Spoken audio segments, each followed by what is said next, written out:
Bonsoir. Actually, now that I think about it, are my mic settings correct? Hold on a second. No, they're not. Now they are. I forgot I had those off. Whoopsie. Now it should sound a little bit better, I think. Maybe. But hey, welcome back, everybody, to, what do we call it again? Another one of my streams. Hello, Karina. Hello, Apom. How you doing? I hope you're doing well. Hope that you've had a nice break since I've been gone for a few days. I went into it with low expectations, was pleasantly surprised with it. Nice. I don't know. Fallout, along with Elder Scrolls and other things owned by Bethesda, do not inspire the greatest confidence in me, though they do make for a very unique gaming experience given the history of it, right? They did change gaming forever in ways. And on the other hand, they always seem to find a way to underdeliver for a lot of people. That being said, I was never like a huge fanatic when it came to Bethesda games. So whatever happens to them really doesn't change much for me. But it's good to know that the Fallout show is good. I'm feeling okay, though my heart rate has been high. I'm trying to do some deep breathing. Really? Oh, there's somebody at the door. All right, which means I might have to do the be right back. I just got here and I got to do be right back. Ah, well, here, listen to some jazz in the meantime.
Okay, I'm back. Hey.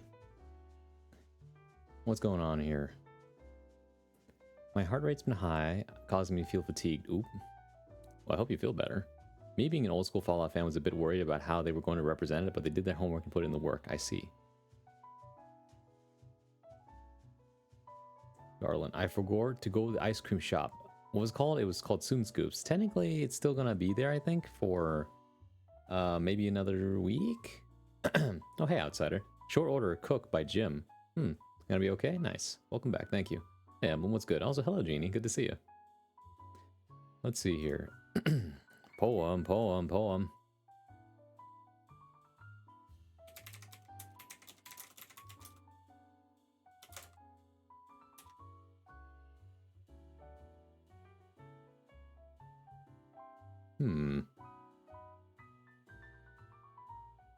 Let's see here.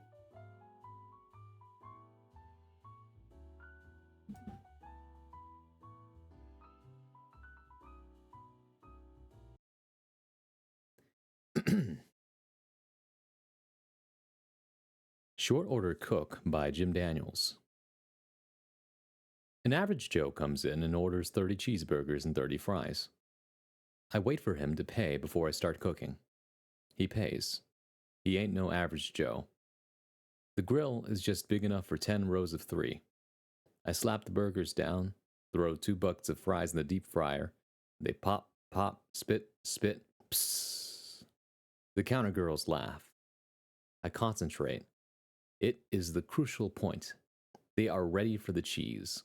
My fingers shake as I tear off slices, toss them on the burgers, fries done, dump, refill buckets, burgers ready, flip into buns, beat that melting cheese, wrap burgers in plastic into paper bags, fries done, dump, fill 30 bags, bring them to the counter, wipe sweat on sleeve, and smile at the counter girls.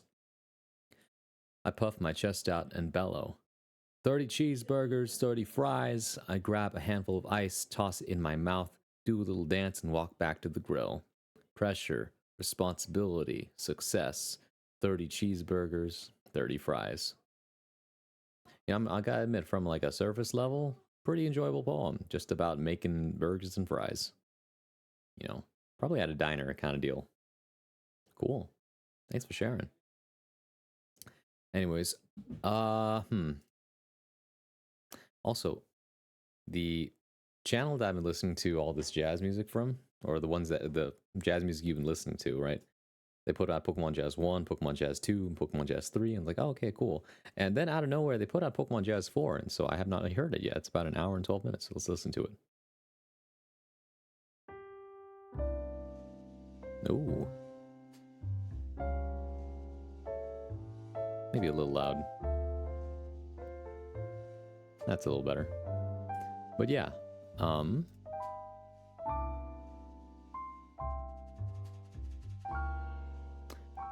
so, I didn't really come with a plan, per se, right?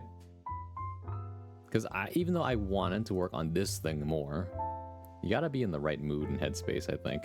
It's not that I can't do it, but sometimes you just really feel like writing poetry instead. Which reminds me, by the way, I feel like I've had so much going on and off that I kept forgetting. There are poems that people asked me to write last year that I still have not posted on Twitter. So I'm going to do that eventually. I just didn't want to post them all at the same time because then that would just fill up my feed and it would annoy everybody. So I got to do it steadily. I heard that first chord and my body instinctively just relaxed and slumped. Ain't that nice? I love Pokemon music. It's got a certain charm and quality about it. Oh my god. Brian the Goblin, thank you for raiding with the party of 12. Welcome in, Raiders. Hello. My name is Bronsois, modern day bard at your service, your one-stop shop for poetry, performance, and pleasantries. When I'm not playing fighting games, you can usually find me reading, writing, and sometimes I might even sing you a song. But hey, welcome in. Hello. Oh, by the way, some of you might have noticed, I went back to the usual lean, or the lean. For a while I had like I mean, I can swap between the two at any time, but it just requires me to input some numbers. But I'm back to using this lean, which has its own charm. Just lean. Hey, what? Anywho. Well, yeah, Brian, let me give you a shout out because I don't think any of my mods are here. That's not what I meant to do. Hold on. That'll do it. Let's see what you were up to. Just chatting. I hope you had a good time. But if you gotta go, you gotta go. Otherwise, feel free to stick around. Now you all know where to find me. But yeah, welcome to one of my Sunday reading and writing streams. It feels like it's been a while since I've done one of these because I've been kind of busy. Last week I went to Slash... Wait, no, it was 2 weeks ago. What happened last week? Hold on, let me check my own schedule. Sometimes I forget things.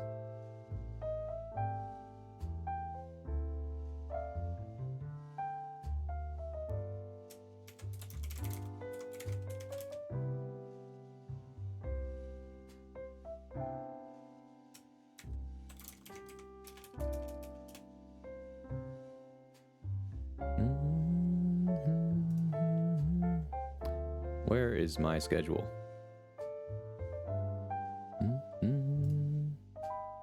We had a good little podcast thing where we talked about our childhood animated crushes. Good times. I, however, must away, for I am the dying. Well, I hope you have the healthiness and the good sleep. Good rest. Anyways, have a good bye. That's not right. But alright, take care, Brian. Thanks for the raid. Have a good one. 2 weeks ago. It's been a week. Okay, so it has been a week. That's crazy. It feels longer than that. Schedule. It has only been a week. Oh, that's crazy. Yeah, it's been... Last week was Slashback. I had to go to a tournament and all that. So, I was busy. I was not here. Passage of time. Oh, you ever just, like, live life in a way where the days kind of blend together? That can either be a good thing or a bad thing, right? Depending on how you want to feel time. Time, of course, is technically a social construct, but the entropy of the universe continues regardless of how we feel it or not. That is to say, man, time sure works funny. After all, think about it for a second. Some of you might not realize this, but after the end of April, I will have streamed for approximately 3 years now. That's right. 3 years of just me. Ain't that crazy? I started back in 2020. Wait, that's not right. Hold on. That's not right. Is it? There's actually an easy way to find out. If I go to my subscriptions.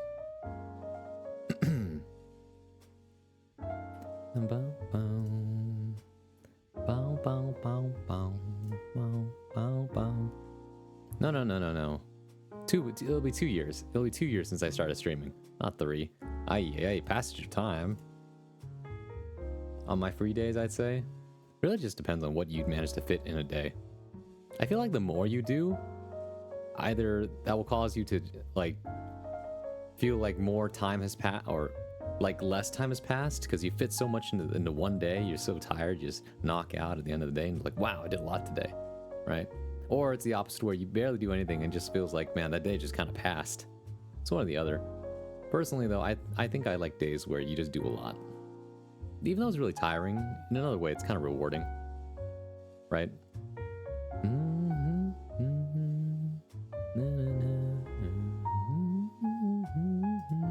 It's the latter for me. Nothing happens, I just do stuff.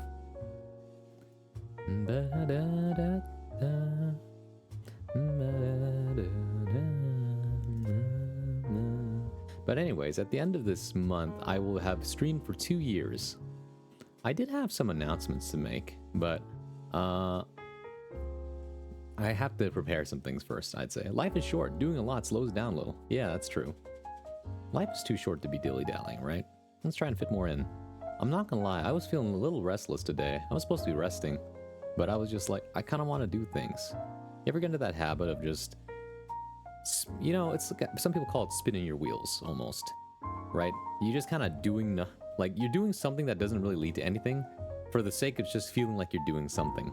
It doesn't actually produce anything, but you feel better after doing because it feels like you did something, right? Like running on a treadmill. Well, running on a treadmill is still semi-productive because at least that leads to, like, exercise. But more like, you know how you play, like, idle clicker games where you just end up clicking stuff and mounting big numbers and it makes you feel good?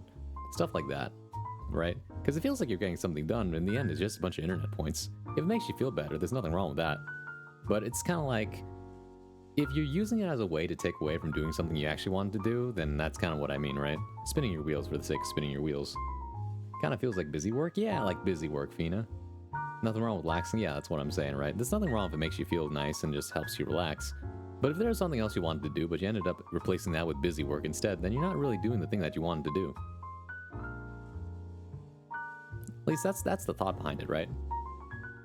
Of course, I think reverse psychology goes quite a long way when you want to trick yourself into getting something done. Like, I want to get this thing done. Ew. But I can't seem to bring myself to do it right now. So instead... Instead... I think I just kind of want to write. I think what this is just me kind of exercising my thoughts. You know, I find that I always am most focused when I'm actually just like trying to write a good poem.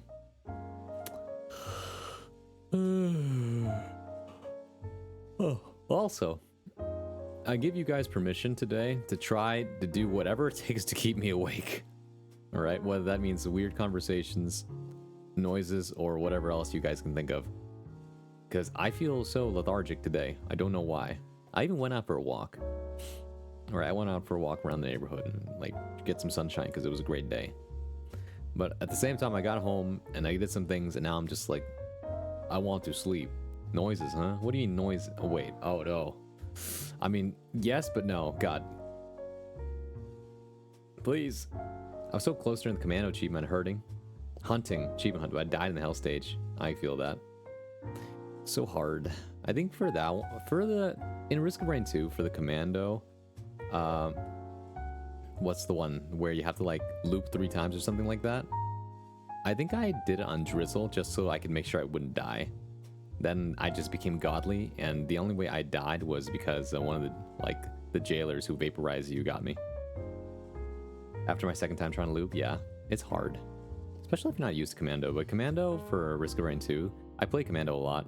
And what I can say is that it's actually really easy to build Commando, because if you just pick everything that procs on hit, then, and just stack like attack speed and crit, then it just works. Because essentially you just pew pew pew pew over and over like a machine gun. To be fair, I wanted to get it on Monsoon. Oh, okay. Yeah, that shit's hard. Eclipse is nightmarish. Hobo Tim, hello, welcome in. Yeah, Eclipse is pretty bad. Like, from the times I've tried it, I'm just like, nothing is dying, and I am dying. Nothing is dying except for me. Game be hard. And then I think about it, I don't know, I've been playing Helldivers 2 a lot. Not a lot, but like pretty consistently over the last few weeks. And I had to think to myself, which is harder? Helldivers 2, like Eclipse difficulty on Risk of Rain 2, or like average difficulty of Helldivers 2. Nero and I were doing Eclipse 3, that's when you popped in, I see. That was a lot going on.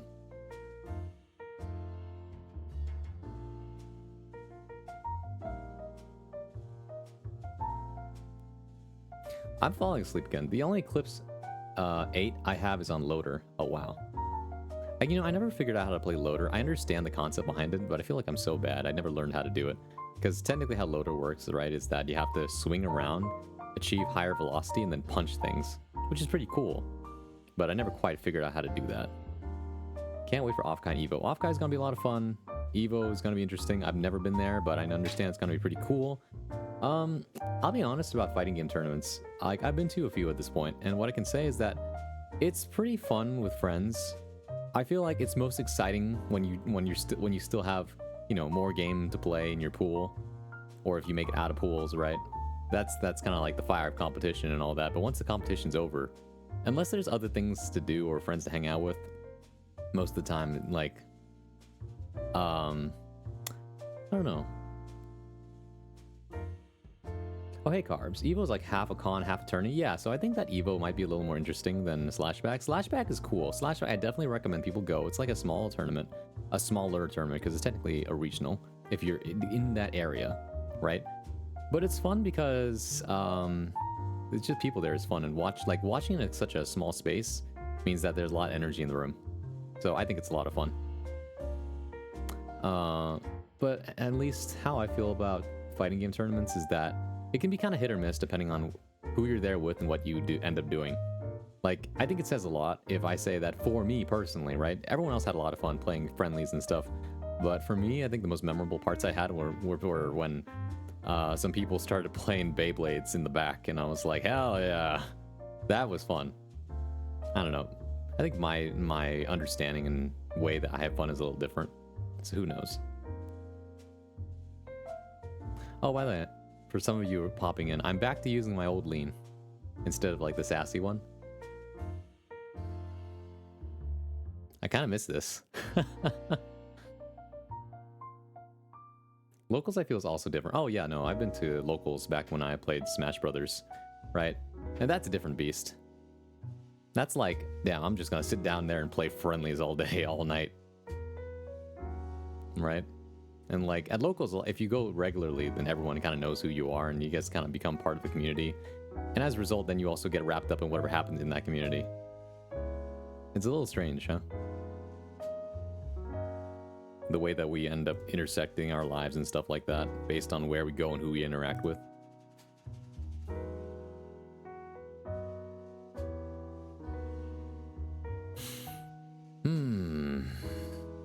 All right. Let's get some words on the page. Can someone give me a word? Like, just a singular word to start with. A noun. Give me a noun. Like, a concrete noun, right? A physical object. Or animal, or something like that. One on my bucket list I wanted to go to was ComboCon.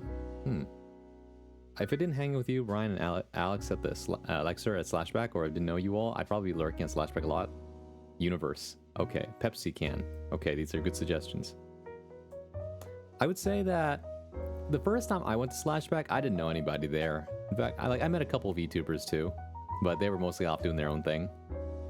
Instead, I hung out with the top players last year because there were a lot more of them, and I just kind of hung around them. So that was cool. Like, I met Nubenheimer, Hotashi was there, Apology Man was pretty cool, Tempest was there too, Flash Metroid. I think Tasty Steve was also there.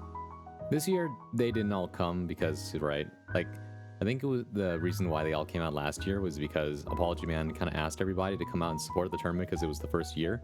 And then after it got off its legs, you know, now it's standing on its own. So I think now it's kind of like whoever goes, goes. But, you know, since then, I think I've made a lot more friends, so that's cool. I'm glad I met Simfukai. Yeah, Simfukai is really cool and also a very good Testament player.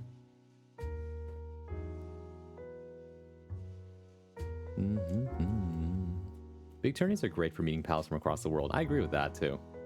Right? Shoutouts to Toskaru Brian, TSKR Brian. Also a VTuber. Plays Zato. One of the few Zato mains still out there.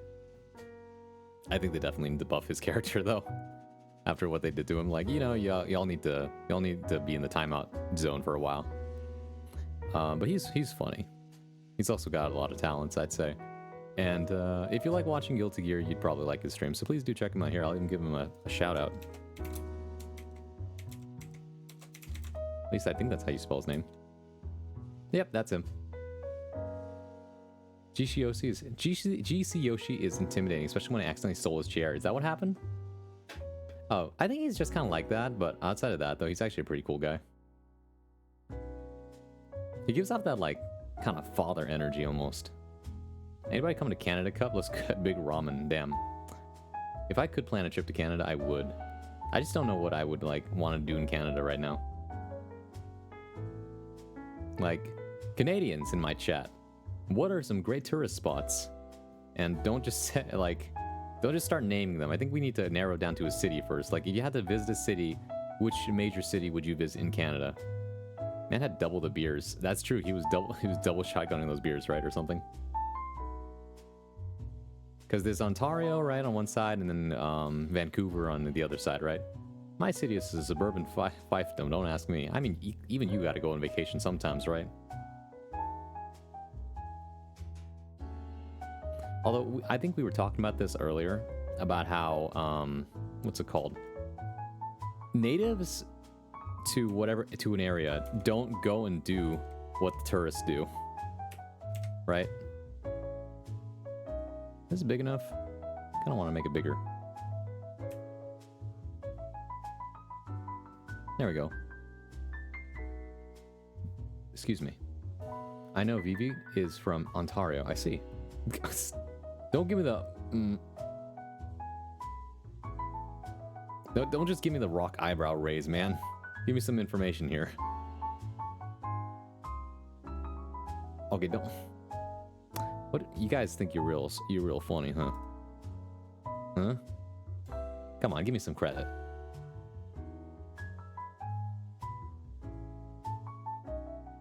I see you. You can't fool me. Horsey.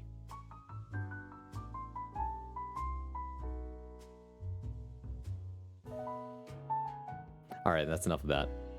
Ontario is confusing because I live in Ontario, too, and sometimes I get results from Ontario, California. I keep forgetting there's an Ontario there, too.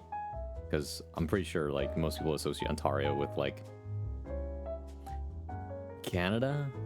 It's funny to me how many places have the same name. Because there's, for example, the biggest example I can think of right now off the top of my head is there's Washington, the state, and then there's Washington, D.C., the capital of the U.S., which can be very confusing for people who don't know what the difference is.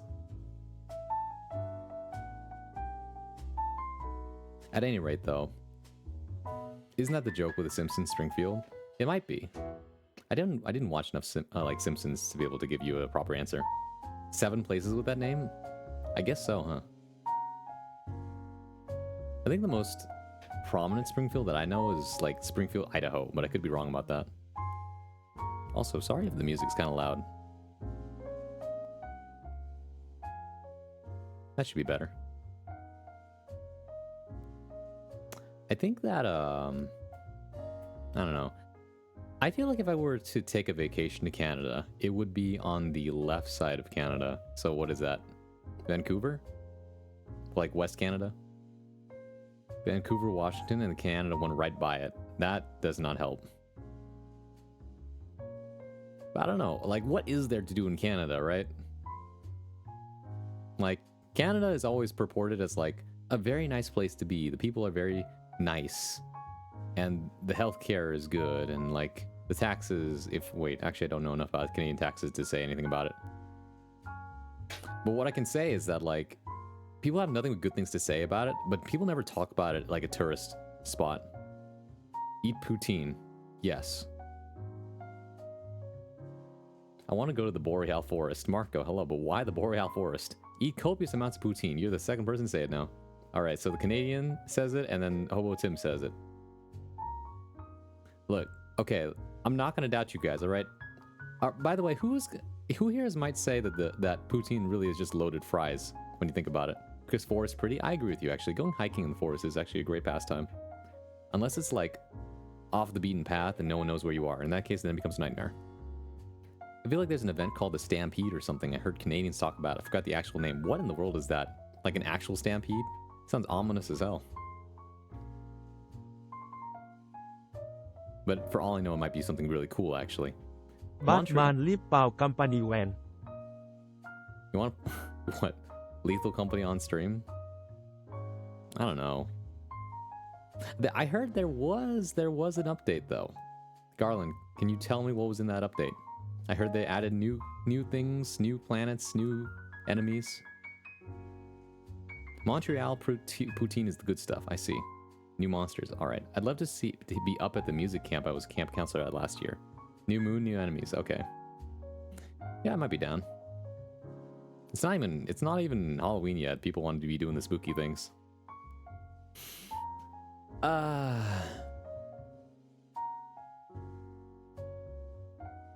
Toronto is a very nice city to take photos of. Unfortunately, that falls under the same week as Evo weekend. What does? Wait, what? Oh, the music camp?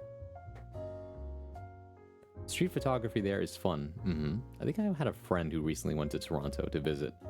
And Seems like there's like a lot of museums you can go to, like a lot of like cool things you can just find on the street to take pictures of, and little like you went to this one place that's like a whole rope bridge, and I thought that was really interesting. The music camp? Okay. New enemies, 2 outdoor, 1 indoor, 2 new moons, Dine reworked, and Jetpack reworked. Oh, cool. I didn't ask, when is your flight back home after Evo? I'm gonna be going back from Evo at 11 a.m? Something like that. Hold on, let me check my flight.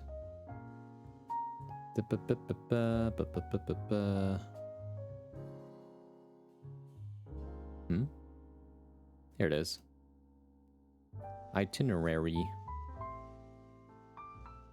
Ah, here it is. Yeah, I'd be leaving on the Monday after at 11:30 a.m. And I will be taking the Southwest Airlines.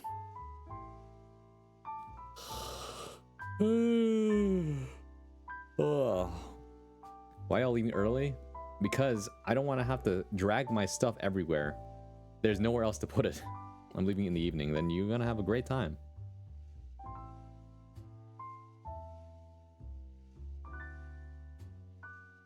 But yeah, I would have no place to put my stuff.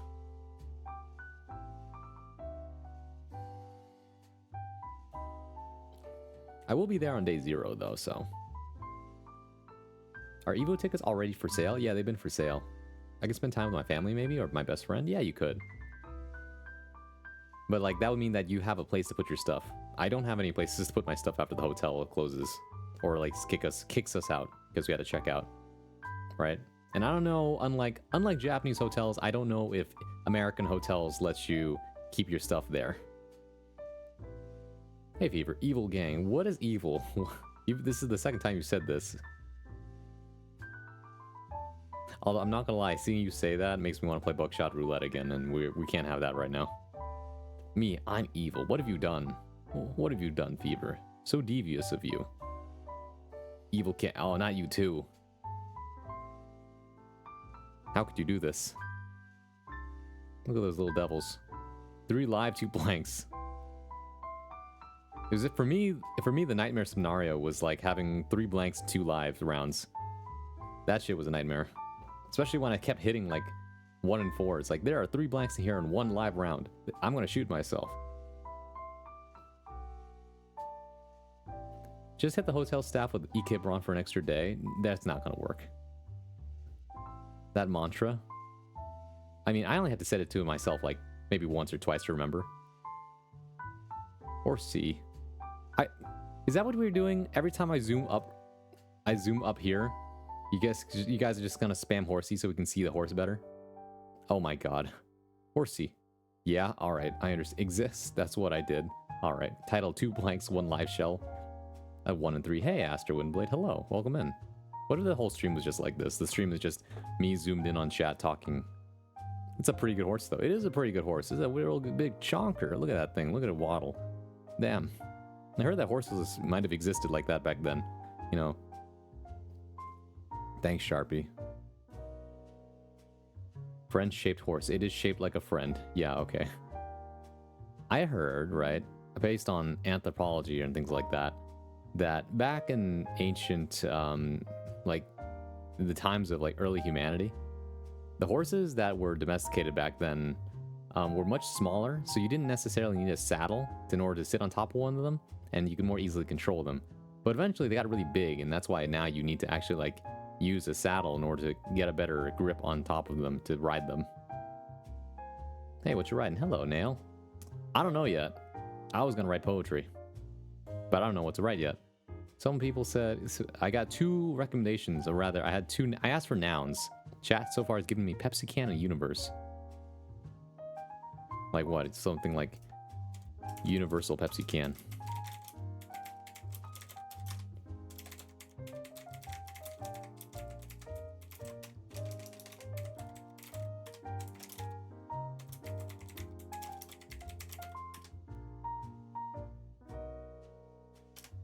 I don't know. It's the SpongeBob the right now. Kinda is actually. Like, yes, yes, yes, the. Perfect. Hey, Munch, what's up? Welcome in. I'm trying to figure stuff out, but we ended up rambling again. Oh, hey, Rena. How you doing? It's good to see you. Long day, eepy, and winding down for bed. Mm-hmm. Excited for the tourney. Oh, excited for the tourney? Is that with a question mark? That reminds me. I heard that the next VTuber tournament, hosted by Serena Penguin, is gonna be for Uni 2. This Friday, I think. Also this weekend, or at least next weekend, right after the Sunday. Well, depends on how you, all right. Once again, a lot of you view Sunday as the first day of the week.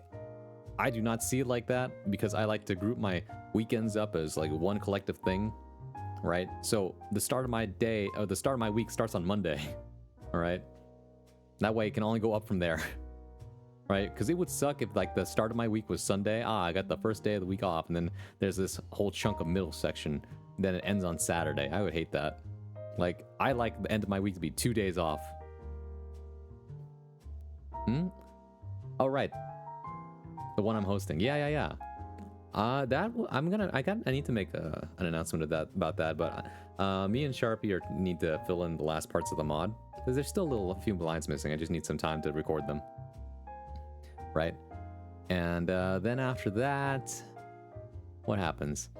Yeah, so I would like to announce a tournament that I'm going to host at the end of this month. I would say, yeah, maybe we'll call it Bronze Swallows Bardic Beatdown or something like that. Like, all y'all can enter. I need to find out the best way to do that. Maybe, like, start.gg is a good way to do it. Matcherino.com is another way to do it. I heard that we can use, or Challenge is another one. Matcherino is good for, like, raising a pool of money.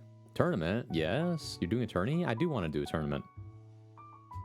Bard's College. It's because, like, what's it called? My anniversary's coming up, guys. It's going to be 2 years.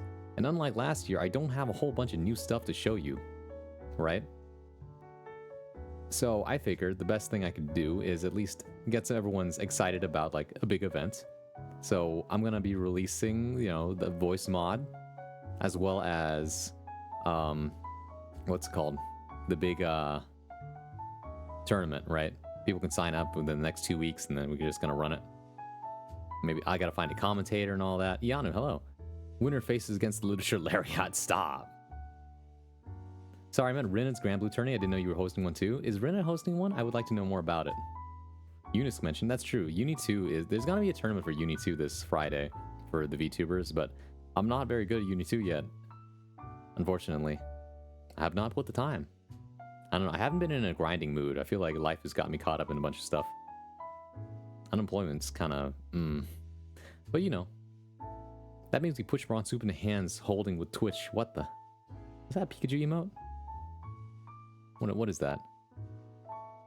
Oh, I can't even see it. Never mind.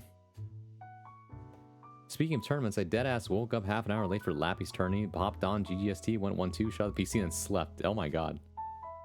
I heard it was fun, though. I heard it was pretty cool. They were all names I did not recognize from within the community, so I just assumed, yeah, no, it was pretty cool. People were there for that $50 prize pool. Which reminds me, okay, guys, tell me if you think this is like a reasonable amount for a prize pool. 6 a.m. PST? I heard. Tell me if you think this is a reasonable amount. If I put up $50, right, a winner gets like 30. Wait. That, Or maybe, wait, if it's like $100, right? Then you could do 50 for first place, 30 for second place, and then 20 for third place. Right? How about we gamble instead? I mean, you guys can gamble points when we do the tournament, right? We could do that. That's another thing we could do. That doesn't sound too bad. 1 free fart redeem grand prize. No one is going to sign up for... Okay, that's not true. People will sign up for that, but still. What? How about this? Like a lifetime supply of a free fart redeem? Like every time you want a fart redeem, I have to do it for you. I love gambling. Someone said Gamba. We did that last time. Carbs, you weren't here, but on Thursday. It was late at night though. I ended up playing buckshot roulette and let people gamble. Oh, then yes? Oh, okay. Rinna, tell me more about this tournament you're hosting or putting on. Or going to, I don't know. I want to hear more about it. As for Guilty Gear, yeah, it would be a Guilty Gear tournament. Hosting a birthday GBV Rising tourney in May? Oh my god. Happy early birthday. Anji only tourney? Hell no. I don't want to see that. I don't know how many people even want to see that. First place in Bronze Soup's Bard's college tournament gets Nitro for a year. I don't know if I could afford that. How much even is that? Hold on a second. Let's see. Discord Nitro. Huh? Can't even see it. Hold on a second. Nope, I can't see it. Sorry. Let me look this up in a different window. According to this, Discord Nitro is... It's a subscription feature. It doesn't tell me the price. Subscribe to Nitro. Never mind, it forces me to log in. $100? Oh god. Anji only tourney is a circle of hell. I know, no one wants to see that. That's all just suffering. That's just the circus. I don't have a problem. Remember, chat room, 9 out of 10 gamblers quit before winning big. And that's true. The logic is flawless. The tournament's name is called Rinna's Birthday Paradise. That's cute. I like that. For the record, Rinna, I won't call you cute. But I think the name of the tournament's cute. Best of 3 all the way to top 8 grand finals. Nice. That's a lot of Grand Blue to be played. Isn't it typical to do like 20 to 50 entry and then top 3 takes portion of the pot, or am I nuts? That's if it's a bigger tournament. If it's a small tournament like this, it would be free to enter, right?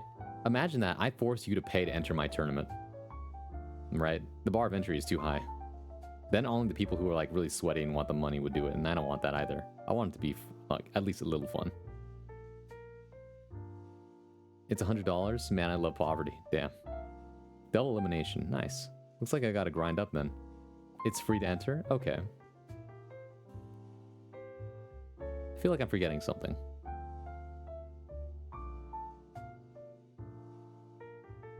If I toss you a tenner, can you not seed me against Nier? Thanks. Nier is still top tier, huh? They nerfed 2B, right? Nah. Only good players can participate. Nah, that's messed up. I'm not playing favorites. Do you think? Nah, no, we don't have time to run a beginner bracket. One bracket. First to 3, double elimination, the usual. Guilty Gear Strive. Again, in their carbs.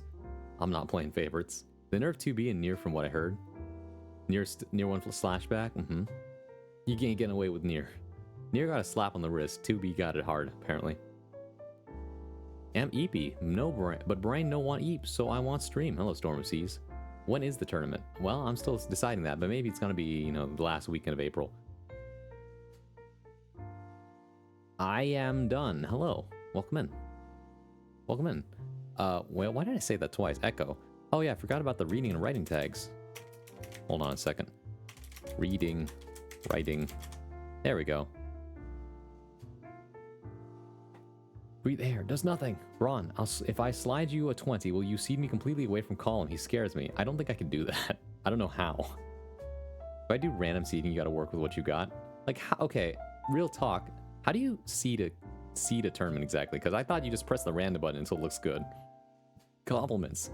Karina, you got a lot of enthusiasm and love for life. When you're around, people can't help but be happy. Because when you're having a good time, then it's a great time. People gravitate towards you, and I think that's pretty cool.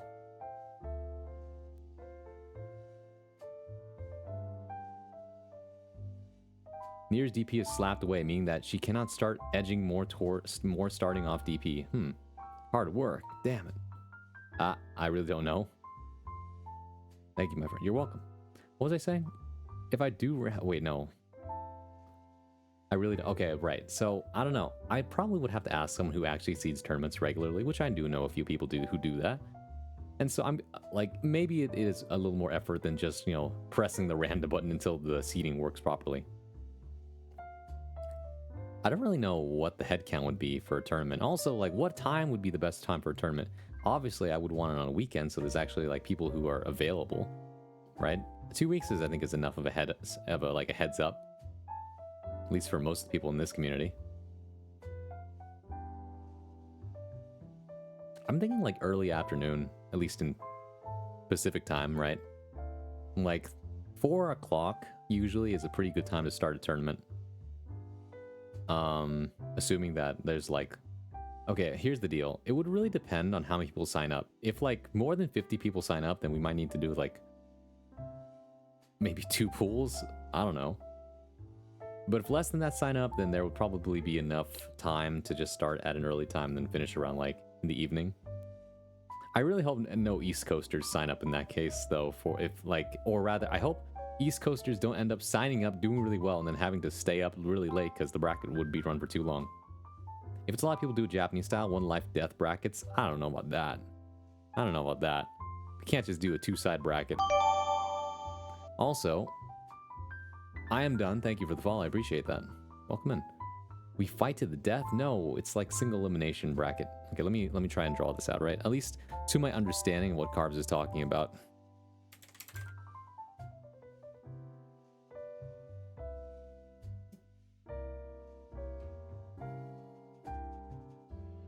Okay, let's see. I gotta break out the MS Paint again for this.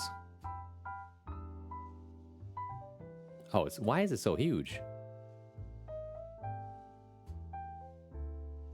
Okay, look. So, assuming that this is like the main bout, right? Then you got something like this.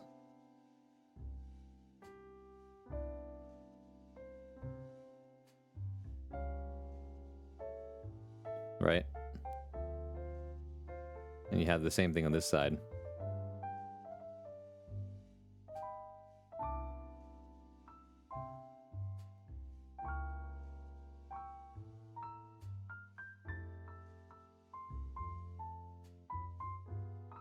Something like that.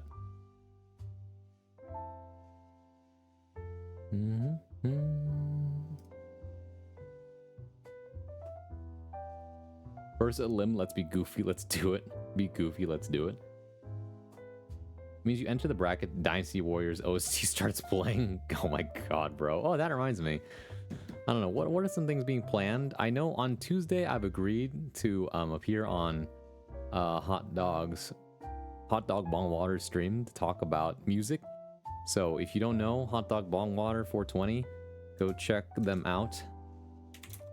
Hot Dog Bong Water 420. They put out a tweet, a post, whatever you want to call it, and asking for video game OSTs that you guys would like to suggest for us to listen to, and then we're going to put them in tier list, apparently. If it's an Unreal Engine game, I heard modding music is easy. Really? That's exciting. Nice. Speaking of which, know any modders that specialize in modifying music? Granblue? I think some people would know how to do that in the community. Gotta check if someone's already done it. Bet. My computer can't handle Unreal Engine. No. But yeah, this would be an example of a single elimination bracket, right? Where like you just write someone's name here, and like on each of these little branches, right? And then like winner goes to the next round here, and then they gotta fight this person here until that happens.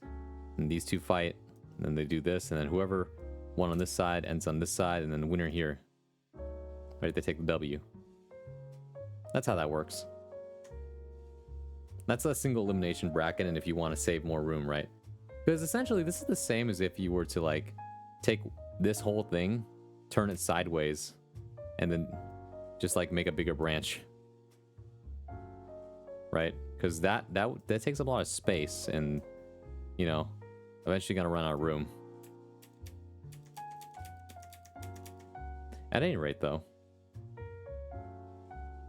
that's not what we're here for. I'm on East Coast, but I'm unlikely to make it past the first 2 rounds, so I'll enter pending time. Yeah, exactly, right? I would say I would probably try and host the tournament earlier, maybe like 3 or 4 p.m.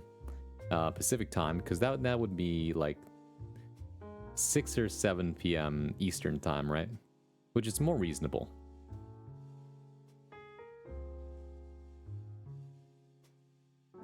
Lies as they naturally breathe, able to run Apex Legends. Damn.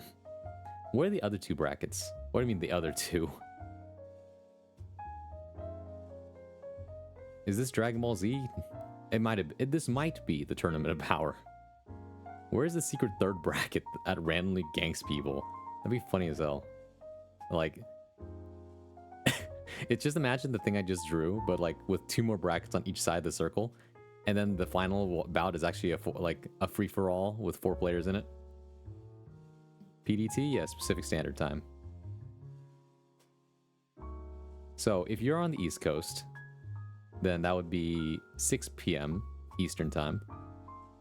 If you're in Central Time, like if you're in Texas or somewhere else in the world, that would be 5 p.m. Pacific Time. But that's hypothetical because they haven't...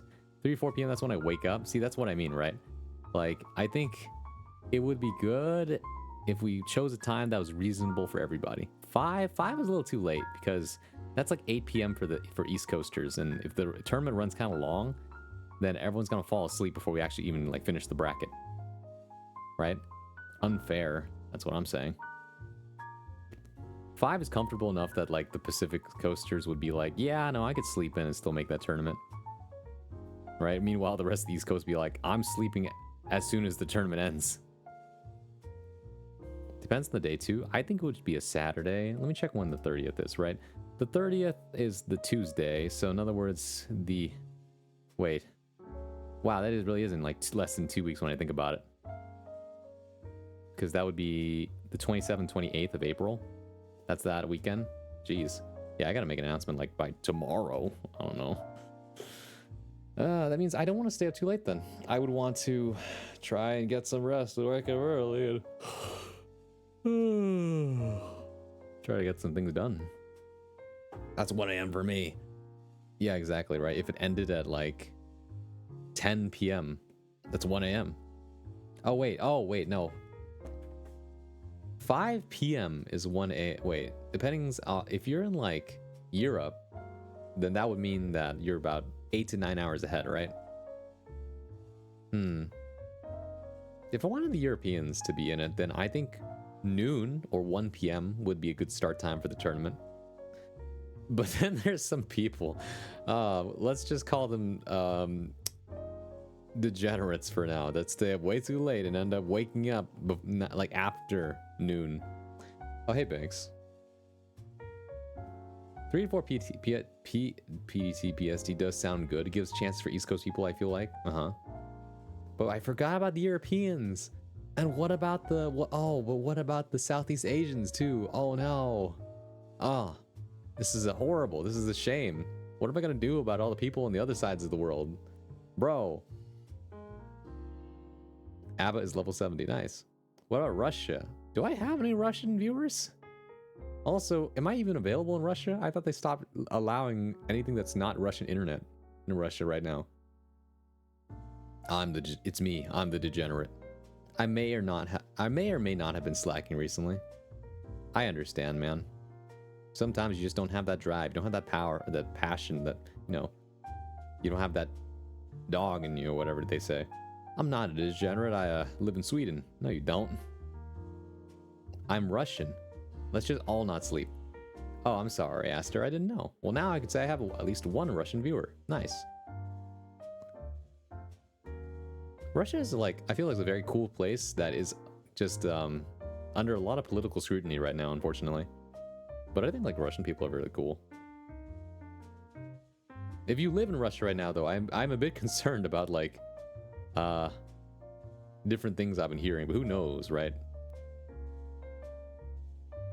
Large country. That's true. Russia is a very large country, a large, massive land. Any degens? No. No way. That's why they don't let me get affiliate. Oh, really? Is that how that works? I have no idea how, like, okay. I don't know. The last I heard from Russia was about how Russia was closing off the internet so that you could only use Russian internet, right? In order for them to to ensure the safety of their people's minds. Beautiful country. I heard. But I don't know how true that is, right? If the people of Russia are able to watch Twitch.tv, then I assume that, like, yeah, no, we're still letting people freely think. Because you can't necessarily control what you watch on Twitch. Twitch doesn't allow me because I can't withdraw just that. Huh. I want to grind her out, but Monster Hunter has taken my attention along with a couple other games. I understand. Which Monster Hunter have you been playing? World? I'll do my bracket run while staying up plus 24 hours. Please don't do that. Russia hates everybody. That's not true. At least, not everyone in Russia hates everybody. We also can't use Instagram and Twitter without VPN. That's what I thought. VPN's saving people's lives right now. World, aka the good one. I see. People go back and forth on that. Some people like Rise more, other people like World more. It depends. I can't wait for the new Monster Hunter. I couldn't bring myself to start Rise. Yeah, Wilds. Monster Hunter Wilds is going to be coming out pretty soon, next year. Right? Who knows? Things coming up. I feel like as long as people remain on this earth, there's always going to be something to look forward to. You know what I mean? People be making some cool shit. I don't know about my country. I love everybody. Yeah, exactly, right? Guys, remember, as free thinkers with the ability to think for ourselves, do not allow yourselves to be swayed so easily by, you know, what the country you live in says. I'm not saying that to become a dissenter, but I do saying, like, I think critical thinking for everybody helps everybody, right? If you blindly go along with what someone else says, then you're not really thinking for yourself. Because then after that, like, you kind of lose autonomy. And, you know, the ability to distinguish right from wrong sometimes. This is just like philosophy saying and what history teaches us. Because the last time an entire people ended up following one single person, we ended up with World War II. So, okay, maybe not the last time that a whole bunch of people followed what one person was saying, but you get the idea. But, you know, that's why I say everybody in a country is an individual. Every individual has their own thoughts and feelings. So whatever a country says does not necessarily reflect what their people think. That's what I think, anyway. I need the sleep deprivation. That's how I reach my maxilla levels. That's called hallucinations, and that's not good. Monahunra. Monahunna. Hello, Nero. Hey, Kavalder. Yep. Hope y'all doing. How's y'all doing? Hope all is well. Yeah, Braden going pretty well. We should have gotten a second Monster Hunter World DLC. That would have been kind of cool. Healthy dose of counterculture. Yep. I am saying become a dissenter. Marco! I was looking for Testament GGST references for a thing. I actually don't know anything about history. Oh, really? Yeah, no. I find that in certain countries where if they have a history of being controversial or problematic in the past with other countries, they will try to hide that about themselves so that their people don't end up, like, thinking badly of them. It depends, though. Other countries, like, for example, Germany, own up to the fact that, like, yeah, no, we did that. We're trying to move past that, and I think that's very respectable. I think that... Here's the deal, right? As the English saying goes, those who do not learn history are doomed to repeat it. Right? That's another way of saying, if you don't know what happened in the past, then there's no way for you to know how to avoid it. You know what I mean? That's just the whole matter of it. And that's why I think that education really is important. Of course, education on your own terms is important too, because then after that, you're able to better learn it and remember it. Too many people learn to a test, and that's why they never remember anything. Ron getting into philosophy on a mostly empty Word document is peak college me energy. It's like, oh yeah? Like, why don't you put it into words then? Of course. Allow me and go, oh, sorry. Go.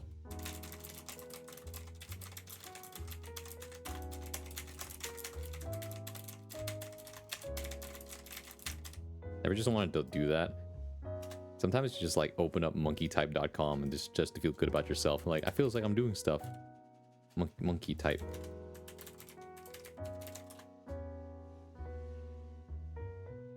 Just be like, yeah, I am on monkeytype.com. Oop, what the?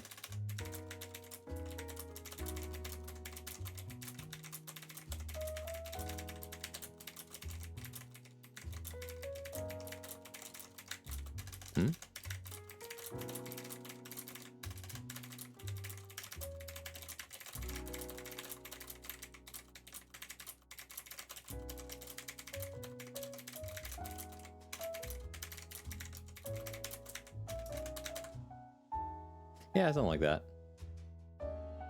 Very true. We upping the word count with this one, fellas. Reject nationalism. You're actually right about that, Marco, though. Nationalism is actually a very flawed concept. Like, it feels good to belong to something, but at the same time, not at the cost of your own individuality and critical thinking.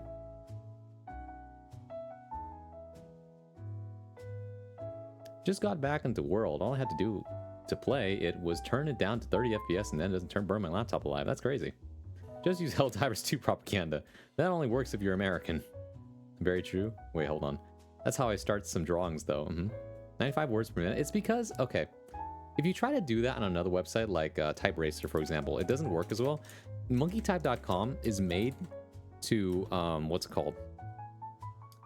Is made to help test what your maximum typing speed is by putting together a string of words that are very much easy to type for your fingers, right? Like, they naturally gravitate towards a certain way. But if you actually try to type using, what's it called? Something that actually requires sentences with punctuation, then your fingers don't type so naturally anymore. For example, right, like this, right? We're gonna try this, and then you'll see my WPM is gonna be very much, like, very different compared to what I just did. Well said.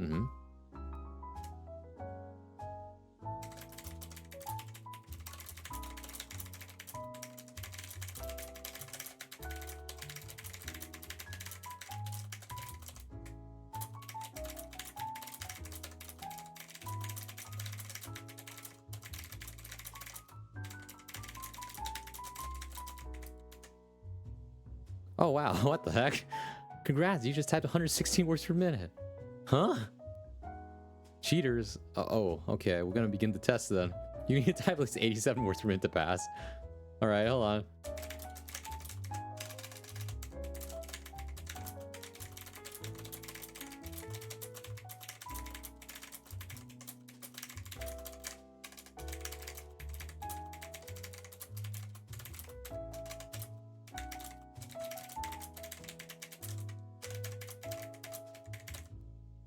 Oh. Oh no, I failed, which means I thought I was cheating. Begin the test again, sorry.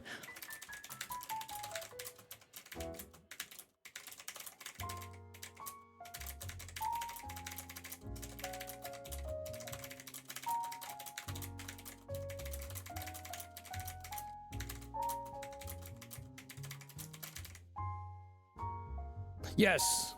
Yes! Banned. Mods get his ass. No, I'm not a hacker. Stop. That field went banned on TypeRacer. Stop, guys. I just made a mistake. Bot, true. Stop. It's not real. It's not true. It's not real. I thought you were writing in another sense. I might have been. I might have been. You still have a typewriter keyboard? That's what I'm typing on right now. Well said. Bro got like 12 words per minute. Misspelled so much. I'm sorry. I wasn't used to what I was looking at. Alright. Imagine for one TNS bracket, Braun had to run someone in a 1st to 5 in a typing challenge. What the? He types too fast, hacker. I feel bad. It's like you were good at typing this one passage, but anything else you just suck at, like, and then it just refuses to let you, to acknowledge you. You know, I'll race again, right? To show that maybe it was a fluke. Okay? Don't worry. I'm gonna get less than 80 this time for sure. Right? Me trying my best, still 80.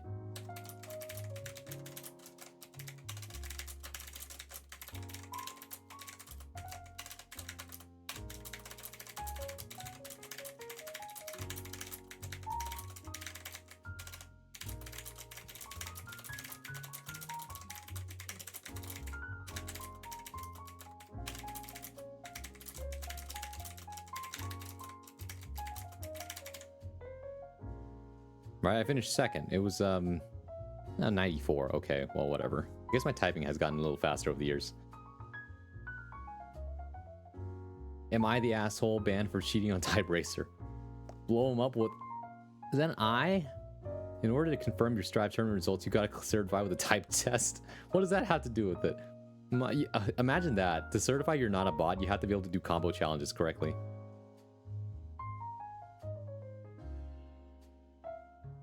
Like, okay, you did a little too well there. You got to do this combo challenge to make sure you're not a bot.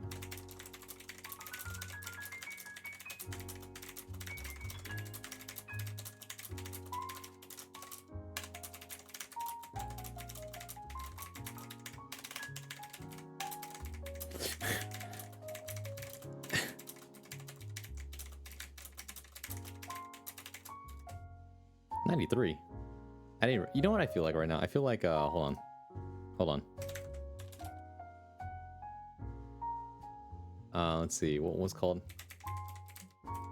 Quiet Sirens. Give head pat. Okay. Quiet Siren. Hold on a second.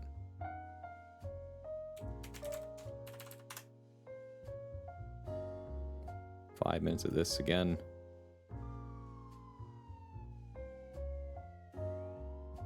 And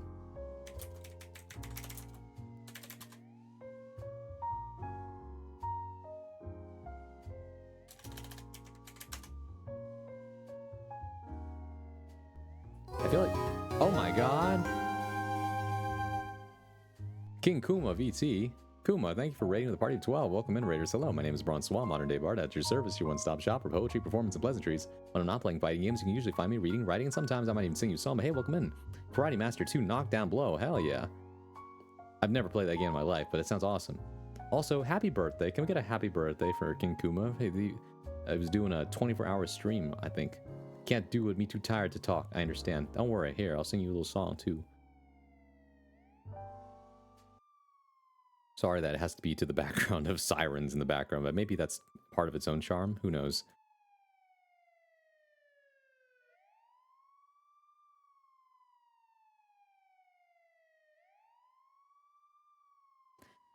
Happy birthday to you. Happy birthday to you. Happy birthday, King Kuma. Happy birthday to you. And many more.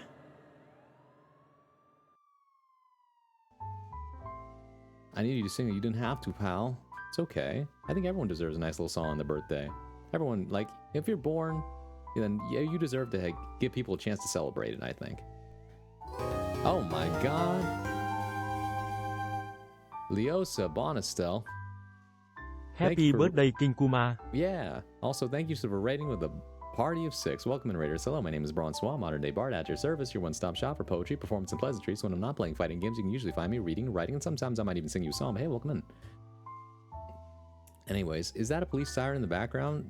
No, it's actually an ambulance siren because I lost the one that's police siren. Hey, Burf. Yes, I was playing Barkley Gaiden and Mr. Mosquito 2 and little weird stuff. Yes, it's my birthday. Yeah. But happy birthday. 84 words per minute on monkey type. Yep. I need sleep, but you're a good guy. Yeah, no, for sure. Feel free to hang around if you want to. Otherwise, get some rest. You know, you did a good job today. You know, I feel like it's been a while since I've seen you stream. Blob Dance, People DJ, yes. One of my favorite videos lately is watching dogs howl along the sirens or other dogs and wolves howling. That's pretty fun, yeah. Thank you, you're welcome. Jacko Light VTLO, Healer Raid, yeah.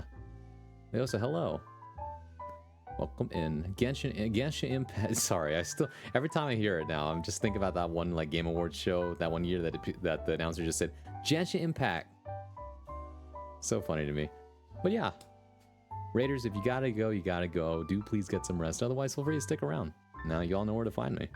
Bro has that down pat. It's like I've been doing this for 2 years. So some of you might not know this, but actually I will have been streaming for 2 years at the end of this month. The last weekend of April. We're gonna figure out what to do when that time comes around, but you know, I think I'm gonna host a tournament, gonna release some new stuff. Who knows? Stick around, guys. I'm gonna have some announcements to make throughout the week. Let's see. What's happening here? Always feels wrong when and many more isn't sung, in my opinion. Is that actually part of the song? I have not heard that part in real life. Sometimes, okay, it's like some people say happy birthday to you, happy birthday to you. You look like a monkey and you smell like one too. That's one of the variations. The other variation is like cha cha cha, right? Happy birthday to you, cha cha cha. Happy birthday to you, cha cha cha. Right, that's another variation. And then the last variation that I like to sing for fun is like and many more. That one's a fun one, right? Just depends on my mood. I don't know if it matters, but I dabbled with Jacko. Amelia went back to bed. Man, I feel like the 8-way dash baits clicked with me. Sometimes it just takes a minute, for sure. Even at 2x speed, right? Genshin, haha, yep.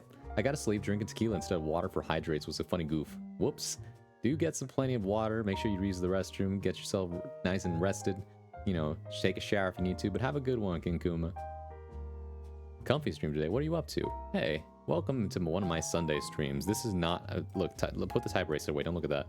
Okay, normally, Sundays are reserved for, like, reading and writing, okay?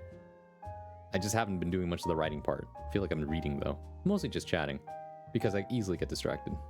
It helps keep me awake, okay? In my fam, it's part of it. Nice. No cha-chas or zoos in my world either. Imagine you just put them all together. Happy birthday to you, cha-cha-cha. Happy birthday to you, cha-cha-cha. You look like a monkey, cha-cha-cha. And you smell like one, two, cha-cha-cha. And many more, cha-cha-cha. That'd be awful. Who's singing this? Don't they have a copyright version they sing in like restaurants in the US? They used to. Back then, for some reason, whoever invented the birthday song, their family tried to take a copyright, and they did have the copyright for a few years until someone like was like, no, you can't do that. Either that or they released the rights. And so for a while, the restaurants had to be like, happy birthday, happy birthday, happy birthday. And then everyone was like, okay, thanks. No one liked that. The rhythm, wah. I'm doing it on purpose, so it sounds purposely shitty. I forgot. I'm gonna go eat. Good night, Munch. Have a good one. The ultimate TM birthday song. You're combining all of them at the same time. Seem pretty good with words. With your words, have you considered an entrepreneurial editor work on one of those sites? A friend of mine did that between a career switch and ended up sticking with it. If you mean freelancing, I think freelancing is pretty cool, and I've considered it. It's just that I don't know how to start my own business or the business of myself. Some people say an LLC, and I've heard of this, right? Limited liability, something like that. And so I figured it would be worth looking into. It's something on my list of things to do. Too much to do. Time to do more research, right? The copyright thing? Yeah. I tried to do the modding stuff, but I broke the game. Oh, yikes. Garland, I will contribute my Anji brain cell towards this task. I want this as well. Swallows LLC? No. The business of myself. The business. Oh, that reminds me. I need to... Okay, wait. Can we watch a video real quick? I want to watch this video real quick. Oh, wait. What was I showing you guys? Oh, that's right. Sorry. When I was doing the typing thing earlier, before we got all the raids, I was like, guys, I feel like this guy right now. Like, come on, get type faster. I'm a tattoo artist and it's cool, but like, man, taxes and making myself go to work is hard. Yeah, for sure. Actually, my cousin's a tattoo artist too. Ron proving he's not a bot.gif. Stop, please. I forgot that's tax day. It is tax day. If you live in the US and it's the 15th of April, it's tax day, or at least as some people like to call it, the Ides of April. I had to tab back and check what I was hearing. That was trying to dub over this. What was I thinking about though? Right, I wanted to watch a video real quick.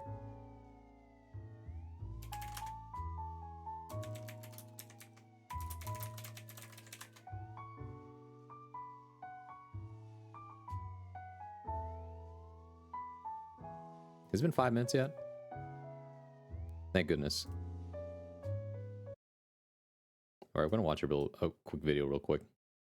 I love this video.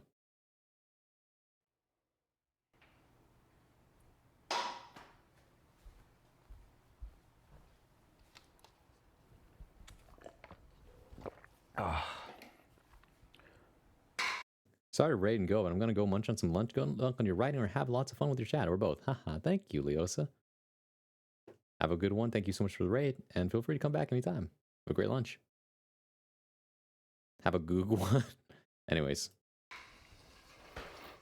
It was boring. Yo, dude. Hey, oh, I got a little business meeting if you guys like want to come over. Yeah. Okay. Cool. See you. Yeah. Okay. Bye. I think about this video sometimes. Heyo. Posters in the video really sell the vibe, yeah. Really good stuff.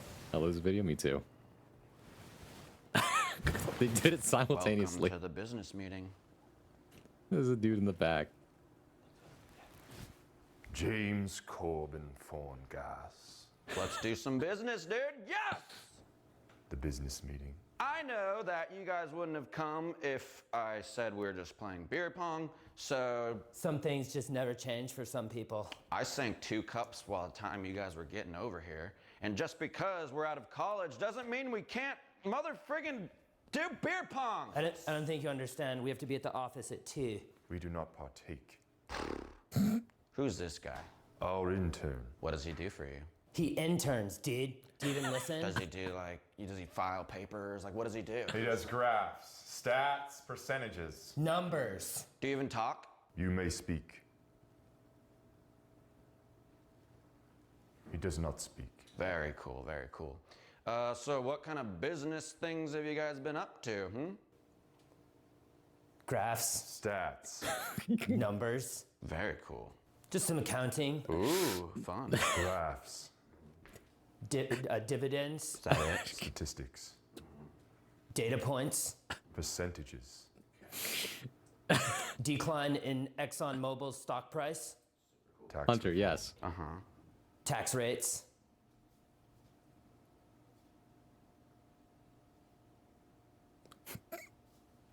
I have a call.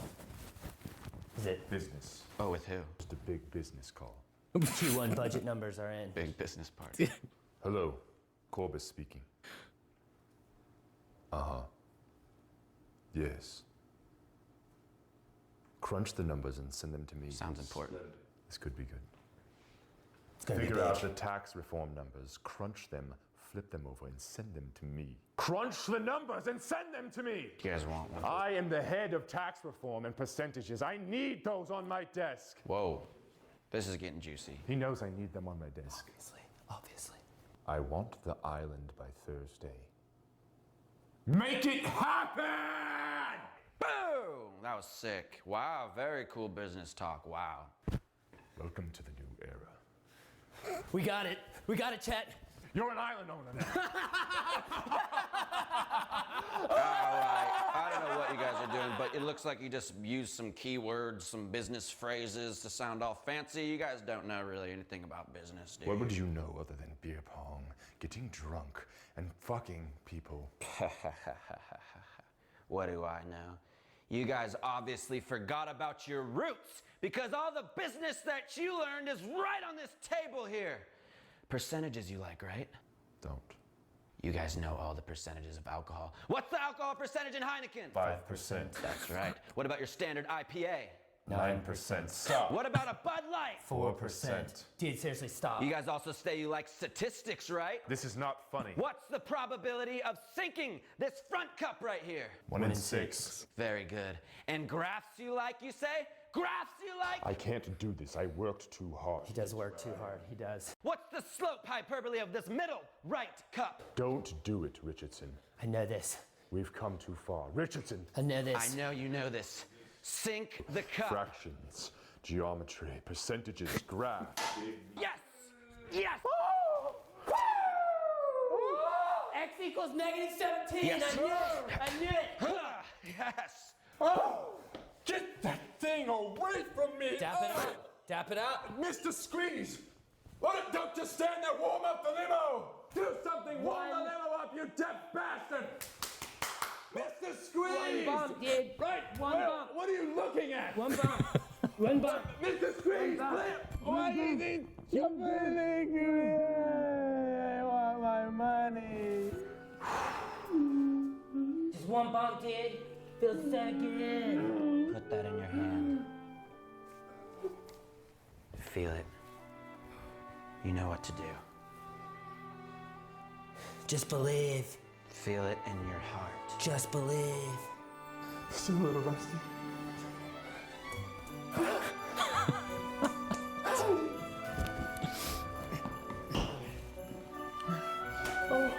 It's like a newborn deer.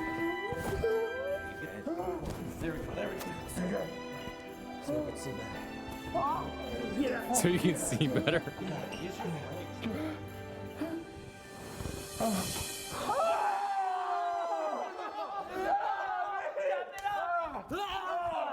Come on, man! Fuck you think He missed entirely. Yo, it's good to be back, honestly. Seriously, though. Seriously. sick. Oh, yeah. But, Fuck. Where's all the girls, dude? I don't see any girls. Yeah, honestly, ratio's kind of fucked up. Oh, I was just gonna kick it with my boys. Uh, No? yeah, my cruise. Yeah, dude. Okay. Yeah, me too. Oh, can I come with you guys? Nah, you probably stay here. Yeah, Alright, dude. Cool. It's a legit cruise, though. Oh, Yeah, really? dude. Okay. Uh, See you guys. That was sick. No puss, gotta go. Yeah, cool.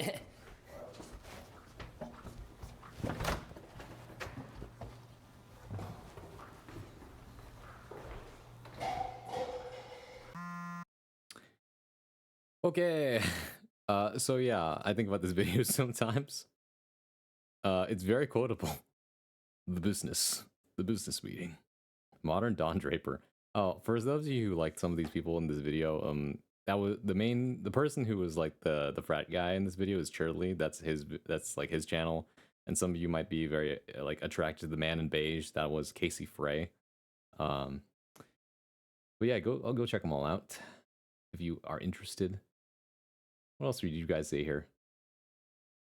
This cameraman, yeah. If somebody with that voice talked to me, I don't know what I'd do with myself. Yeah, he's very charismatic for sure.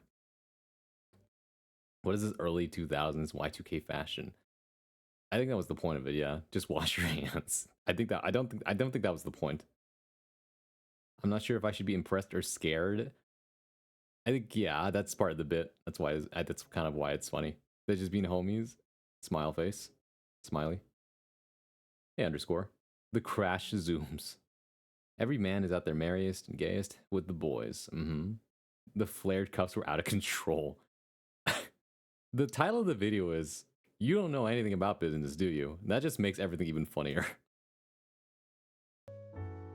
At any rate, I think we've gotten enough off track. Although I am kind of interested, once again, just to check the monkey type one more time. Come on, Braun, you can stay focused. I don't know if I can, chat. I don't know if I'm strong enough.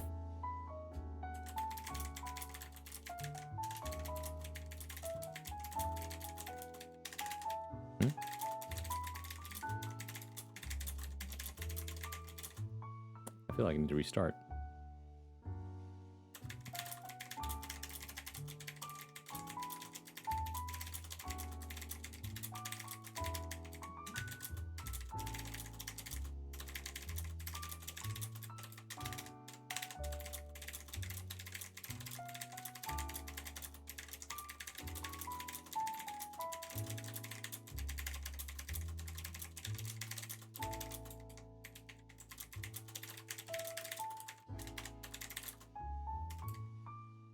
Hmm, 99.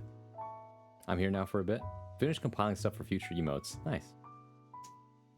For real. Alright. That's enough. We need to get to actual business. The business, sorry.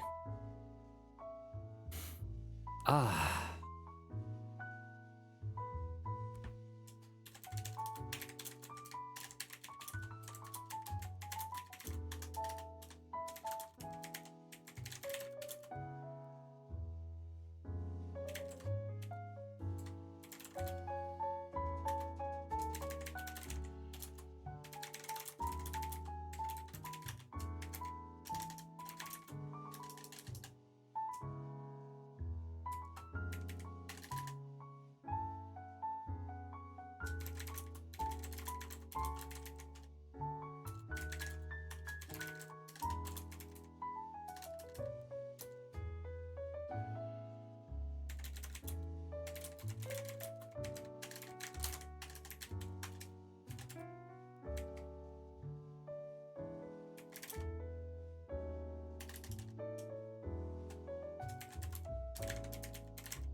What? Bro's flipping personality like it's the movie Split every time he says the business. He kind of is, yeah. The flared cuffs put Hamilton to shame. Me, when I had to give a presentation, did read the material for graphs, statistics, percentages. the tax reform, the ExxonMobil stock prices. I don't know, man.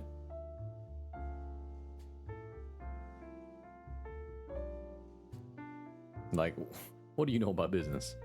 Business is simply you go and sell a thing. There are many ways to sell a thing successfully. If you sell it successfully, you make money. If you make a lot of money, you can use that money to make more money. And that is business. Right? And then there's a lot of things attached to business, such as business meetings, business conglomerations, business practices, stuff like that. Right? In the end, though, it's just a bunch of people managing a lot of moving parts so that they can sell stuff. Right? That's all it is.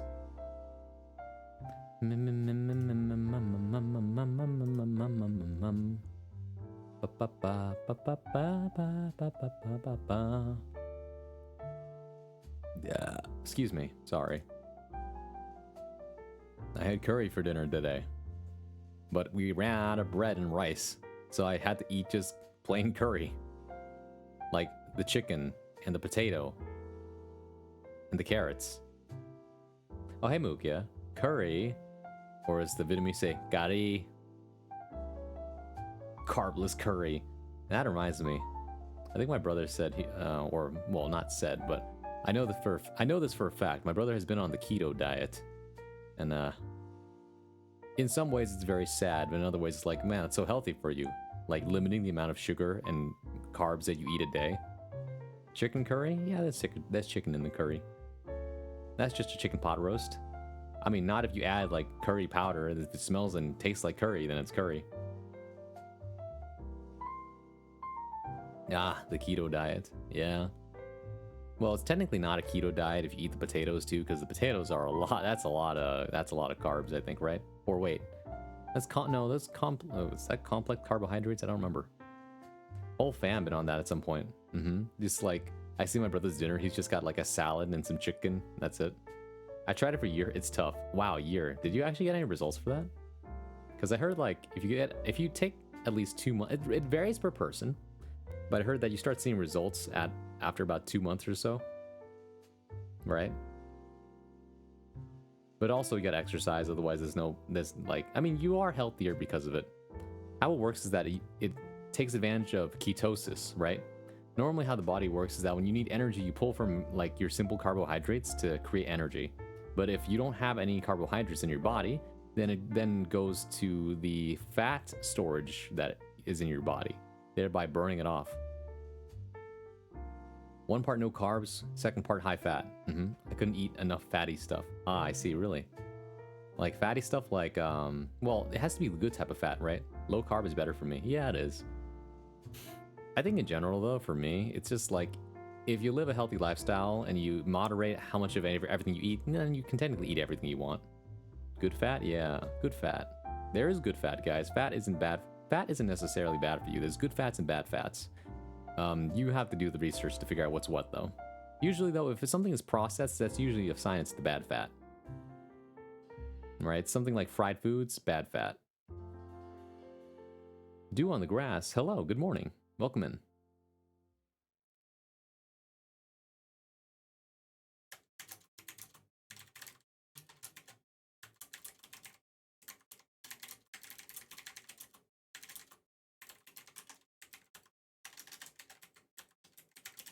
Oh my god, the music's already on.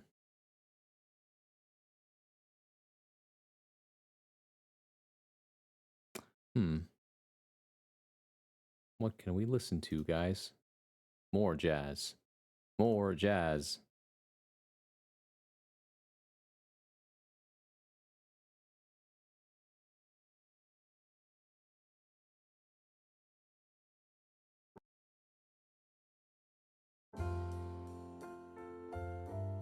There we go.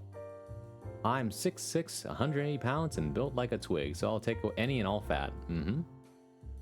Eat what works for you, you know? You know your body best, and if not, please consult a doctor or nutritionist. I need to fill up my hydro, get some water. Blaze Blue OST, if we listen to that, I feel like that's the opposite of something chill. Do you accept donations? I believe you just gotta find the proper balance for your body. Exactly, right? Do your due diligence. Find out what works for your body. That being said, man, sometimes it's so hard to get your hands on professional help. Think about that for a second. If you live in the US, it's so hard because everything costs money. How can I be healthy if I don't have any money? Right? That's why I think at some point you just gotta figure out the rest yourself. You gotta do your own research because thankfully the internet is more accessible these days. Right? If you have even just a smartphone, you can access Wi-Fi. But even then, that's like such a pain. So if you can do the research, please do so. Right? Think about what's a good diet, what should you be eating. Thankfully in school they do teach you the bare minimum about nutrition. Right? Eat your fruits and veggies. Make sure that, you have enough carbohydrates like bread, noodles, and rice. Don't eat too much of it.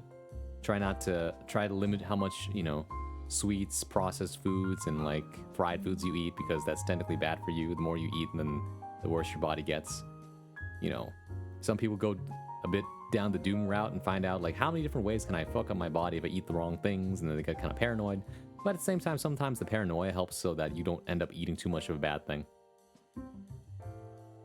Katawa Shoujo has some slow bops in the OST. They don't still teach the food pyramid, do they? They can't, I mean, some people do, but I think these days they use the new one. I'm pretty sure in most standardized schools, though, they stopped teaching that because the food pyramid it's not technically correct, but it's also not incorrect either. Like, there's some truth to it, but there's better charts these days. You're gonna observe how you feel. Also true. I have not heard the words Katawa Shoujo in a while, but it was a pretty interesting visual novel, considering its origins, of course. You know how those strong men who eat like 20 donuts every other day, they're probably healthier than most average athletic people because they use that stuff almost instantly? That's fair. I mean, it's hard to say without the proper data, right? Sinigang, my beloved, I could never give you up.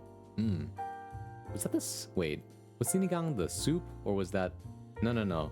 The noodles was pancit. Did? Where? Did someone say Sinigang? Yes, that's carbs. Carbs got the connection. Nama ba ba ba ba ba ba. Actually, no. Soup is sopas. Sorry.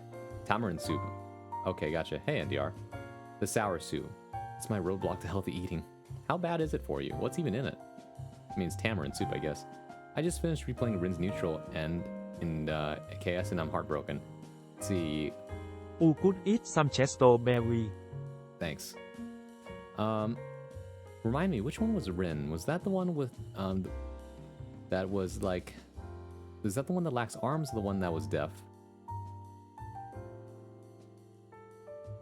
It's not bad. It's the medium with which you eat it.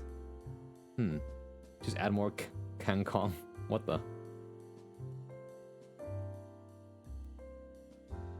Oh, I see. You probably use bread to eat it, huh? A bed of rice. Compliments. Hey, Kappa. No arms, red. Ah, the painter one. Yes. That one was tough to play. That one was a tough one. I don't know if I got the closure that I was looking for with that one, but it was an interesting one for sure. To you, best bard. Well, thank you, Kappa. I think I've been trying my best. I'm trying to be better to people. I'm trying to be better to myself. Thank you for giving hat. Well, here we are. Warm rice. Why not hot rice? I forgot, I'm not gonna lie though. I feel like I should know better. Because if you don't know what Katawa Shoujo is, it's a visual novel that it was developed and created in the mid-2000s, I believe, by a bunch of people on 4chan, I want to say. And it's a very interesting one because it's one where every single dateable girl in the game has some kind of disability, right? Blindness, deafness, lack of limbs, that kind of thing. And I think the game is technically supposed to teach you that people are more than just their disability. But I think it was controversial at the time because maybe they didn't go about showing that in the best way. But it's still like pretty interesting playthrough. You have 2 give hat redeemed, so extra long hat wearing for the bird. Huh? Where? I only have 1 give hat though. I got the authentic Paris experience. Nearly stepped in dog shit, got beamed in the head by a pigeon taking off. A cute girl tried to pick my pocket. Oh god. Emphasis on tried. God dang it. This is what the devil on my shoulder says when I'm trying to abstain carbs. But you're king of carbs, though. It's me. I'm the casual observer on your shoulder. So, like the devil or the angel? I actually keep a close eye on dietary research, especially stuff that revolves around the heart. We're actually reaching a point where scientists can achieve a way to remove the plaque in our arteries. Wow, that's really interesting. Katawa Shoujo, that's the one. Observer, derogatory. Do you read manga? I do read manga. But, like, there's a lot of manga out there, so we might have to narrow it down, you know? If you're asking about the Shonen Jump, then technically, yes, I read that weekly. Because I have the app. Shoutouts to everybody still reading, Why am I suddenly blanking?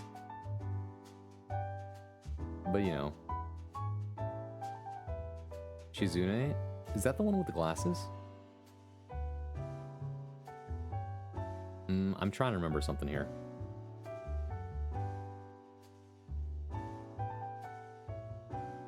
I've totally forgotten. Deaf girl with the glasses. Okay. You know, that's the one route I never finished. I wanted to finish it. Chainsaw Man. Chainsaw Man is actually not in Shonen Jump per se. It is published through Shonen, but it comes out on Tuesday rather than the Sunday Jump issue.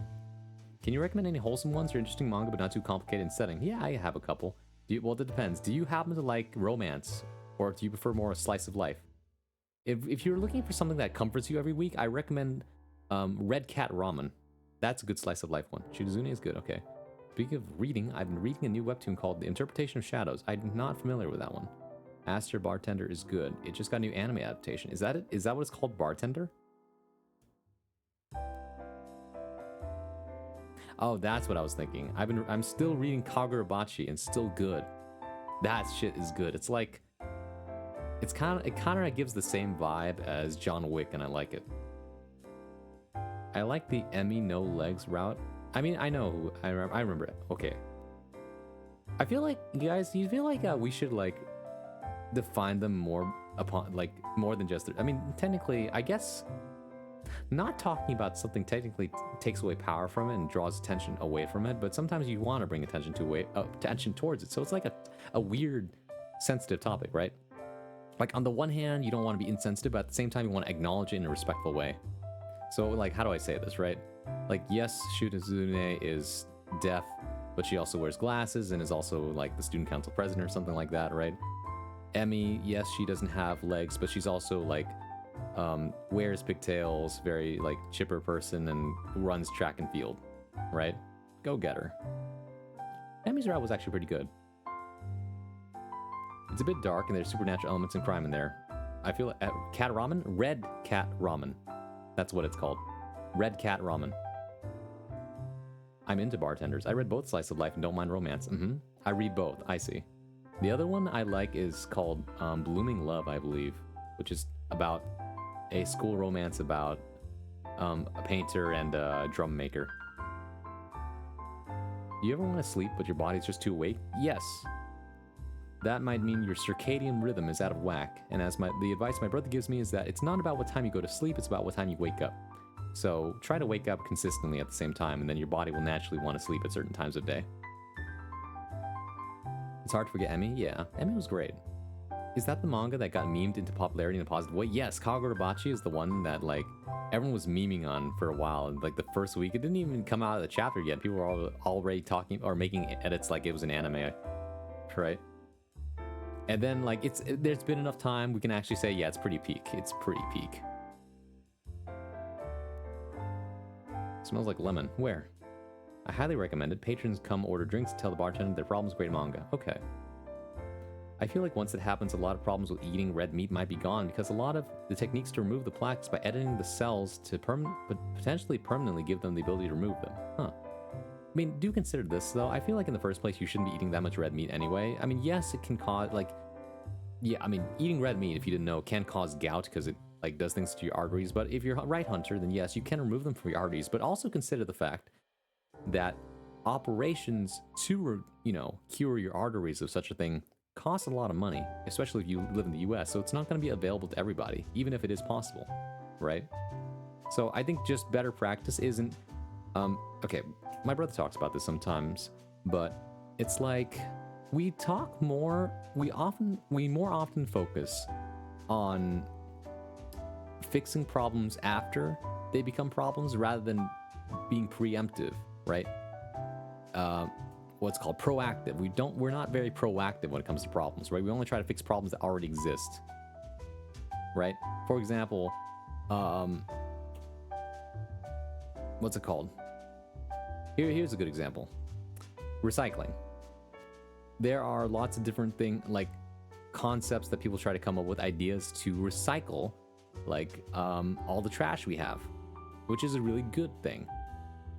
But some people are try to be more proactive about it and reason that we wouldn't have so much trash to recycle if we just had more compostable utensils and other things like that, right?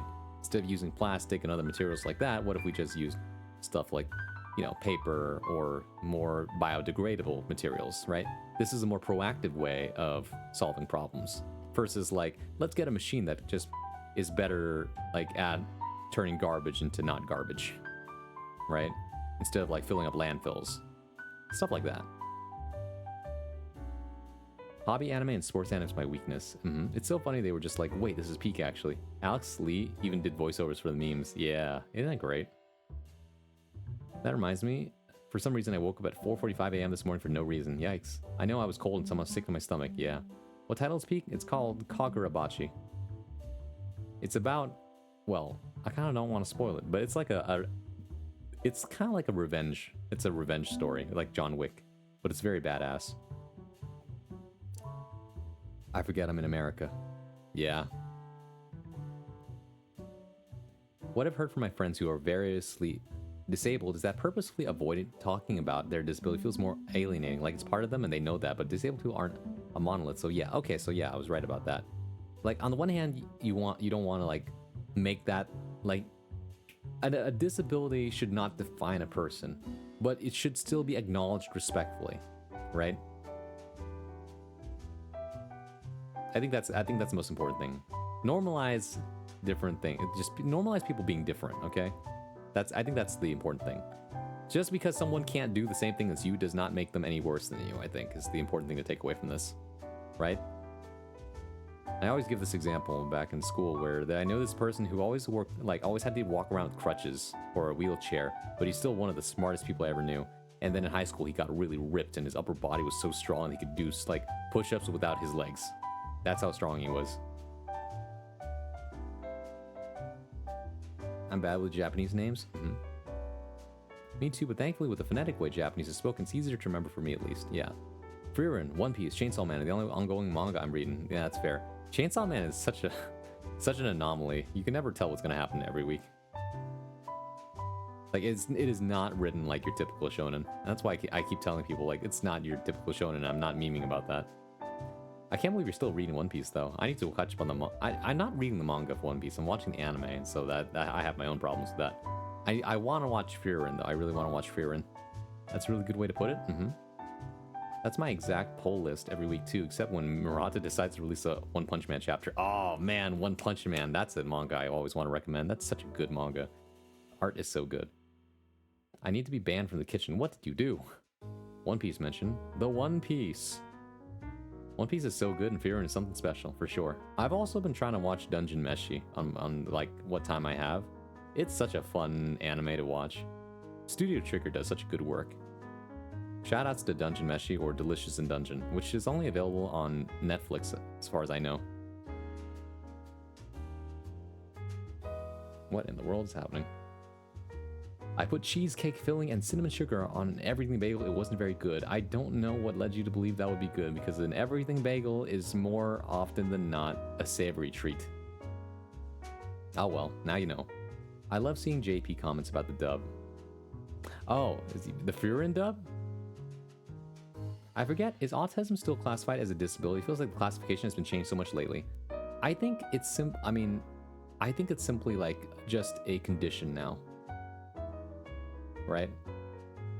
I'm not sure if it counts as a disability. It depends on like on how extreme is it, right? If it impedes your ability to live every day, then it might be considered a disability. But it's a disorder. There we go. That's the right.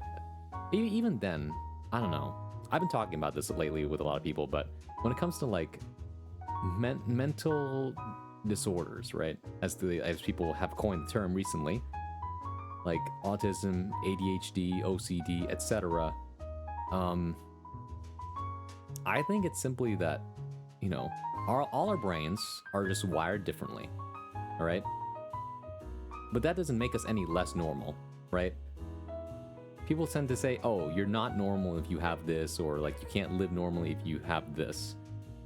I think we all have our own challenges in life that, you know, our bodies give us, that our environments give us, but we all, you know, deal with it in different ways. We all learn better coping mechanisms as we grow, as we meet more people in life. You know, we all have our own path to live, right?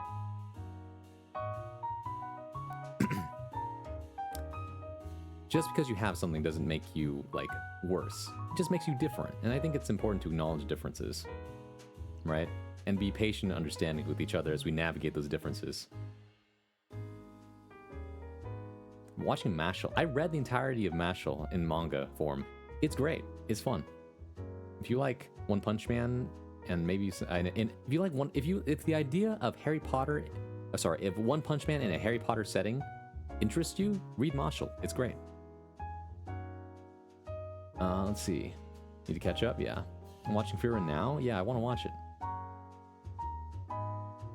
How is that not good, though? The math adds up. I don't know, actually. I mean, I've always thought Everything Bagel is more savory, but who knows?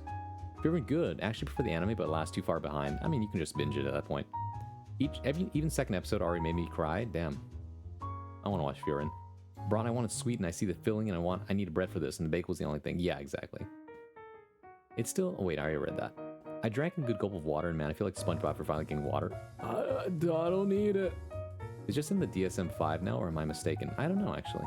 That's what I was thinking, because I know some friends have more severe issues. I'm bad at math, that's why. The thing about disorders is that while it's not exactly curable for the most part, it can be maneuvered around. That's right, there's a lot of medications these days. If you have like ADHD, there's ADHD medicine that helps you focus more, right, and stuff like that. I'd be more embarrassed if someone looked at my Windows calculator history than my browser history. What did you do in your calculator, bro? Hot take, nobody's equal. Sometimes we suck at something or a lot of things, but we all deserve happiness and respect. I think that's I think that's, you know, fair to say. And on the topic of equality, right? I think this is a radical idea. Oh, not radical, but it was an idea I learned in school. How we shouldn't be aiming towards equality, but equity. All right? The common way of looking at it is that everyone, right? Equality, okay, so imagine there's like 3 different dudes of different heights, like trying to look over a fence, want to watch like a sports game, okay? Equality is giving each of these people the same size stool. The taller person is gonna have an easier time on that stool, and so is the medium-sized guy, but the smallest guy still can't see over the fence even though he was given the same size stool as everyone else, right? Equity is seeing what everyone else needs, right?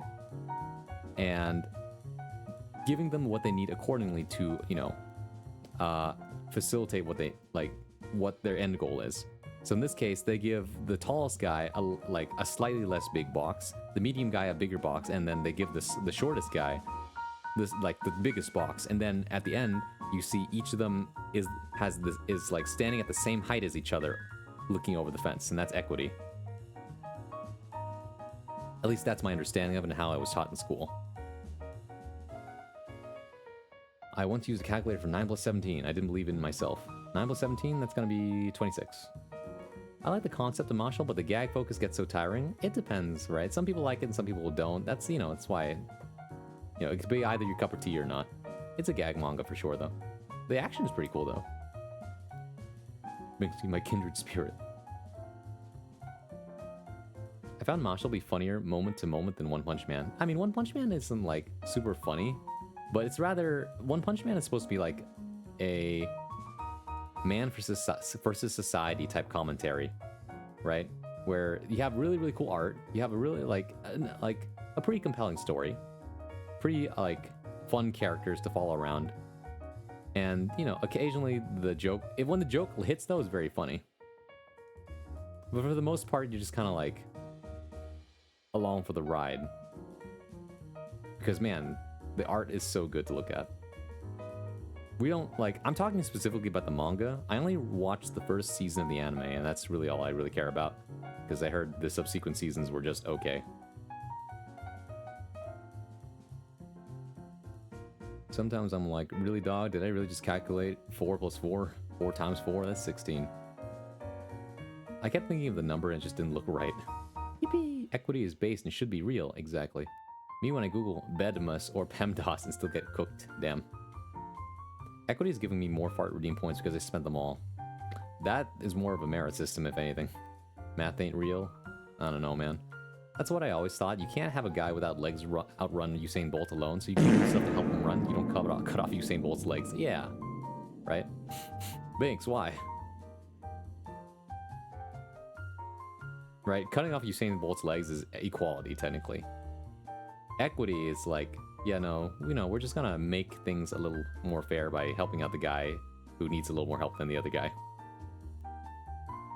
Because I think it's good to try and help each other out, be patient with each other, in my opinion. Also, thanks for lurking, Binks. Equity is me winning more gambling. No, it ain't.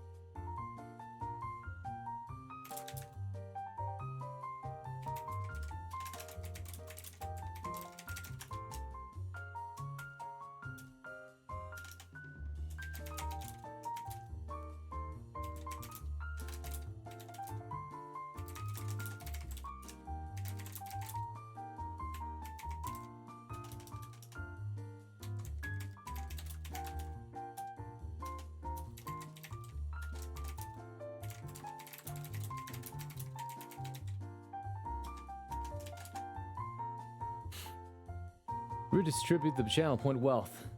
That's just socialism. I was talking about this with my parents and cousins who live in Canada and hate the welfare system over there. They don't think it's fair that their money is allocated to resources they don't use. That's also fair.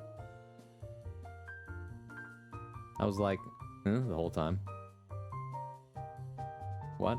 I mean, okay, old school thinking versus like, or I guess, yeah, let's say old school thinking versus new school thinking, right? New school is like, or at least, yeah, let's just go with that, right? Because I don't want to, like, use terms that I'm not comfortable with. At least, to my understanding, old school thinking is that, like, if I worked hard and earned my money, why is the government, or whatever the equivalent is, taking my money and giving it to people, and giving it to other people, right? And I'm not able to use that money, right? And other people are like, yeah, no, I worked hard, but because I live in this country, I gotta pay up my fair share so that we all can live in this country fairly, or whatever it is. Right? Writing is so fun. It is. It's a lot of fun. I wrote a poem the other day, and man, it felt like a weight has been lifted off of me. Nice. I feel like that's a question of long-term versus short-term thinking. Also true. It's a blissful feeling. I wish I got that from a good photo or drawing. As soon as I hit send, I feel like I have to change stuff. Depends on, I think, how much you put into the work you just made. You give to help everyone and yourself in the long term. Exactly, right? Excuse me. It really just depends on whether or not the things that the thing that your money is spent on, is it something you agree with, right? If it's for like paving roads and things like that that help your everyday life that you can tangibly see, then you feel better about it. But if it's to help somebody in like some place that you never end up seeing, like, oh, this poor family was able to afford more food thanks to your efforts, then maybe philanthropic, or at least as far as philanthropy goes, you feel better about yourself, but you don't necessarily feel the impacts unless that you know that family personally. Right? It's the same effect as like my middle school teacher back then was trying to teach us about ethics and about how, like, okay, look, if someone asks you,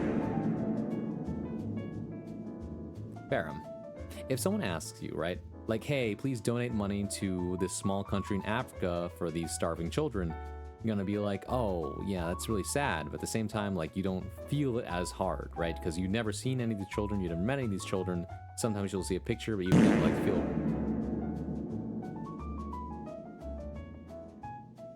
You've never seen these children, you've never met these children, but at the same time, like, You know, maybe a picture can help tide you over, but for the most part, you have a bit of an emotional disconnect because there's a physical distance between you and that, right? That's just how the brain works. But the moment you see someone drowning in front of you, you immediately feel the need to act, right? You just go and rescue them because, like, oh my god. If whatever happens in front of you is a lot easier to process than something that's like halfway across the world from you. At double down, of course. That's unfortunately how the brain works, and that's why with certain things we're gonna be reacting much quicker than others. Right? That's true. My brother. Me sending fan art, then realizing I left a line work layer on. Oh no. A society grows great when old men plant trees in whose shade they shall never sit. That's a great quote. Same, always know 2,000 things I want to fix after I post. Oh, I totally get this, right? Same thing with poetry. But you're like, yeah, it's a good poem. And then after that, I'll read it like a week later and like, I'll start changing things again.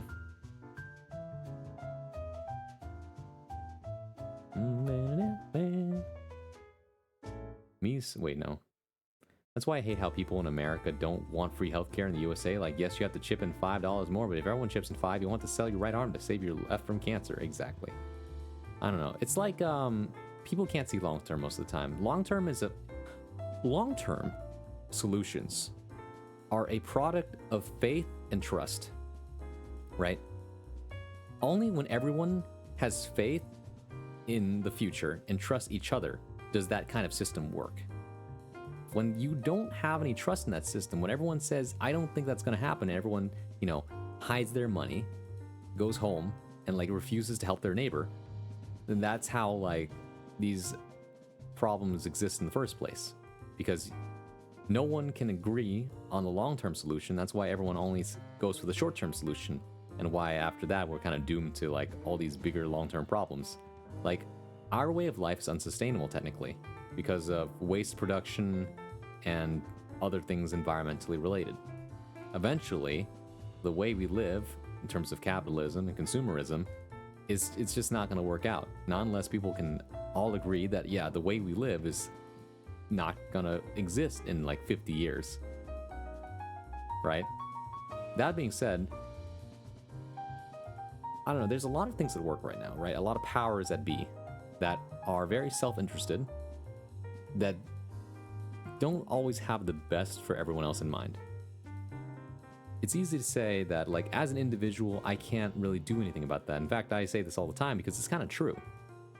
Technically, one person can make a difference if you take all the right steps, like, oh yes, I become an influencer, tell people how to think, and, you know, influence people subtly through that kind of sense.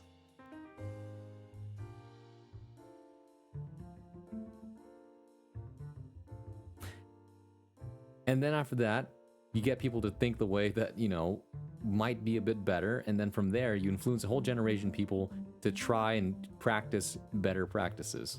I don't know if that makes sense, right? You start voting people in that you think that is more trustworthy, makes more sense, has your best interest at heart. But I don't know, how politics is always kind of, like, dubious in some way or another. But at the very least, everyone, like, if you start a trend where everyone says, yeah, no, you should stop, like, using this thing because it's bad, and everyone starts doing that, and then, you know, before you know it, you've made a change in the general populace of, you know, how things work, right? Alternatively, you go from the top down, right? Like, someone in the government says, or passes a law that says, you know, we are no longer using plastic bags or whatever, and then, like, suddenly your grocery store no longer uses plastic bags, and as a result, like, at first you're just like, oh, this kind of sucks. But then it's slowly, because there's no more plastic bags, it's not as much litter, and, you know, the environment is somewhat saved. Stuff like that. I think it was more a reflection acknowledgement piece, but it was nice to the point my heart warmed and I just slumped and relaxed for once. Heard someone outside by the off-ramp calling for help. Ran through the woods shirtless and barefoot to find them. That's crazy. I hope it worked out. Me looking at the cashier dead in the eyes, I pressed no on the screen asking me to donate to charity. Right, exactly. Or, like, no to the tip. Some people have this logic, right? Alright, you, as the server, the cashier or whatever, did the bare minimum for me. Right? There's no reason I should tip you. Some people say that, right?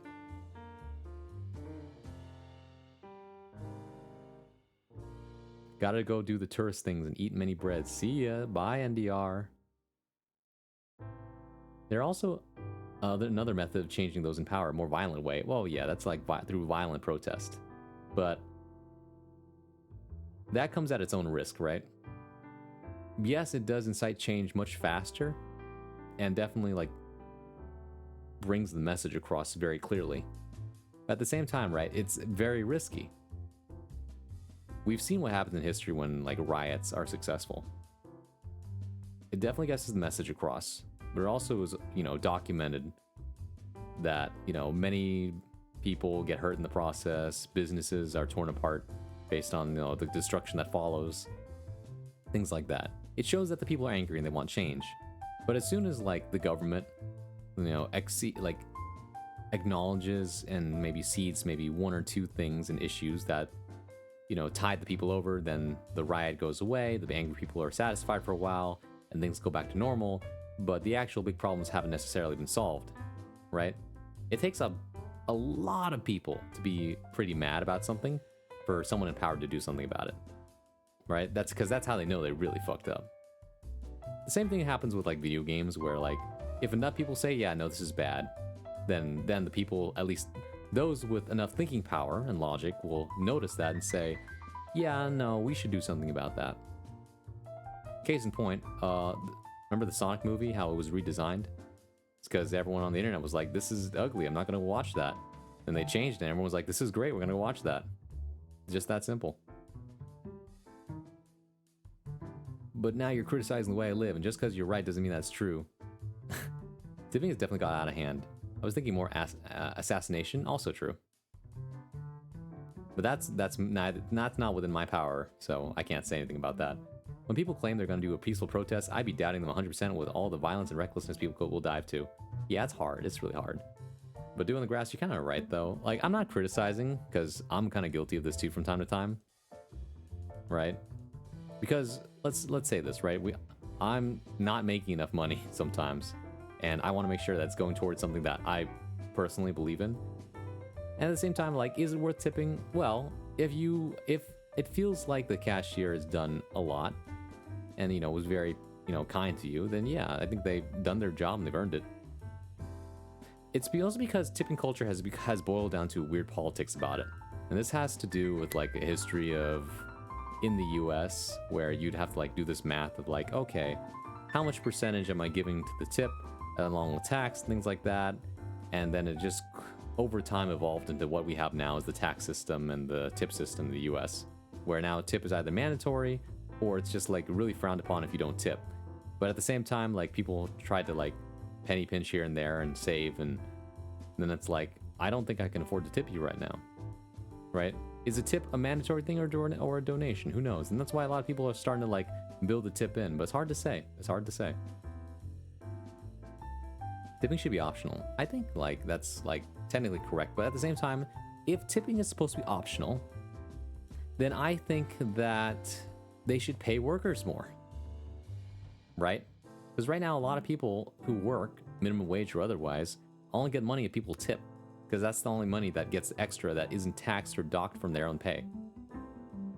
And unfortunately, a lot of people who are like managers or hirers or business owners don't want to give their workers more money. So we're stuck in this like bad loophole. And that's why actually I do think that we're just working the tip directly into the final bill is a lot easier, because then you don't have the added like frustration of the customer having to do math just to pay more money, and the workers get paid a little more because of the fact that the tip is just baked into the final bill, right? Sure, the bill is going to be slightly higher, but people can grumble about it, but then they'll still end up paying for the thing, right? And if they don't like it, then they just don't come back to the restaurant. But chances are people are pretty like easy to tide over. What I mean by that is that like sometimes people will like be like, yeah, that's expensive, but then the logic is like, yeah, but everything's expensive these days. Everything is like relative, right? In certain states in the US, in order to combat the fact that prices go up, paychecks go up as well. Everyone gets pay raise, but in retrospect, the proportion of it is about equal to about even if you didn't get a raise and everything was still cheaper. So in other words, it's just inflation again, and inflation sucks. I pay extra not to do math. Exactly, Fina. We're still offloading the onus to the consumer, because we know they'll rationalize it. Yeah, if I were forced to tip, they'd never get any business again. Yeah. Well, forced to tip is like, how to put this? Is it baked into the bill, or is it like that you have to tip, right?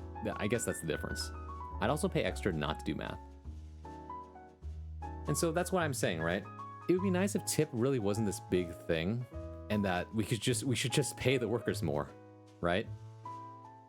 Also think about this, right? And the whole reason behind why tip culture in America is kind of soured.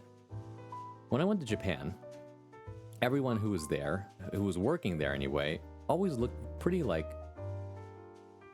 content with what they were doing, and they were very pleasant to talk to and work with, right? Whether that's the cashier, the person working in like the business districts, or anybody in the shopping malls. They were all very pleasant. Even the train conductors and the taxi drivers, right? And I think it's mainly because of this. The service workers and the pedestrians all respect each other equally, right? It doesn't matter what job you have, he will still give you the same amount of respect, including your, the people who pay you and all that. At least I would hope so. And in that case, right, you don't really mind paying more or less for whatever. Or at least the logic here is that when everyone feels good doing the job they do, then there's like, oh wait, sorry. The point is that when workers are respected, that also means that they get better pay and like better rights and things like that. In this case though, I feel like in the US, you only get respect based on the job that you do, right? If you work a lower end job, then people don't view you with as much respect, unfortunately, because they think, oh, it's either too easy of a job or it's a job that no one wants, and that's why you do it. Something like that, right? I'm here. Hey, Cheshire. Excuse me. When I was visiting Japan too, it was great knowing that a tip wasn't expected. Yeah, exactly, because it's already like, the work culture there is already in a way that like, okay, look, Japanese work politics is its own beast. That has to do with more with like workers' rights and stuff like that. But at the very least, tip isn't expected because it's already like, yeah, everyone's being paid the proper amount. In America, not everyone is being paid the proper amount because no one can agree on how much you should be paying people. Japan's a whole other kettle of fish, exactly. I'm just saying that the comparison here is that people respect each other no matter what job they're doing. At least on the surface level. Right? Because I want to say that you can't always fake. Okay, maybe you can, but at the very least, it didn't seem like they were faking their enthusiasm for their job. Because everyone just seemed grateful to be working. Right? Here in America, there's a lot of people here who just kind of hate their job. Right? And it shows in the service that they do, in which case the consumer isn't happy either, which leads to like their managers like talking down at them for not performing better, and that leads to just overall lower morale. Right? And then no one's happy. Yep. In America, it's companies wanting to offload paying their employees onto the customers. Exactly. Right? And that's just unfair. Big business is really just ruining interpersonal relationships and relationships between you and your service worker. And so, like, what's to be done? Well, from our individual standpoint, try to be nicer to those working in, like, business, because you never know what they're going through, and you might have gone through that too, and so you know how bad it can be. So try to meet them in the middle. And then at the same time, try to protect your own finances where you can, because, God, life is tough right now. And on the other hand, from a more, like, root of the problem kind of perspective, there should be some reform in the way that people pay each other.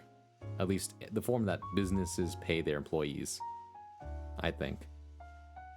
And that has to do more with like the political socioeconomic climate that we are currently living in, based on like, are you making enough? Are we paying enough? How much is the price of stuff right now? And why do I have to pay tips and taxes for literally everything? Like, where is my taxes even going? Play Helldivers 2 and triple the defense budget. Whoops. It's a circle of unhappiness when a staff member is unpleasant to be around when they don't enjoy the work environment. Exactly. Right? That's why I think like a little kindness goes a long way. And like one person, all it takes is one person being kind to turn around the whole thing. If your server is very polite to you and happy, then that puts you in a better mood and makes you want to tip them because you think, yeah, you know, they deserve that tip I don't mind that because I feel like it's going toward a good thing. And when that happens, then your boss is happy and that treats you better. And then like you as an employee just feel better working at what you do. Right? This works in other ways too. Me as the customer, I can see that the server is having a bad day, so I tip them a bit more, and they're just like, wow, you know, that's great, right? When, like, because the customer is happy, the manager is happier, and they treat the employee better, and the employee is happier, and so it's a cycle of kindness and happiness there. And same thing with the employer. If the employer just pays their workers better and treats them better, you know, gives them time off and stuff like that, lets them live their life, the employee is happier. Therefore, they give better service, and then the consumer is happier, and then they maybe spend more money, and that means that the employer and the employee is happy because the consumer is happy, right? It all starts with one person. You can't actually make a difference just from being a nice person.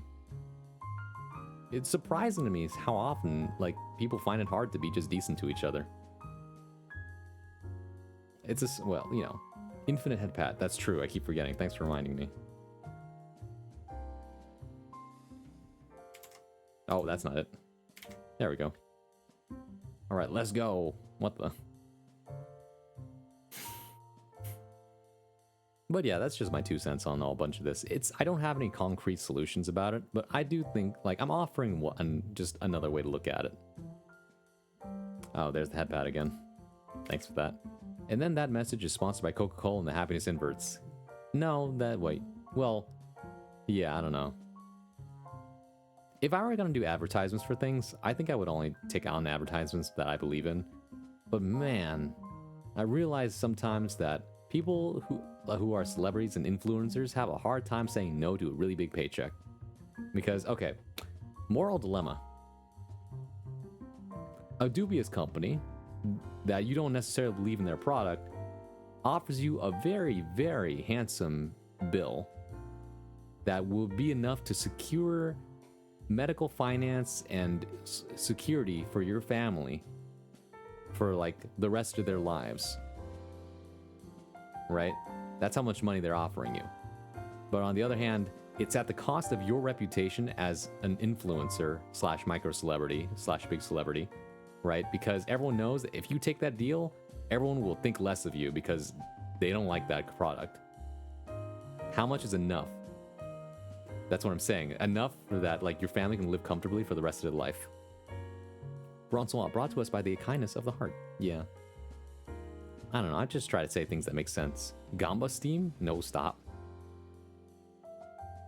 Sponsored by Raid Shadow Legends. You know, Raid Shadow Legends, despite how, like, gimmicky they feel, are technically a legitimate, like, good starter ad. Because they've been memed to oblivion, whoever takes on a Raid Shadow Legends, sponsorship, everyone already knows, like, okay, yeah, we know why you're taking it. That's why we don't feel bad about it, right? We all know what kind of game it is and who they are, and we're just happy that they're willing to sponsor just about anybody, right? That's why no one has an issue with Raid Shadow Legends.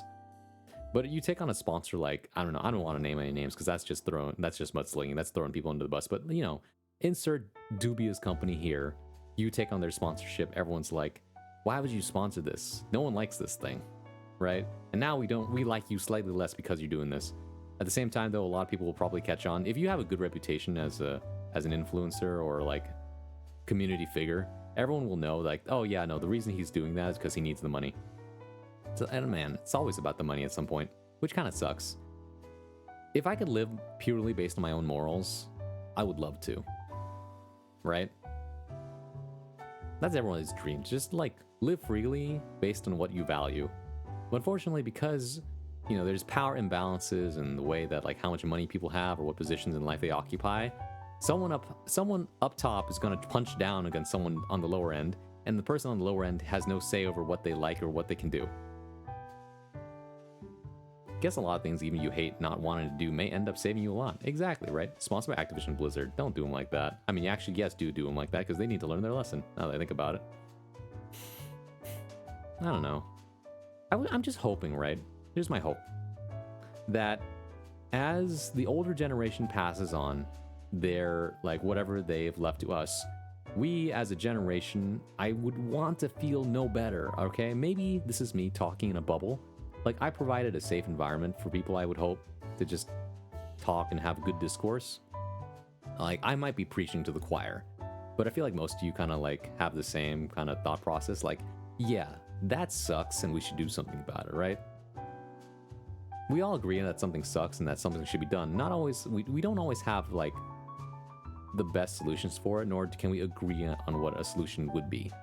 But at the same time, because at least we all can, like, agree, we come to the consensus that, yeah, no, this thing is an issue that needs to be fixed. We can at least, like, take that from the previous generation and say, okay, now that everyone who is old and doesn't believe in climate change is gone, we can talk about climate change and what we can do to prevent that, right? That's the hope. But I don't know how much longer these other guys are going to be in office for. Like, it's kind of concerning. Payout, now layout. The payout is determined by how many people you get to play X percentage of the game, where X is the amount they have researched to be the gotcha pill tipping point. Yeah, I mean, it depends on the sponsorship. Some sponsorships just require you to, like, get a download link or download code. Other ones, you know, just want you to have, like, this, have the thing on your screen for a certain amount of time. That's the, you know, that's the deal. Always read the contract, by the way, before you sign up for everything, for anything, sorry. But yeah, that's where the thought process goes. Hopefully, you know, the future is a little brighter. Valid concerns, yeah. You know, I don't want to live in a world where if I ever have children one day, then they're gonna have to, like, deal with whatever problems that my grandparents or, like, generation left for them. Like, they left that to me, and then I have to leave that to my children. That sucks. Why doesn't the buck stop with me? Why can't we just stop it there? And that's simply because we all have to, generations have to work together to sometimes undo the problems that we've created for each other. You know, we talk about generational trauma, right? Let's talk about this one. Here's a loaded topic. Beating your kids. Yeah, kids these days, right?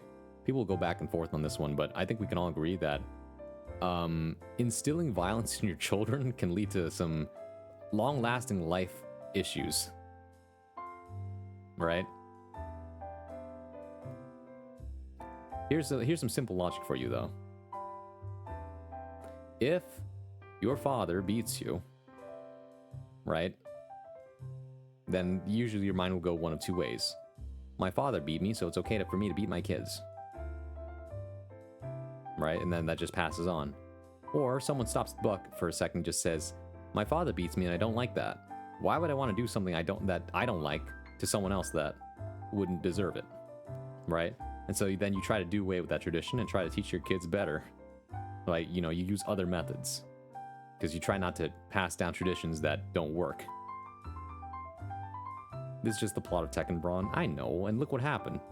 Heihachi abused Kazuya. Kazuya abused Jin. Right?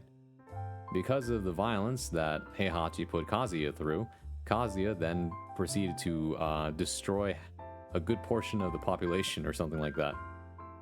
Although some people might try to argue, no, Kazuya was just evil from the start.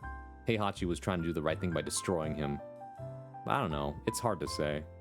Jin, though, like, learned from his mother. Mother said, son, I love you. And also, violence is a means to an end. And Jin's like, okay, mom, I'm gonna go stop my dad now.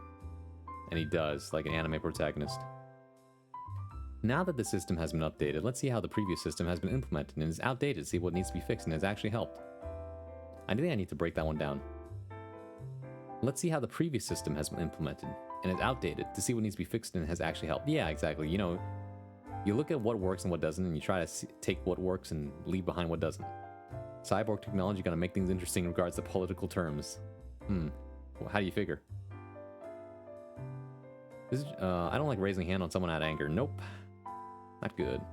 Kazuya and Jin is indifferent to each other. Heihachi did dirty things to Jin. Oh, did dirty to Jin? I guess that's fair too. It's been scientifically proven to alter the development of the child's brain matter. Brain matter. Full stop. Let me see if I can grab the sources, right? It's just not good. So true. CPTSD does give you the ability to hell sweep. What the? Jello, hello. Kazuya Vegeta. Generational trauma makes people into mashers. Fair. It's like, where does the buck end, right? Where does it stop, and where do we try to, like, pick up the pieces to say, let's make sense of this and try to be better? Kazuya went to see Jin. He wants the power. Heihachi wants power too and hates everybody. This is fair. Excluding Kuma. Okay. He loves his bear. All the representatives in the future are going to be cyborgs and will never retire. Fina? Boy, do I have a manga for you. I've been reading this, what's it called? I've been reading this manga that's, called, what's it called? Hold on a second.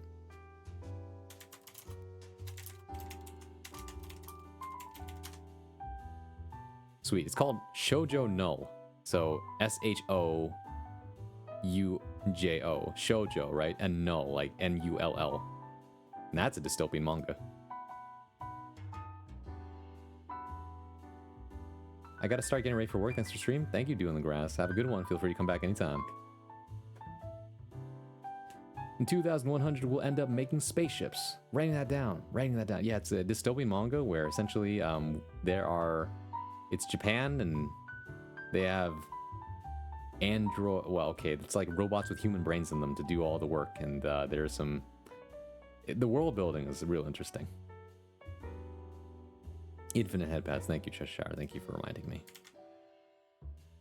Which reminds me. Have you ever considered reviewing viewer poetry? I have considered it, but then after that I had to think, how would I accept those things, right? Do I want to just like do a little small mailbox or something like that where people can just put it in and then I review it on stream? Actually, it's not a bad idea when I think about it. It's just that I think there's different degrees of what people are looking for workshopping, right? Google form? I think a Google form might work. Thank you for toggling my hat and coat color. In kind words? Kind words is more about sending letters, though. Anonymous viewer poetry. It can be anonymous or it can not be. I think it should be up to the viewer. But yeah, like, they would submit their own poetry. I don't know how they would prove that, but yeah. You know, it's a trust system at that point. But yeah, I am technically, I have a degree in poetry and I know how to workshop people's poems. Anonymous poetry and Braun has to guess who made it. No, Farum, I'm not doing that. That's not the point of it. Also, it's really hard sometimes to workshop. Oh, also Doing the Grass, thank you for the follow. Wait, you do? Where? Oh yeah, no, I have a master's degree in creative writing, concentration poetry. Also, thank you for the follow again. What was I saying? Yeah, no, I know how to the workshop. Okay, so here's I'm gonna teach you some guys something. I do kinds words when feeling stressed and sentimental, and there's a lot of real people in there with real problems. Yeah, exactly. What was I saying? Right, workshopping tips. Giving someone critique is actually really hard if you don't know how to do that. Right? A lot of people only know how to say, this is good or this is bad. Right? And they'll have some kind of amorphous thing like, I think this was good because of this and that. But like, that's all I can really say. Right? This song is what Sadie would sound like if they had invented antidepressants. Whoa. I think that with workshopping, giving critique, it helps to have a system, right? And the system that I used back when I was in college was, what is the author trying to do first? What's working? You know, what would I like to see? What do I like as a reader, and what do I want to see more of? And then what is the author trying to do but isn't quite working, right? That's a good way to look at it, right? Like this part is not as effective as other parts, and I think this is taking away from it instead, based on what I understand you're trying to do here. That's my interpretation of it, right? So in other words, the workshopee is a person who's like trying to understand what the piece is trying to do, and then what's working and what isn't, or rather, what do they like, right? What's working that they're a fan of, and then maybe what's not working as effectively. because it's not good or bad. It's just, is it working or is it not? And that is a more quantifiable way to look at a creative work rather than something else. And this works because everyone writes differently, right? There is no right way to do something creatively, which is why sometimes it's very hard to like judge a piece of writing. But more often than not, whenever I'm reading something, I'll be able to go like, did this move me? Like, is it coming across? Like, did I figure out what this is trying to do, and does it come across, right? In which case, then yeah, by those criteria, I'd be able to look at a piece of writing and go, you know, I think I see what you're trying to do here, and I think that you're doing this, and that very well based on these parts here.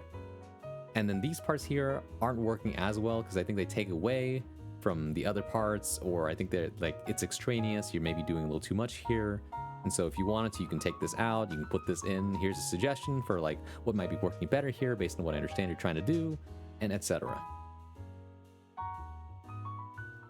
Favor forgot the definition of anonymous. Well, I mean, it's anonymous, right? Or as in, I don't, like, they don't say who it is by, and Farum is like, you have to guess the identity of the anonymous person. What catches their attention in a pleasant way versus what catches their attention that needs to be tweaked? I mean, also to consider, right? Maybe something doesn't necessarily need to be tweaked as much as it might be something like, that needs to be supplemented, right? Like, for example, this part might work better if you add this in, right? It's a case-by-case basis as well. And more often than not, it's hard for people to wrap their heads around how to improve something when a lot of the times we hear or see something very much in passing. If you hear a song that someone played, then, you know, the most polite thing you can do is like, oh yeah, no, it was good, it was pleasant enough, right? Like, it was pleasant, it was good, I liked it. Like, thank you so much for playing that song, right? But when giving critique, then suddenly you have to reevaluate the way you listened to it the first time, right? The way you consume a piece of media changes based on the lens in which you view it. There's a big difference between watching a movie to enjoy it versus watching a movie and for like different movie making techniques, right? It's really fun to watch a movie and see, well, how many different long shots, how many different extreme close-ups did they do? How many, you know, pan cuts did they do? Like, what was the lighting like? You know, what's the actor positioning, the staging, stuff like that. It's a very interesting way to watch a movie.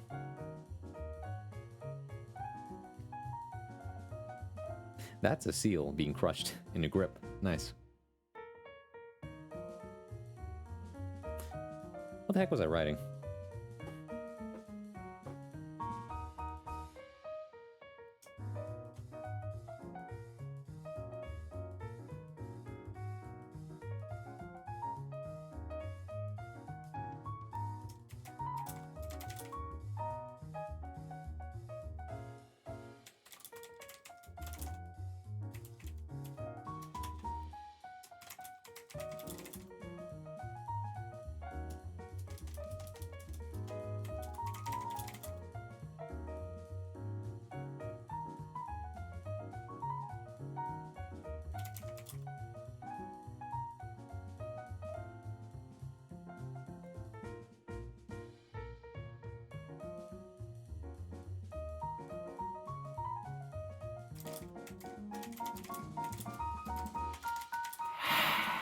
Nice try, Salami, but hey, welcome in.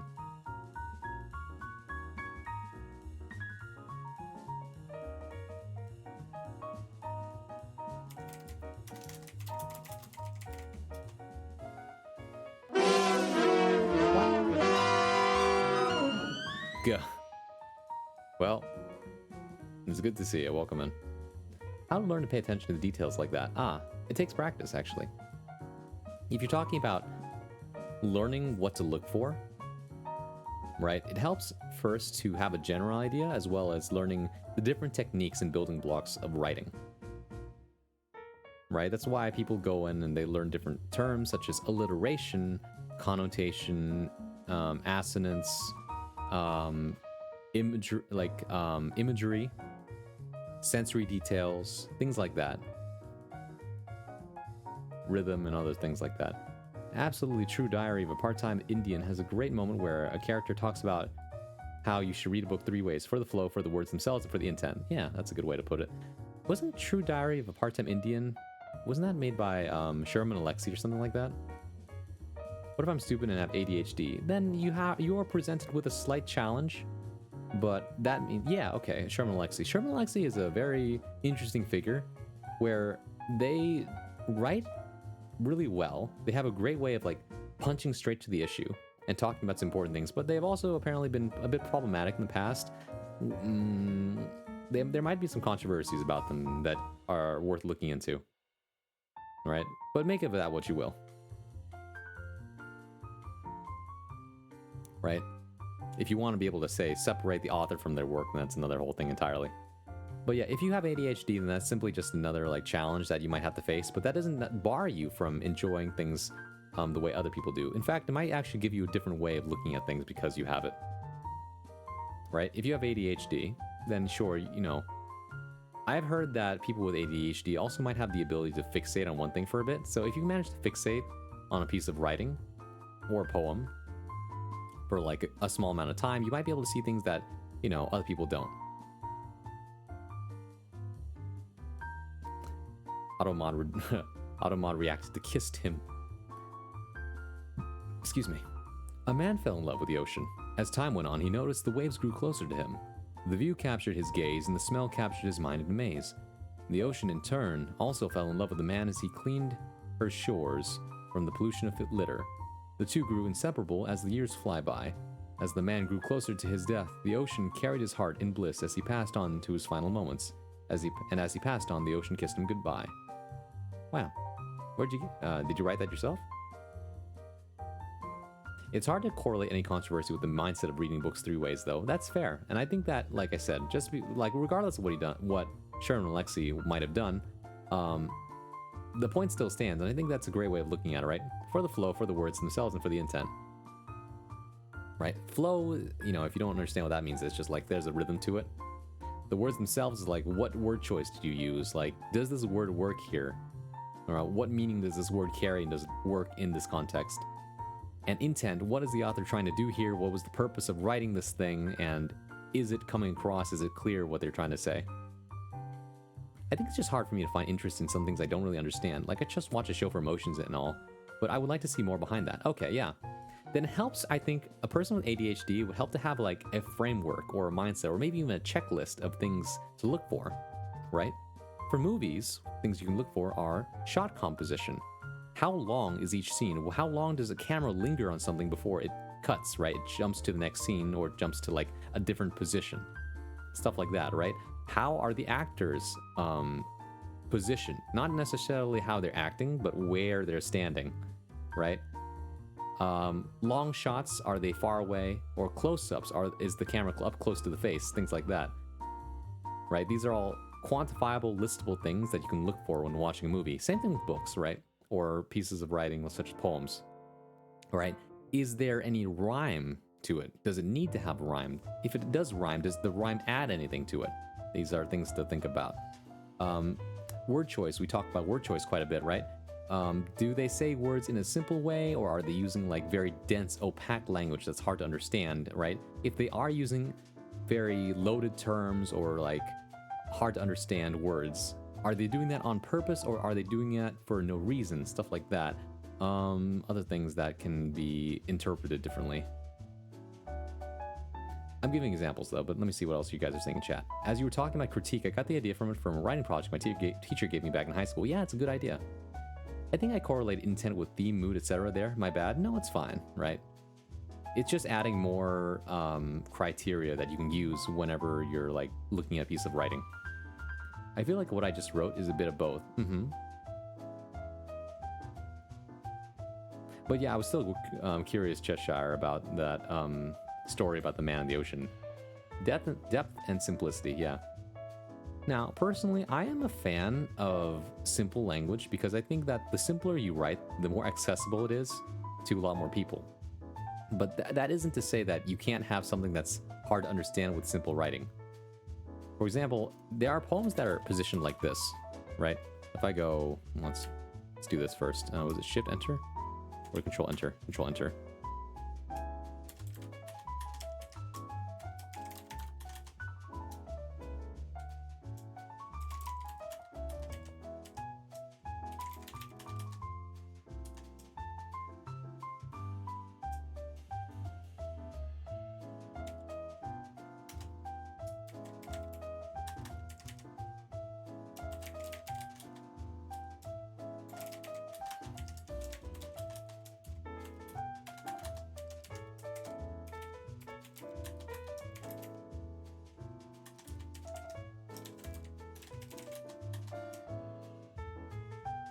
Right? There are poems that are like this, where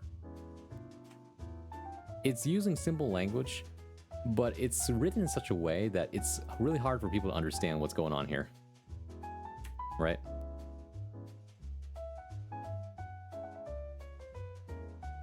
What benefits it gives if I consume that information?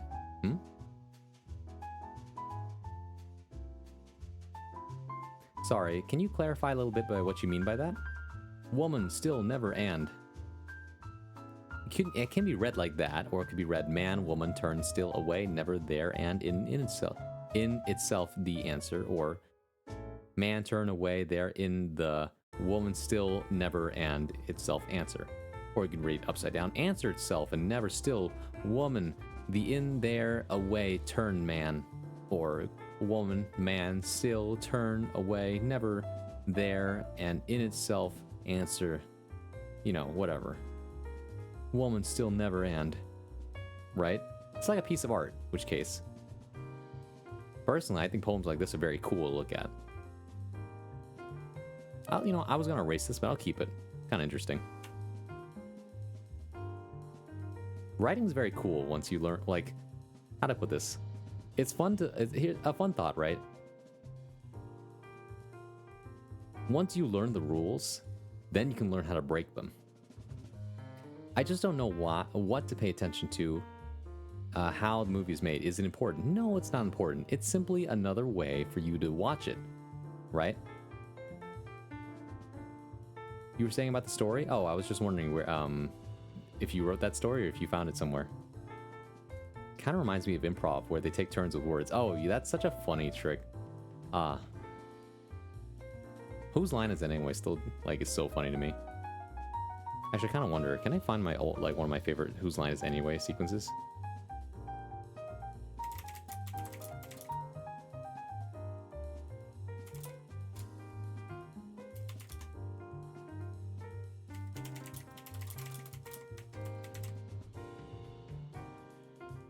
I wonder.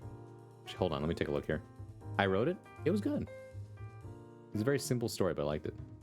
What's your favorite kind of movies? I like movies that are very much about people.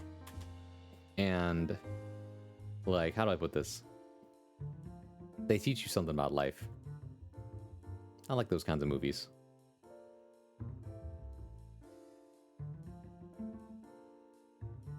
Movies that are kind of fun to watch, too, I would say are fun. My favorite movie is Forrest Gump, by the way.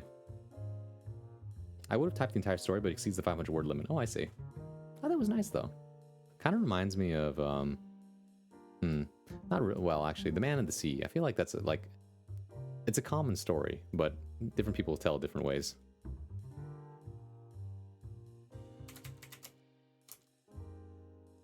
Let's see.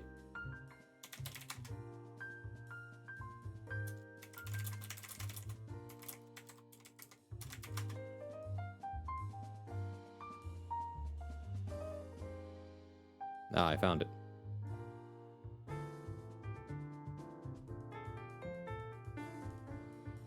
Sorry, your mention of improv got me thinking about this article. Hold on a second. The 49 original Whose Line Is Anyway games ranked. Where's the one that was really funny? Boom, boom, boom, boom, boom. I think we have to scroll to the bottom here. Caesar Hat's always really funny. Weird newscasters, living scenery, party quirks, props. Let's make a date. Greatest hits. Let's see which one. Oh no, some of these are no longer available. I think this one, Fina, is the kind of one that you were talking about. Hey, welcome back to Who's Line Is It Anyway? Tonight's winners, Ryan and Wayne. Ryan and Wayne are the winners. Oh, God. Let me get right over here in the middle. What we're gonna do a little game called Three-Headed Broadway Star. What happens is we're gonna be like a weird three-headed Broadway star, and we're gonna sing a song from Lost me, make up the a name show, of yeah. a big Broadway hit musical. What? My favorite shoe. Good for you for making up on my favorite shoe. And name the big hit love song from my favorite shoe. You got soul. Oh my god. You are right on the ball. One guy paying attention in the whole room. Okay, here's the big hit love song. You've Got Soul from the Broadway musical, Something About a Shoe.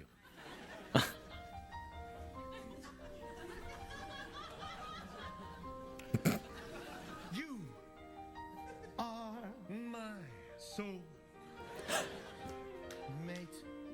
I can't hardly believe. Hush.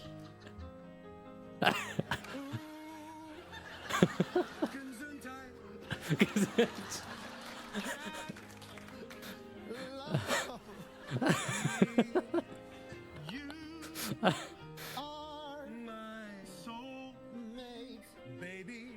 Lace up my shoe and take me on a. Oh, sorry, one word. He messed up. Trip so beautiful. I love you so. You. What? What?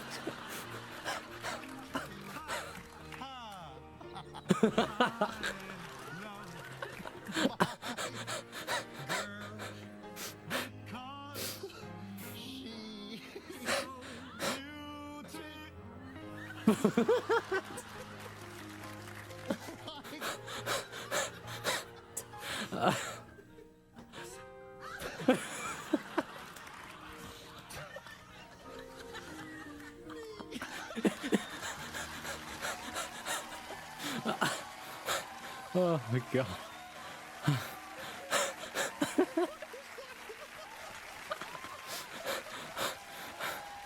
Oh.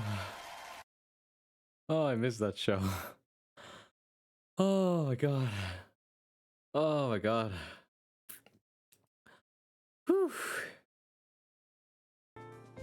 Oh, it's gonna be the death of me.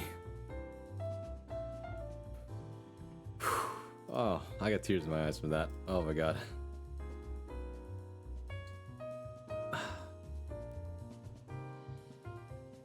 Okay, what did I miss? Thank you. Yeah, no more man in the sea. We're the man of the sea now. It's a dude madly in love with just the letter C. What's a pirate's favorite letter? The C. No, it's R, you fool. I haven't been listening, but I agree. About what? When I first wrote it, I took a little inspiration from Sokka and his girlfriend from Avatar: The Last Airbender. Ah, I see. That's cute. Okie dokie, I'm out. Oyasumi. Goodbye, Yanu. Have a good one. Good night. I really want to see them. I know Colin Mockery and Brad Sherwood are doing a bit of tour. Ooh. I think that's Ryan. Ryan Stiles. Have you discovered Dropout? Particularly Make Some Noise. I forget what those are. The great thing about improv is that you gotta act like your improv partner is a genius, work the hell out of whatever they gave you. Exactly, right? Because improv is actually like all about communication. If you don't mix the best shit, it really does. I love improv. Improv is just like, you can't just be selfish and go along with whatever fantasy you have. You just have to work with what you got, whatever the person throws at you. Ryan Stiles, the guy in red. Ron laughs like he's suffocating. Only if it's really, really funny. Right? Plus it's like late at night. But I have multiple different laughs, I think. There's like laughs that sound like I'm running out of breath. There's laughs that come from the belly. There's laughs that just like sound like I'm about to die. So it just depends. Oh yeah, they tour? Yeah, depends on which member of the original crew. Can't be Michael Scott, had a gun in every skit. Oh, that's right. That, although, I'm not gonna lie, you know, that bit from The Office was so funny because he kept doing that. I finally started watching Avatar again because I was 3 to 4 and couldn't remember it. Ah, I see. Yeah, it's a great show. I think the Netflix version of the show doesn't exactly capture the original spirit that well either. I don't know why it's so hard for them to do like a good live action version of it. May I send you a short poem that I wrote as a proof of concept for review time? Yeah, you can. I don't know how you send it. Is it like a shareable Drive link that you're gonna put in chat? In which case, if it is, then you have my permission to post it.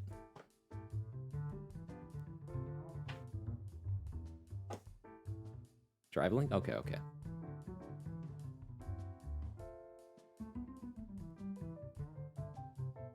Let me take a look here.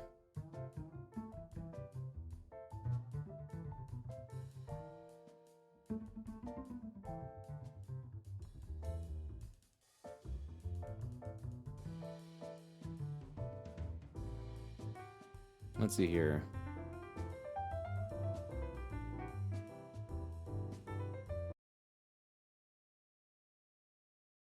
All right, with your permission, I will now be reading this out loud.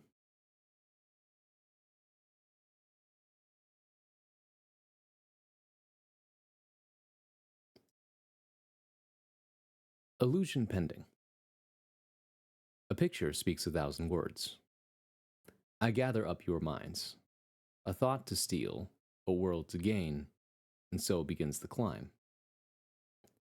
Am I the same as thoughts on page, or sights beheld and lost? An ideated nemophage, I change at zero cost. Speaking one's mind is a challenging thing when others' words are not. Come to me, arms, my beamish boy. I know you less each day. You speak in pure illusion, coy, protected, self-ashamed. Who and where and what are you to seem and not to be? You blindly search and latch onto ideas of minds more free. Speaking one's mind is a challenging thing when through others' eyes you see. Oh, what a clever poem. As far as I understand, at some point it did start rhyming as an alternating pattern, right? Also, I need a little music as I talk here. So let's see. It's a very clever poem. There are times though when it does use some very opaque language. That is to say, it's not easily understood. It's not exactly transparent as to what it means here. But like, if you did a quick Google search as to what these means, right? Ideated means to form an idea, imagine, or conceive, right? It comes from the word idea. And then it says nemophage, right?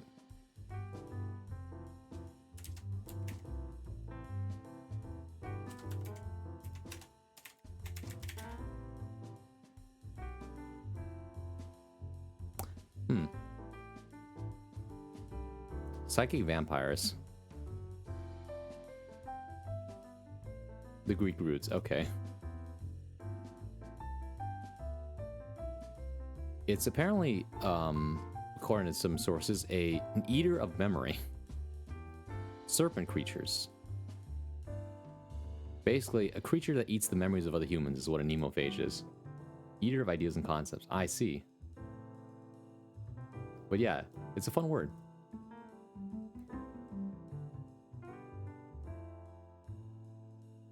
So, a picture speaks 1,000 words, I gather up your minds. Thought to steal a world to gain, so begins the climb. So that's where the rhyme starts, right? Minds and climb. Am I the same as thoughts on page, or sights beheld and lost? An ideated nemophage, I change at zero cost. Also, I appreciate the even form of meter here, poetic meter, in which case, so a picture speaks 1,000 words. So it's what's called quadrammeter, right? And it sounds like da-dun, da-dun, da-dun, so that means it's iambic quadrammeter. Or, sorry, tetrameter. Why am I saying quadrammeter? It's tetrameter. Where is my mind tonight? I gather up your minds. So it's not perfect tetrameter, though. But it's kind of like a limerick style in this case. But it's like 1, 2, 3. Actually, it's 2 quatrains followed by a couplet. and it happens 2 times. Very interesting.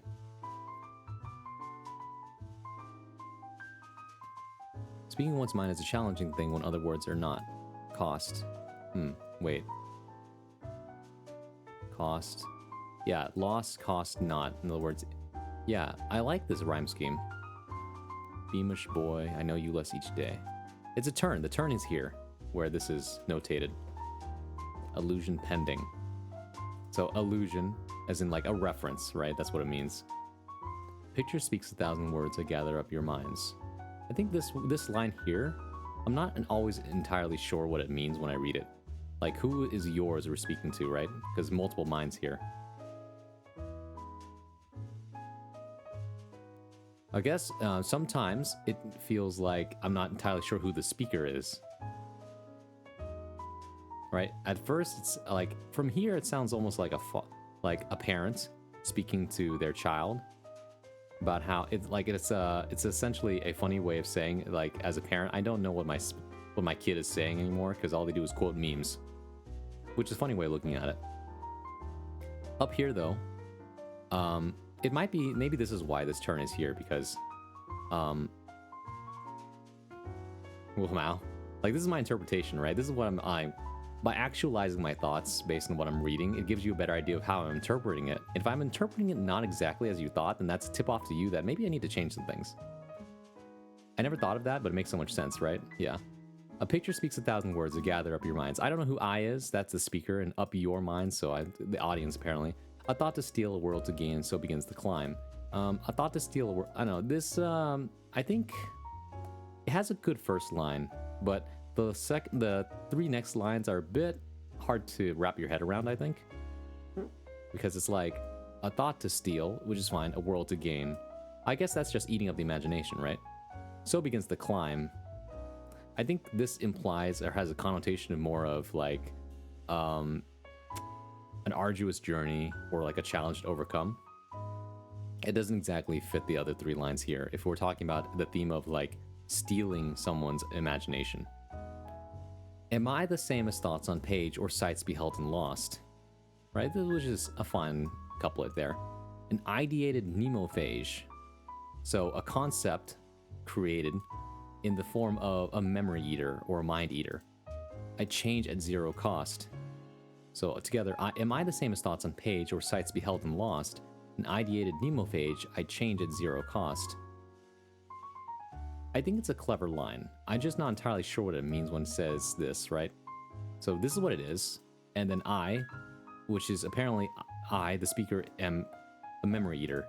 So in which case, this whole part here comes from the perspective of like a mind eater, or in this case, let's say for just convenience's sake, I'm gonna picture like a meme, right? Or popular media that essentially just consumes a person's imagination, because once you've seen it, that's how your mind sees it. It's hard to be imaginative when you base your thoughts around like something you've seen before already.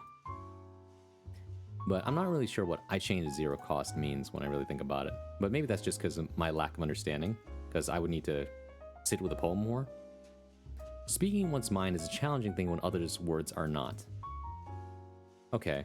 This one I understand. Speaking one's mind is a challenging thing when, okay, and then with a conditional, others' words are not.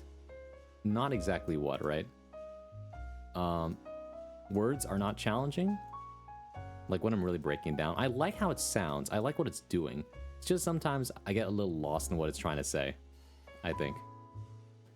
To Pimp 87 Butterflies. Hello, LeBron or Jordan? Damn. That's a hard question. It also depends on just like what, like, do you like one more, or do you think one was better, or something like that? I feel like there's not enough context to this question, right? Because some people say that greatest all time, the GOAT, right, might go to Jordan in terms of Hall of Fame stuff, but some people will say that like the modern day GOAT, the greatest of all time now, outpaces Jordan, might be LeBron. I thought it was obvious. Sorry, dance battle. My bad, man. My bad. I'm like in thinking mode right now because I've been like looking over poetry. But hey, welcome in. Good to have you. Well, what about you though? LeBron or Jordan? Like, Jordan ain't around anymore, so it's kind of hard to say. We only like chasing after, you know, his legacy. LeBron, though, making history as we speak. LeBron can salsa. That's fair. That's fair. Jordan plays golf. Sorry, I'm interrupting the reading. No, it's okay. I've read it. We're just breaking it down like as a example of what it's like to critique poetry. I need more music. Let's see.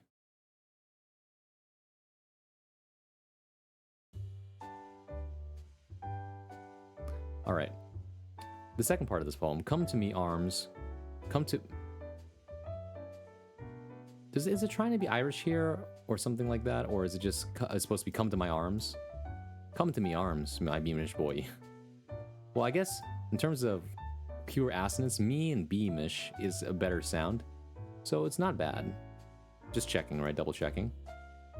Because sometimes you do something clever, but then it makes you think, is this on purpose or not? I know you less each day. That's a good line.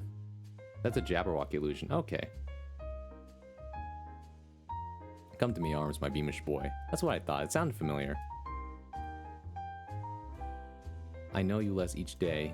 You speak in pure illusion, coy, protected, self-ashamed. Yeah, this is a great couplet though. This is an amazing stanza. You speak in pure illusion, coy, protected, self-ashamed. It really like brings out the imagery, right, of a child or some young adult who only knows how to communicate through like references. And this is actually a real issue, right? Some people can only speak in memes. Who and where, what are you to seem and not to be? You blindly search and latch onto ideas of minds more free. Basically just copycatting, right? Saying like you lack identity because all you do is latch onto someone else's identity. Speaking one's mind is a challenging thing when through others' eyes you see. This right here, this entire second half of the poem, incredible. I love this. Ah, amazing. Chef's kiss. Frabjous day, Kalu Kale. I do love the Jabberwocky poem. I cannot quote it, but it's amazing.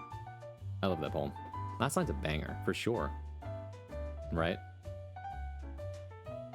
So, Dew on the Grass is the person who wrote, in chat, is the person who wrote this poem. I think it's, like, really great, actually.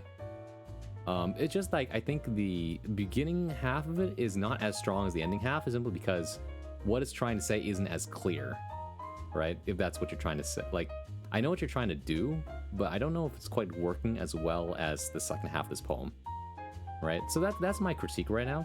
So, you know, I've told you my interpretation, my understanding of it.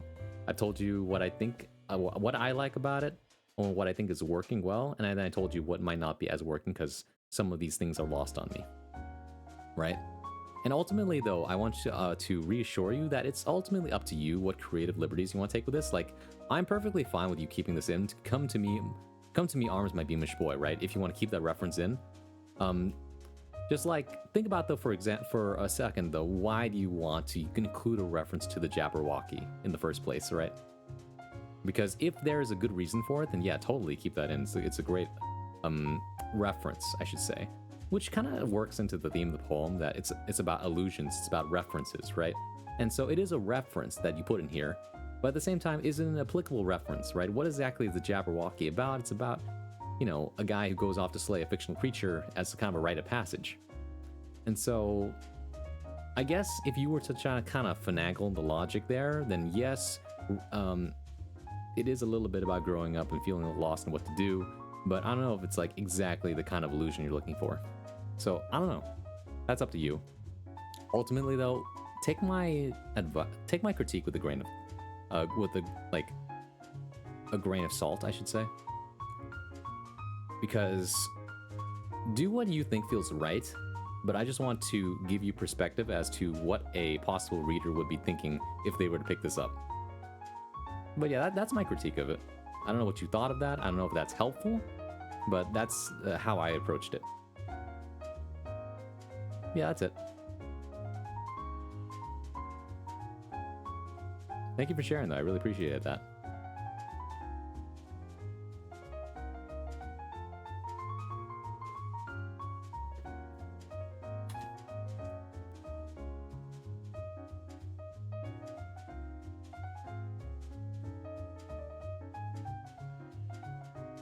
Hmm.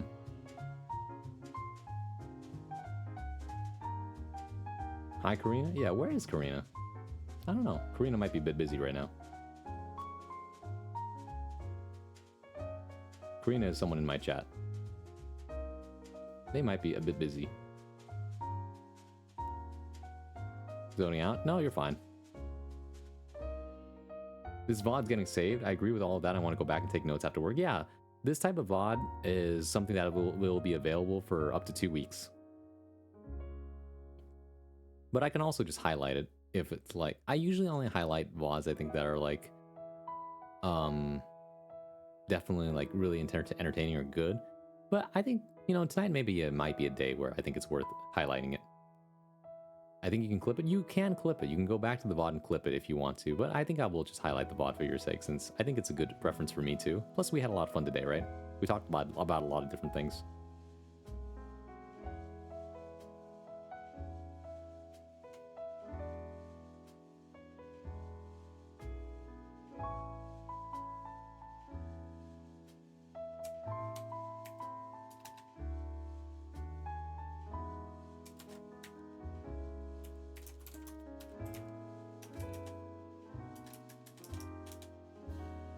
Hmm.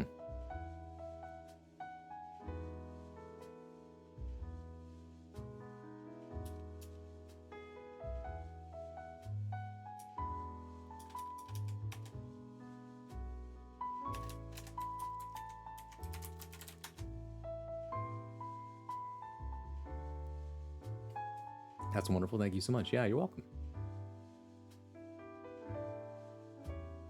I want to go through my notes app and reading all the ones pertaining to my dreams.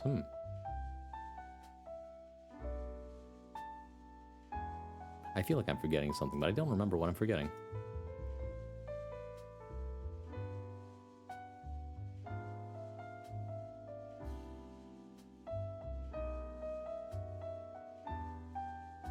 Nope, I can't remember what I'm forgetting.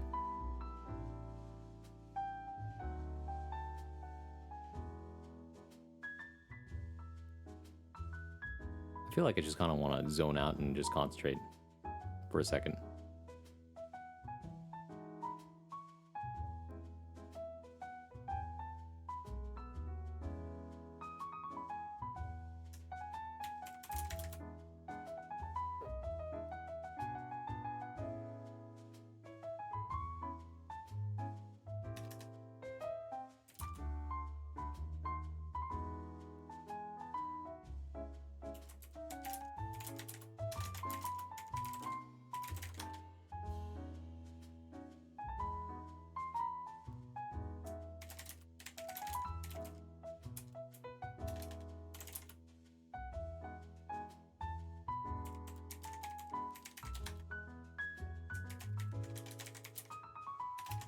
Whoa.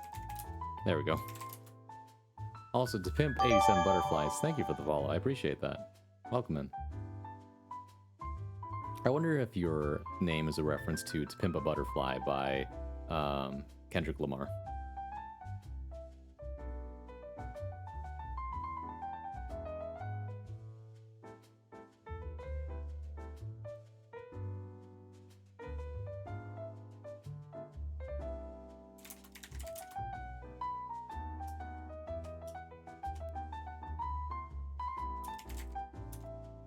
Yeah, my childhood block. Oh, damn. That's crazy.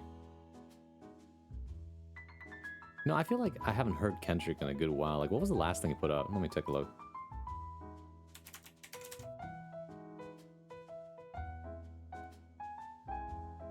Damn, was it really just Damn? No, Mr. Morales and the Big Steps. That's right. Big Steppers, there it is. 2022, yeah. That was an interesting album. I don't remember how many parts that I liked of it, but it was good for sure. Might be number one now. I think he made diss on Drake. Oh, that's right. There was that whole controversy about it. Not controversy, like people were talking about that on social media. Forgot about that.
I've only been here for a minute, but I wonder if you ever thought about analyzing rap lyrics, beautiful poetry, everyone rap. Oh, for sure, man. Music itself, like, if you ever like look at lyrics themselves, lyrics are just poems that are put to the beat of a song, right? I remember my brother talking to me about one of Kendrick's like older raps, I think, about what was it called? He was on a feature, I think, something about like a 40 kilogram brick or something like that, or what was it? Help me out here if you remember this song that he featured on. It's talking like grams of cocaine or something like that. I just thought, damn, that's crazy. The way that there were like different layers to a single line. But I couldn't remember what the name of the song was, unfortunately. It's featured in Noistalgia. It's in a Pusha song featuring Kendrick. I think that's the one. Hold on.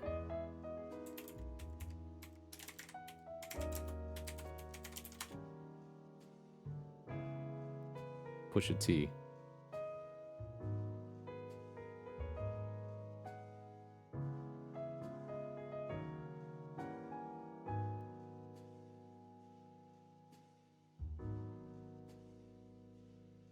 Yeah, I think this is the one. Hold on, let me take a look here. Called Nostalgia because Coke. Yeah.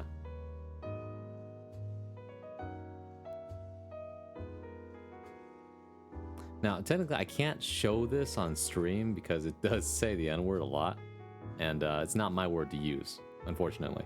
Well, not unfortunately, but more like, as much as I want to be able to show you this on screen, you're gonna have to look it up.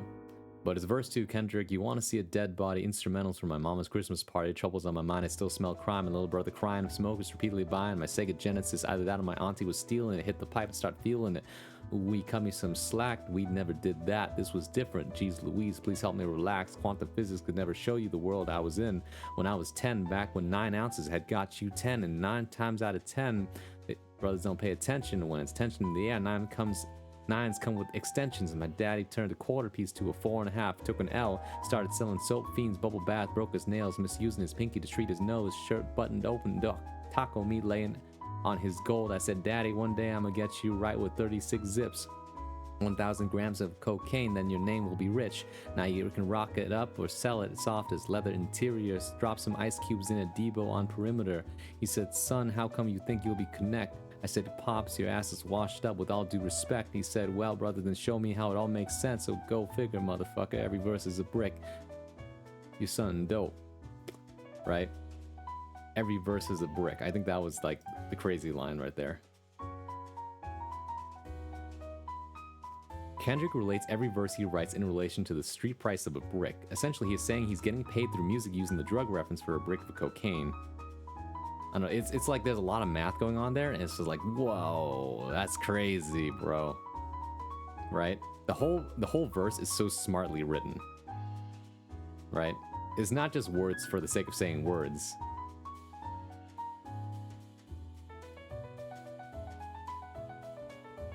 Right here, some numerical wordplay. At the age of 10 years old, Kendrick was already familiar with the effects of the crack game.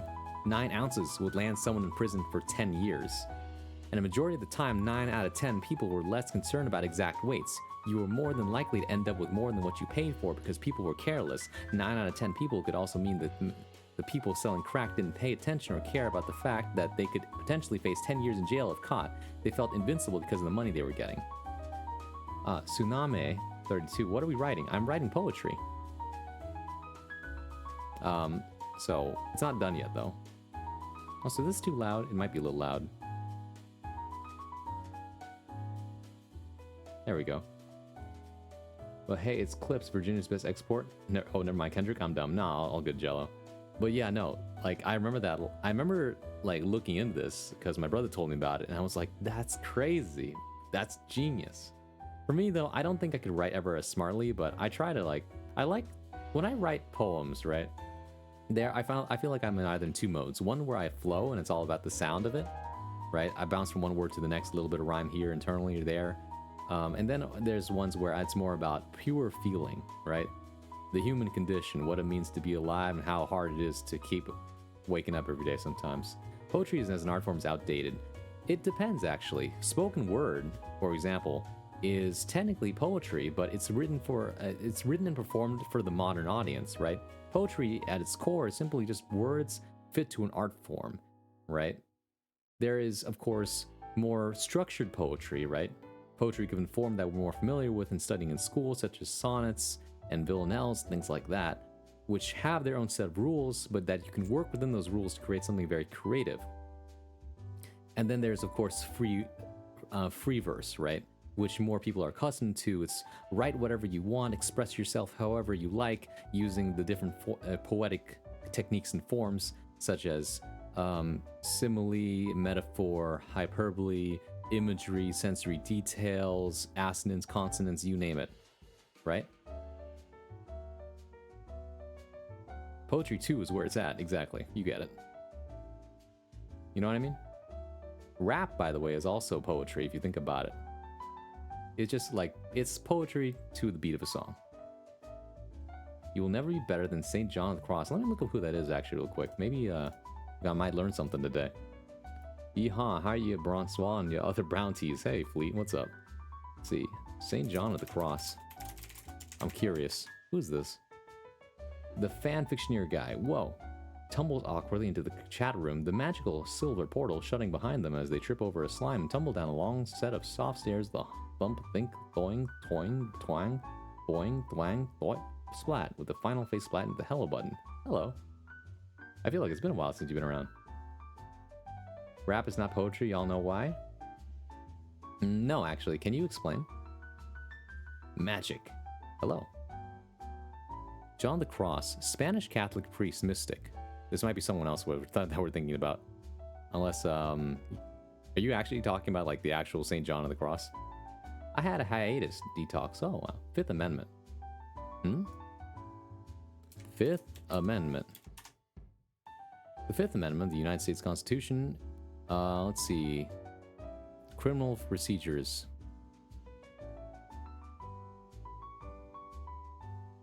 He's saying he won't explain it. Oh, I see. Is the right to... No, it's not right. It's not the Miranda rights, is it?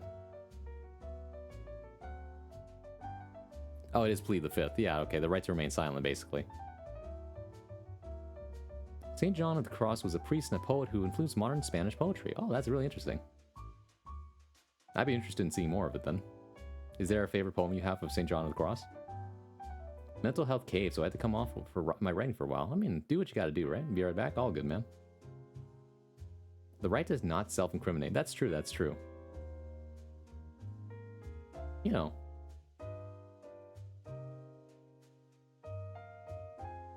I think it all comes down to how you interpret or define a poem, to be honest.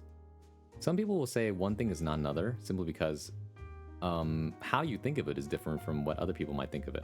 For me, I have a pretty broad definition of the term poetry. That's why I'm more easily able to accept that more things are poetry.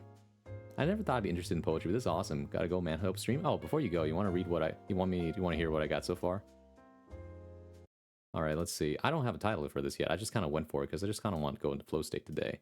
But I asked chat, give me some nouns, and they gave me universe and Pepsi can. About to drop a pan? Yes, read. Okay, here we go. Universal Pepsi can, conglomerate machination of entropic design kicked across an empty lot. In frustration, sensational feelings staring up at planes that aren't any more real than the plans we have to travel. Unraveling words like parchment paper, it's too late in the day to go anywhere other than home, so I go alone on a journey where stars are only pinpricks in a piece of dark fabric woven together in a storm of patchwork. Should I dare say what I think when the bathroom sink ceases to function the way it should? Wet hair and dripping eyes, too tired to lift a hefty mind, like a knife to the grindstone. Sparks flying unfettered, far too gone to give chase any more than the coins fall away in the gutters and grates, reaching underneath machines at night when the light is low and the traffic slows like a pulse. It's gross how easy it is to look away when the billboards are all smiles and the signs go on for miles without any sign it'll be okay. Nice.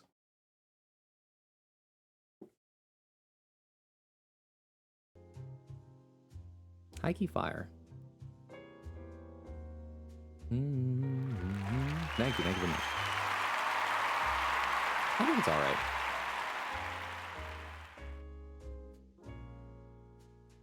I think I want to say heavy here, not hefty. Since Tsuname or Tsuname 32 refuses to explain themselves, I can't really say anything about what they mean, right? Because it kind of creates a one-way conversation where they say stuff and they don't let anyone else say things back to them. So therefore, it's kind of like, how do I put this? There's no room for conversation. They simply just want to say stuff. Thank you for that, Pat. Appreciate it. Anyways, if you gotta go, you gotta go. Have a good one, alright? But feel free to come back anytime. I hate this weather. Hey, Murdoch. It's too hot, right? I hope things get better. I just wanted to rain. What if it's hot rain? That's just gonna be humid and hot at the same time. What I think what you really want is some cool breeze, man. Needs to cool down a bit.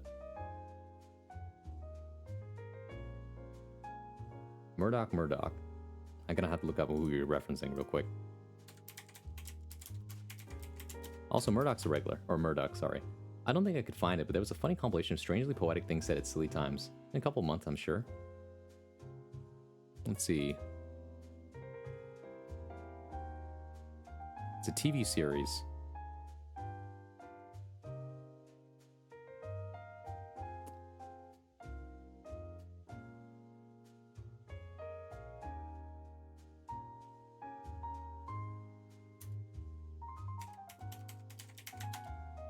I'm not finding much about it, though.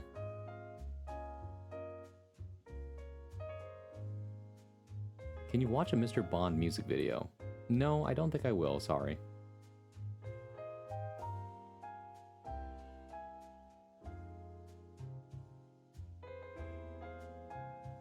In a couple months, I'm sure. I'm doing better now. Had to move some fanfictions once I got back on my tech to avoid the overstress from writing my originals. Oh, I see.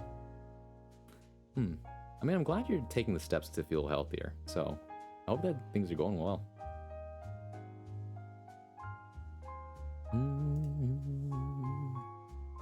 I'm not really sure where to go from here. I feel like it's one of those poems that I'm gonna have to like sit on for a minute and think about what exactly I was trying to say. Because right now it doesn't feel like it's going anywhere.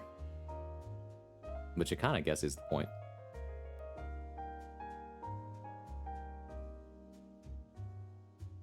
Yeah, I don't know. There's some things about it I would rather work out. Because it's saying a lot without saying anything, and I don't really think that's like... yeah. Universal Pepsi can sign me up. Heck yeah. I don't know. I'd have to think about it. But I'm about 3.5 hours in, so I think it's like what do I put it? How do I put this?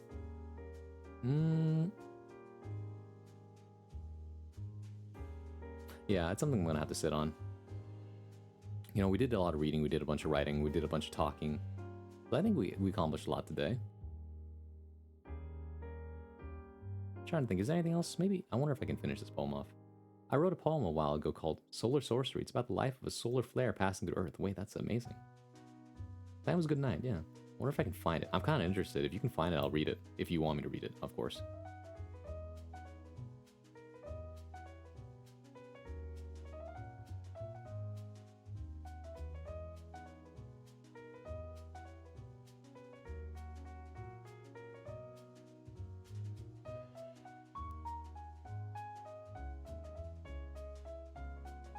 As you ask, I shall deliver. Let me find it. Heck yeah, I'm looking forward.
Posed in 3 parts. Ah, okay. So we can read it in chat, huh?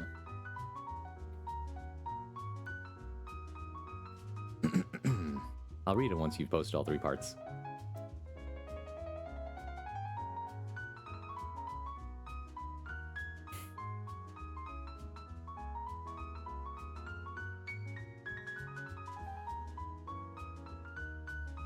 Alright.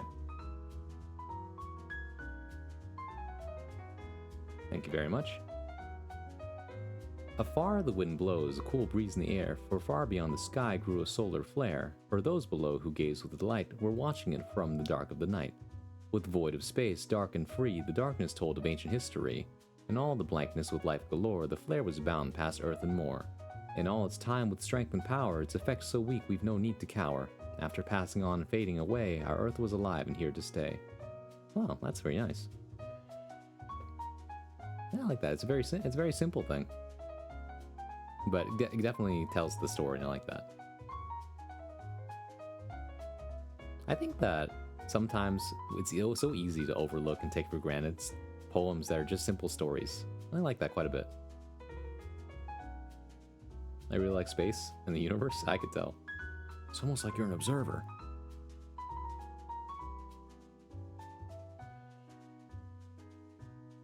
And also consider the fact that in every single piece of art I've noticed that you have, Gorina, it's always nighttime on your rooftop.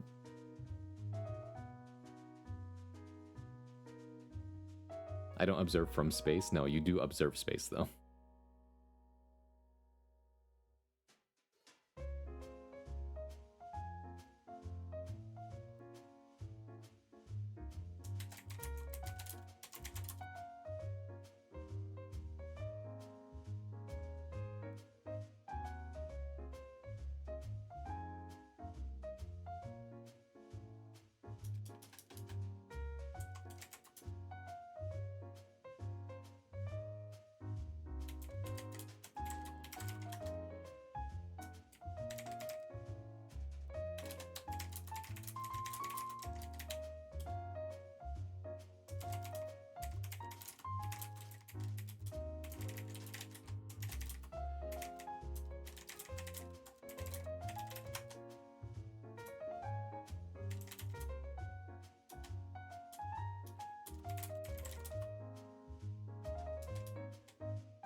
Let's see.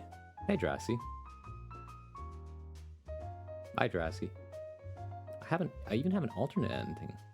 Alt ending. With gadgets and tech going haywire, vehicles crashed and streetlights caught fire, but as it passed, a few people cried. That was amazing. Shame my phone died. That's funny. I kind of like that ending as kind of a gag ending. It's the type of thing to make people laugh. Kind of like it even more, actually. Yeah, if I had to say, I actually like that second ending more.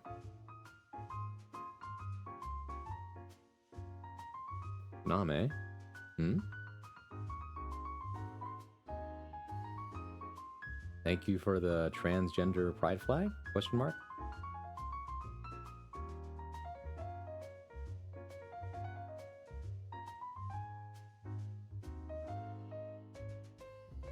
Alt ending. Wait, no, that's not what. And there's something lovely about the sky illuminating with the stars and the moon. Mm-hmm. People can see in the daytime, that's true.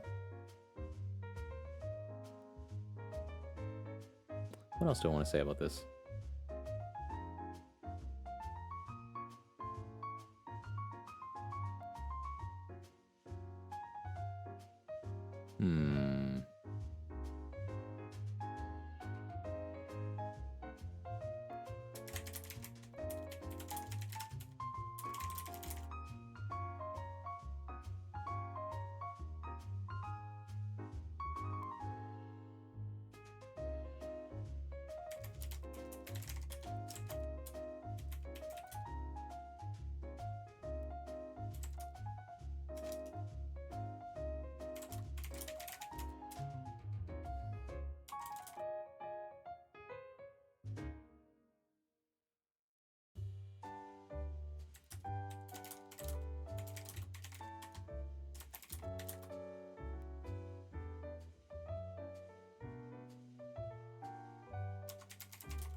Hmm.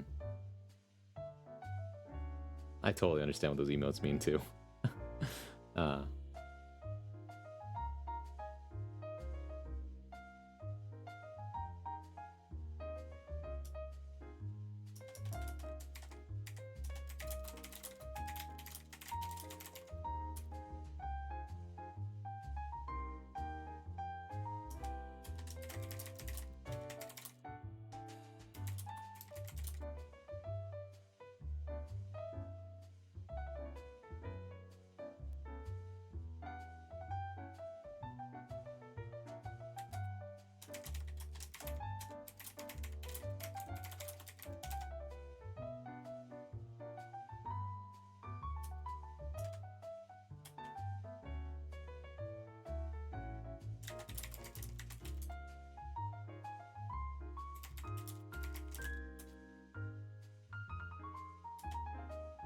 Hello, Layla.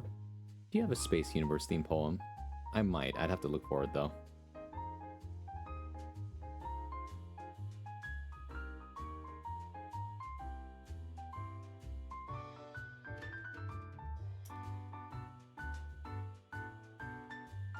Hmm.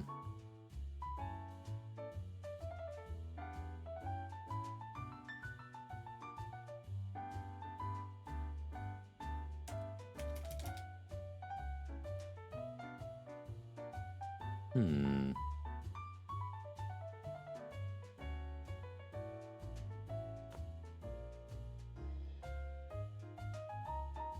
When I want to play some 1AM Unix, but I can't find a match, yeah. Some people call it a Discord game, I guess. Hmm. That's rough, yeah. You could play with Fever.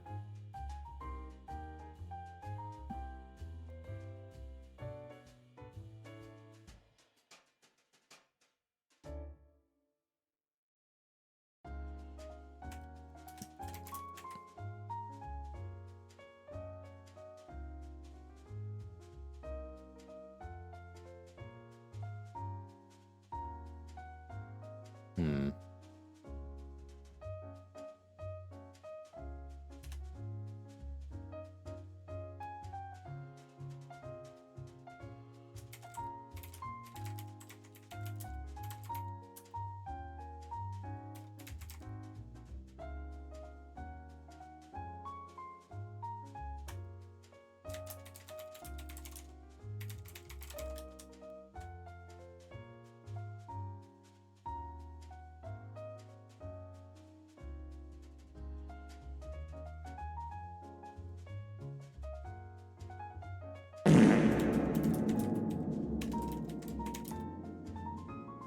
Baron, you know how you fix a tummy ache?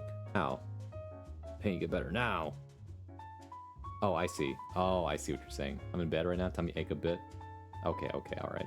I get it.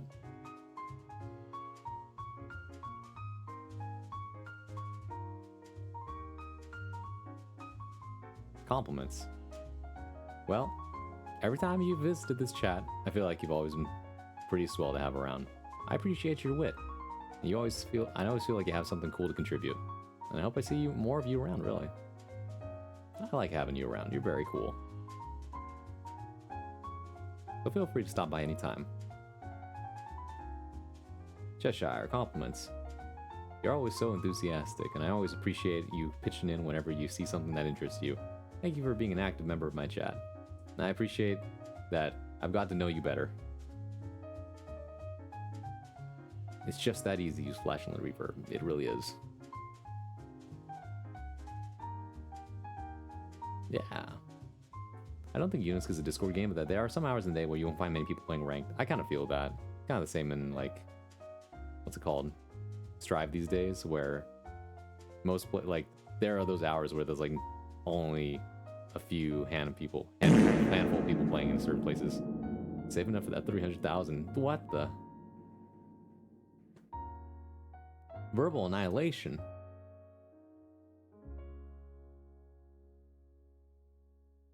Why would you want that?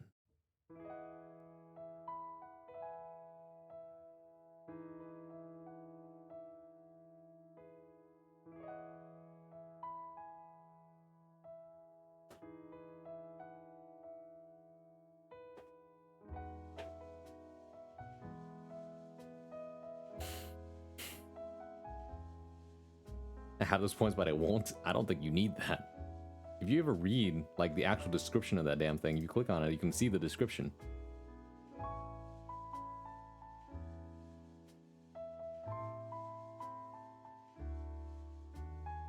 I'm building my mental stacks. I don't think you need that.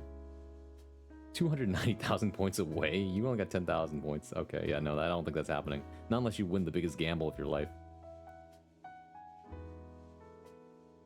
Like, I want you to understand.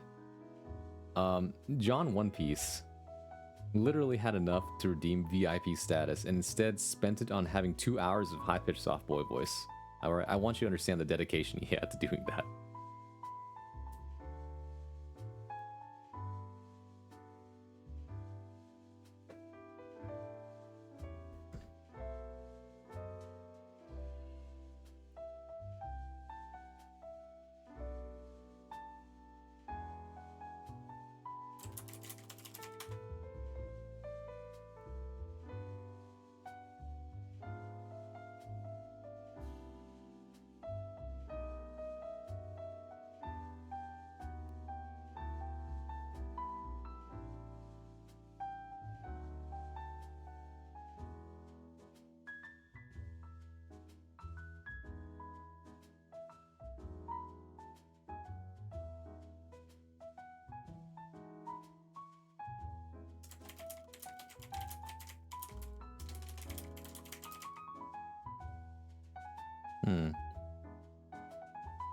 I feel like that's as far as I want to take this right now. You might have answered this already? What's the question? That's why he's the GOAT. I tried to start a Star Trek fanfiction last week. All I have is a blank space. Is that a pun? No, no way. Is it? I hope it's not going over my head. I don't have enough knowledge of Star Trek to do anything with it, unfortunately. Ceiling popcorn drywall for dinner. I don't want either of these. No. I don't want to eat it. It would be funny to use them all and then row on fart redeem all the possibilities. Jesus Christ. Unintentional pun, I see. Hey, Brassica. Good to see you.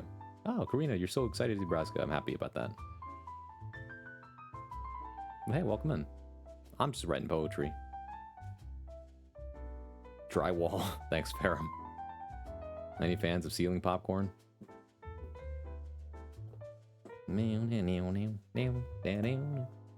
I'll not take no for an answer, my friend. God damn it. I know more about ceiling popcorn than I do drywall. So maybe I go with that. Well, that's crunchy, right? Although, what about that stuff inside the walls that looks like cotton candy? Is that asbestos or something else? Yo, paint dry stream? No. The first time I caught the stream in a couple weeks. Now I think about it. Yeah, I mean, you've been off, right? Taking some time to yourself. You presented the choice. I answered. That's fair. I just refused to answer the question. Because I don't want either of those things. Fiberglass? Ew. I gotta run for now. It was nice being able to jump in after so long. Well, thanks, fanfictioneer guy. I hope you have a good one. Take care of yourself, right? Feel free to come back anytime. Time to myself to fester, you know. I mean... Well, you know how I feel about... Well, actually, yeah. Brassica. Rule number 1 in my chat. Alright.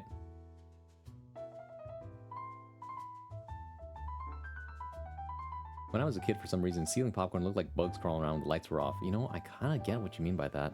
It's like kind of gross. I want enough points to get VIP, then spend them on 2,500 minutes police sirens. Sound like home here? Oh my god. The fuck is ceiling popcorn? Oh, I can tell you, actually.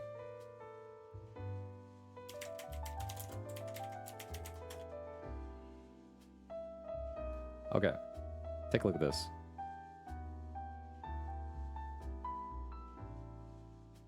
As you can see here, American homes, for some reason, have very textured ceilings. Right? Where is it? Yeah, it kind of looks like this. For some reason, certain ceilings in the US just have all these bumps and textures.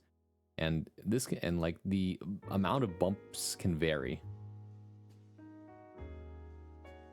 I don't know. Gross.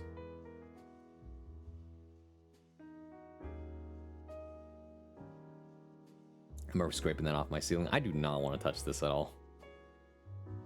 I'm festering. It's not self-deprecating. It's describing my current physical and mental state.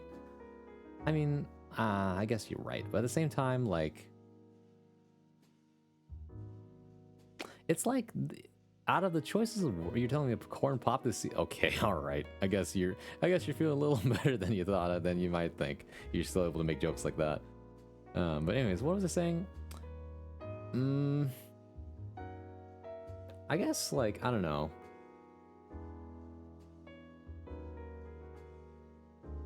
Festering is such a heavy way of putting it that almost feels like it puts it's like it's a very heavy way of putting it, which almost like puts you down. Right? Just a nice lap in a minute. Once again, I don't think there's anything wrong with being happy. Right? If it's not hurting anybody, then, you know, I think a good laugh, it does a lot of healing. Popcorn, what the? I hate popcorn ceilings, I hate drywall, I hate vinyl wait, what the heck is vinyl flooring?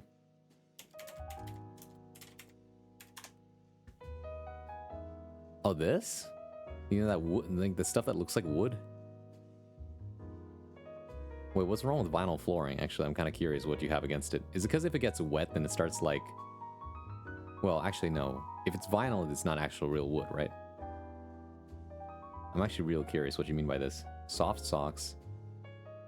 Feels gross to walk on. It depends. You mean like with socks on or without socks on? Depends, right? I still like carpet a little more, but it's harder to clean carpet than it is to clean vinyl flooring like this, right? This is the vinyl stuff. It's not actual wood. I have actual wood flooring that replaced my carpet flooring. But this is vinyl flooring, which means it's not actual real wood. It just looks like wood. So it has like this like faker texture to it. Barefoot? Okay. Slide. Yeah, no. Vinyl flooring, I don't know if you can slide on vinyl flooring. You can slide on wood flooring or like marble flooring or tile flooring. You can't really do it on vinyl flooring though. Wood flooring is good, yeah. The only problem with wood flooring is that if you get if there's like any kind of leak anywhere and you're not aware of it, then the wood starts to soak it up and then becomes, you know, ununiform and you can accidentally trip and fall on it. That's dangerous. Vinyl floor is sticky. In hot weather, heck yeah. Me want fiberglass cotton candy. Oh god. Yummy pink fluffy candy hidden within the walls. So what's called a wall cotton candy? Yeah, this stuff. Oh god. You telling me this is... No, not that stuff. Where is it?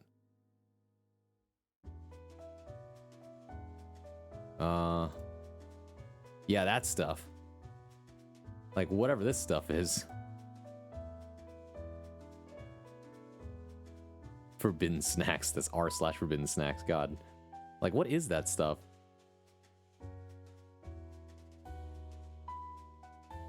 I've had to both rip up and lay down wood flooring. It's exhausting. Yikes. Fiber... It's not... Is it not fiberglass? I have no idea what that stuff is. Vinyl planks. What the... I guess that's what we were looking at, yeah. If it wasn't meant to be eaten, why does it look like that? Do you want to go to r/forbidden snacks? Is that where you're at? What you're asking?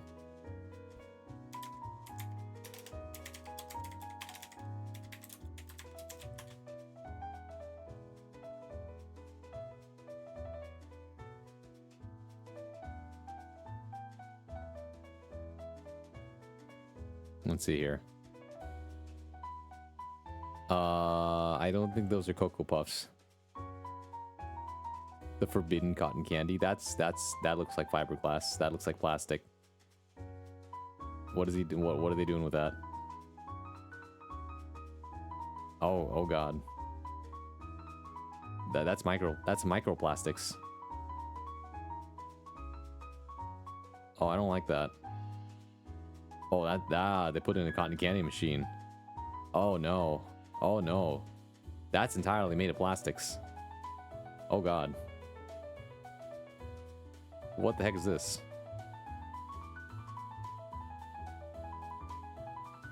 Oh. Oh no, that's part of the walls. Oh, those aren't garlic cloves. Those are like flower buds, aren't they, or something? Went from rice to cotton candy. No! Packaging peanuts? Fiberglass put in my lungs. Why are you looking at Reddit exactly? Someone, because I saw this in the, it says right here, right? This This one says r/forbidden snacks, and then I just went to r/forbidden snacks, and here we are. I don't think it's fiberglass, like AC filters. Yikes. Don't look at me, I saw the Pink Panther on there.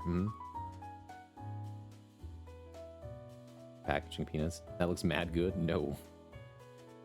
Oh, hey, Emblem. Truly forbidden foods. Wow. These aren't even food. It's exactly, that's why they're called forbidden foods. My tummy ached, flared up looking at this. Sorry about that. I would eat. Cookies. Those aren't cookies. That's soaps. And body washes. Forbidden lollipop? That's a garden candle. Visiting China, found these stones that look like pork belly. Oh no. Bro. You're gonna break your teeth eating these. That's not a pork belly. Cleaner or seltzer? Good question, actually. Yikes, don't drink this. Worth? Cookie flavored soap? No. Forbidden burrito. It's a pillow. Same here. Yikes. Good ass pork belly. The Girl Scout native soaps. Split pea soup. No. Forbidden cream cheese Danish pastry. Any help identifying this rock my son found on the bench? No, don't eat that. Forbidden luxury chocolates. No. Forbidden grape? This means that what you see in the image is a sea algae that can get to 5 centimeters in diameter. It actually is a single living cell. That's crazy. Forbidden banana bread? That's a fossil. Forbidden ice cream snack. What is that? Oh, that looks like ceramics or something. Forbidden gummies. A hair with a grain of sand on top of it. What the? Forbidden gummies. Silica packets. Yum. Stop. Gotta go myself. See you, Braun. See you, Fleet. I'm absolutely serious. Girl Scouts and Native did a collaboration. I'm not surprised. The evidence is right here. Yeah, look at that. Girl Scouts, Native, deodorant. Yeah. Body wash. Shampoo. You ever want to smell like, you just wanted to smell like a Girl Scout cookie? Coconut caramel, maybe? I'm hungry again. Like, maybe a mint.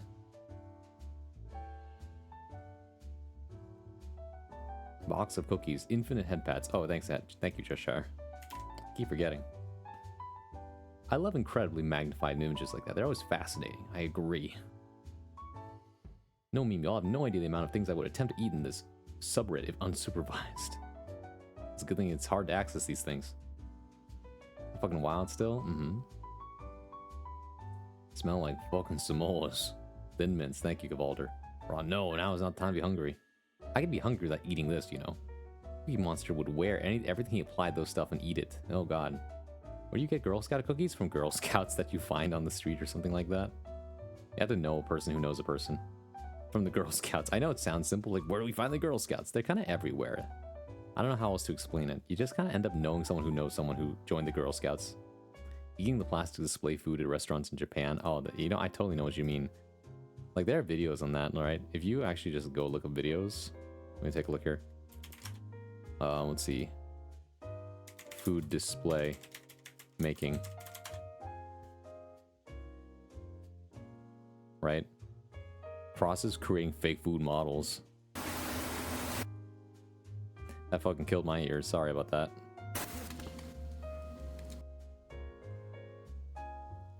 This is a factor that makes food samples from actual dishes. Okay. Alright. Okay. I see. Alright. Oh, that's interesting. You can just see the ramen floating. Oh, that's crazy. And they form the cabbage. And they paint the meat. Truly, this is the forbidden food. It's all fake. The things in the display, yes, technically. The Girl Scouts are elusive. Girl Scouts are like shiny Pokemon. You just find them on accident or try all day to find them yourself. You make food samples by getting shapes of actual food from the restaurants that made a request. Hey, look at that. What? Like, I don't know what I'm looking at. What is that? Oh, I see. They're supposed to look like fish, like grilled mackerel. Isn't that crazy? And they spray this stuff to preserve it, I guess.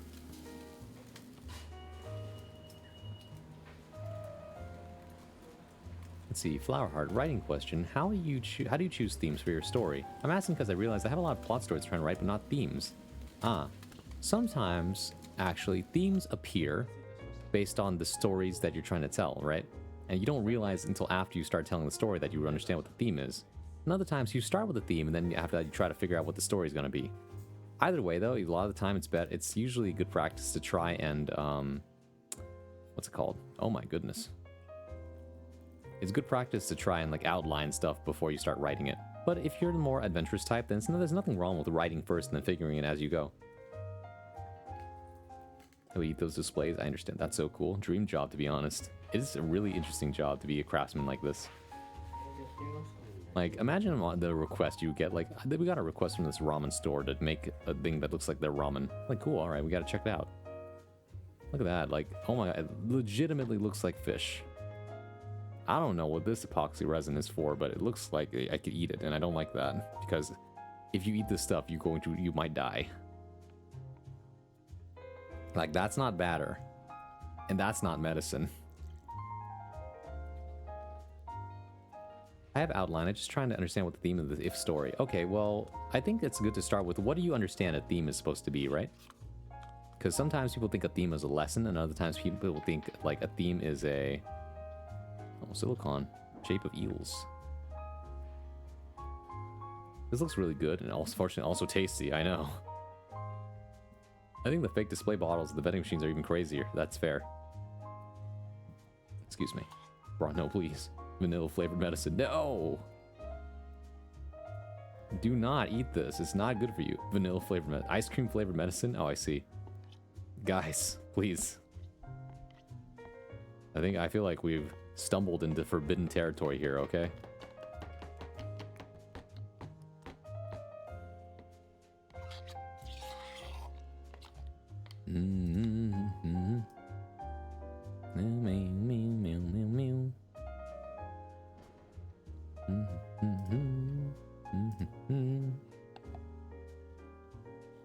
Like, I don't really know what I'm looking at, to be honest. Okay, he's using a suction thing to take it out. Okay, he's taken out the thing. All right, the fish is now inside of a mold. All right, he's taking the fish out of the mold.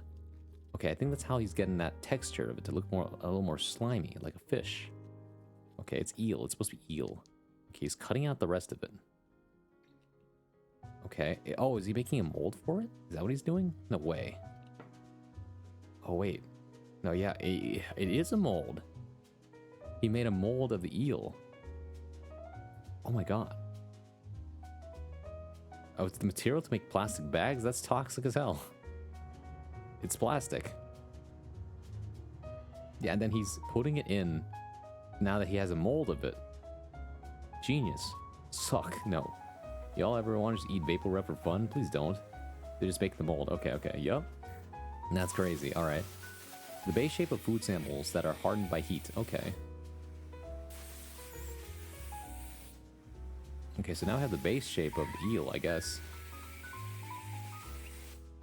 That's crazy. Cooking the fake fish, yes. Alright. This is how you mass produce the fake eel, I guess. And you have some of this stuff on top. Right, it's heating up, I think. Alright, you put a cap on. You capped it? Oh, it's paint. It's spray paint. Adding colors, okay. Interesting.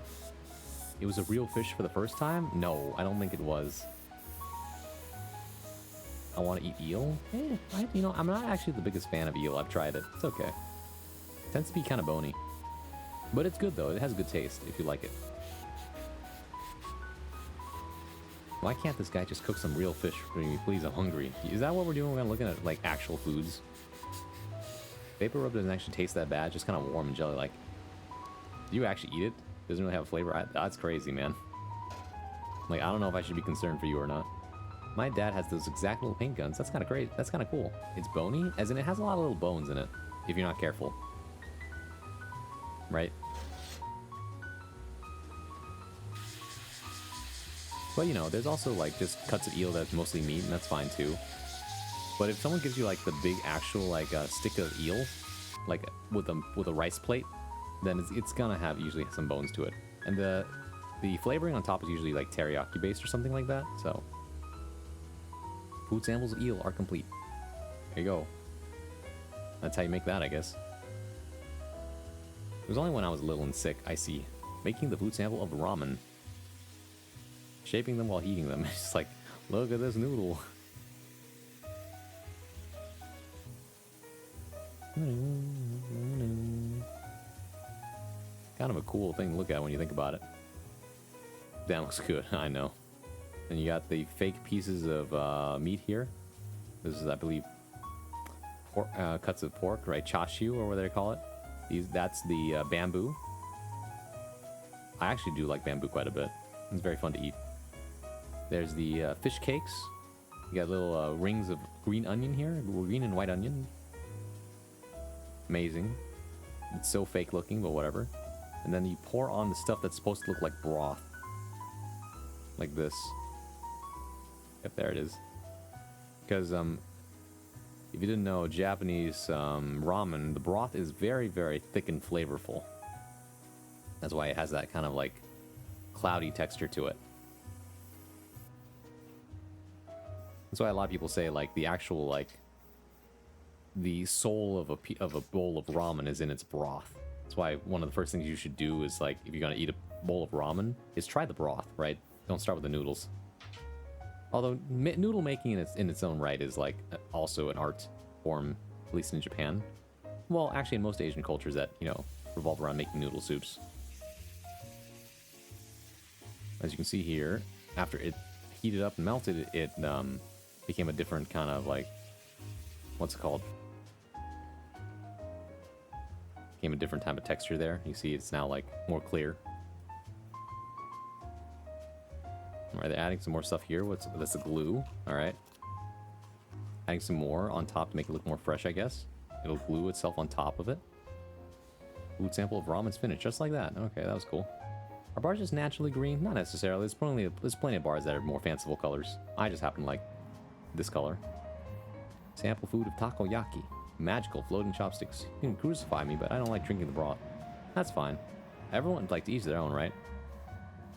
Just ask for less broth so that you're not being wasteful, I think. That's a good way to do it.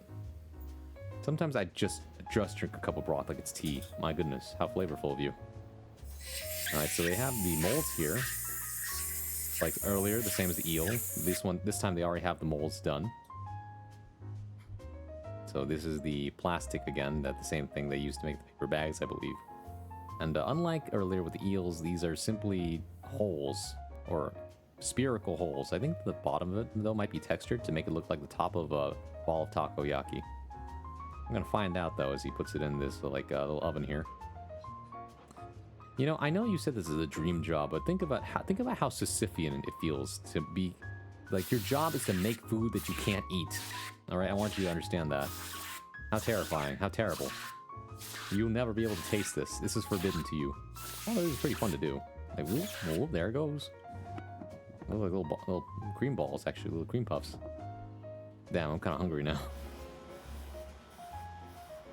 Shaping them? Okay, that's cool. Ooh, make them more spherical. Alright. Plastic food. Oh, hi, Mukia. Yeah, we're watching this. I don't know. So we were talking about forbidden foods earlier, and then someone said about how they would eat the plastic food displays, and I just wanted to watch this video. Why does Braun hate food? I love food, but this is food I cannot eat. I remember in middle school art class, we went over how food photography is done. I just think about it from time to time. I think it's pretty cool. Food to photography, like the art of making food look good in photos, is actually such a radical idea, right? Like we need to take a photo of the food so that it looks appetizing.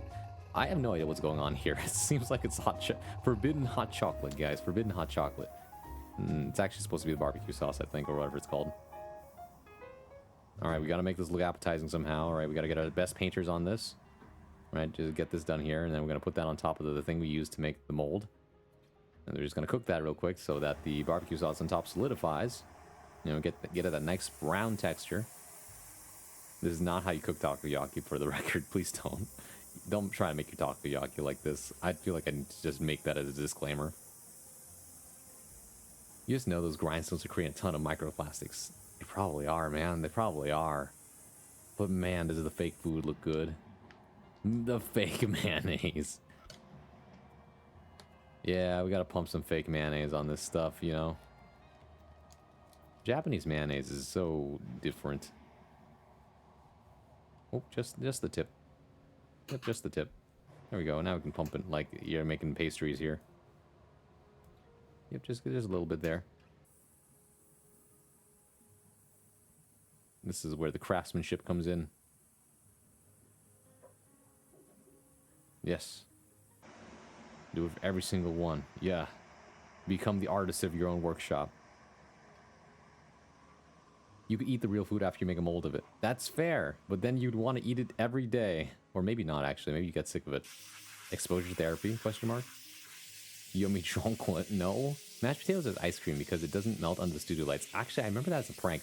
You give someone, like, an ice cream cone, right? With, like, a scoop of mashed potatoes on it. And, like, oh, hey, thanks for the ice cream. And then they eat it, and, like, that's not ice cream. That's mashed potatoes. But still actually pretty decent. Octopi, too cute to eat. Can't do it. Sorry, Fina. I understand. The sensation of octopus in the mouth is different from the sensation of squid. For sure.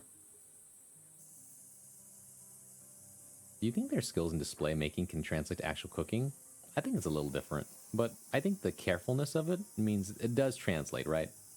Like, a careful and steady hand goes a long way when you're cooking. These are little shredded green things that mimic, like, the green onion, right? Making a hole with a drill. Oh my god, no. My takoyaki. Why are you drilling a hole? Oh, I see. Putting a hole with a toothpick. Yeah, I gotta put the toothpick in there. Still, it looks a little bit plasticky from the resin earlier. Oh well. Sample food lettuce. Oh, this was the fun part, actually. I've seen the way that people make this in the past, and the way people make fake lettuce is so cool. Like, look at this, right?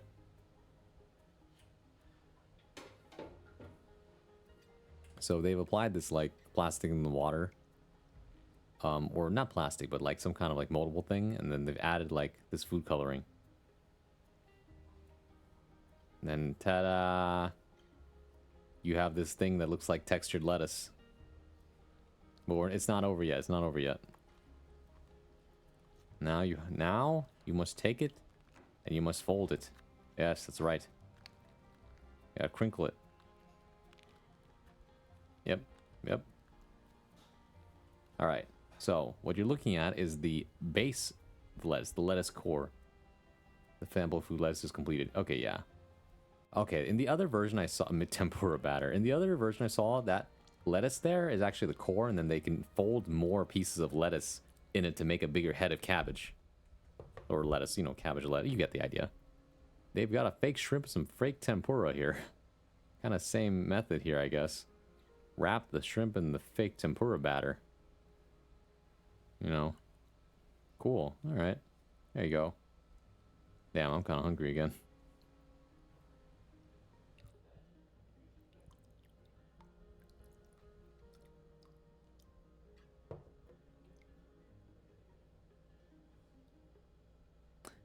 Oh, I see. This is like a baked potato kind of deal. Where it's fried tempura. It's like, by the way, tempura doesn't just mean shrimp. It just means like it's battered and fried. In Japan, by the way they fry their stuff is so lightly done that it makes me feel like it's not even fried at all. It kind of makes me sad because it's not very crispy and not very crunchy at all. I don't know if there's enough batter on this thing. Well, good enough, I guess. I guess. Adding color to the food sample of steak. Okay. How did they even come up with this? Crazy. I know, right? Like, a lot of trial and error. They told someone in the lab, hey, can you make fake food? Yeah, sure, let me try it out with my artisan materials here. Look, this is this is not how you make. This is not how you cook steak, guys. Don't just take a raw steak and start adding food coloring to it. All right, I swear to God.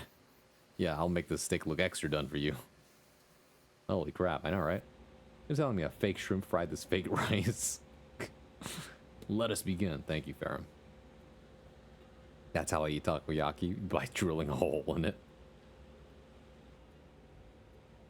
Looks about how steak is cooked. Don't give me that. You know as well as I do. Oh, of course. This is how steak looks uncooked. This is how steak looks when it's after it's cooked, right?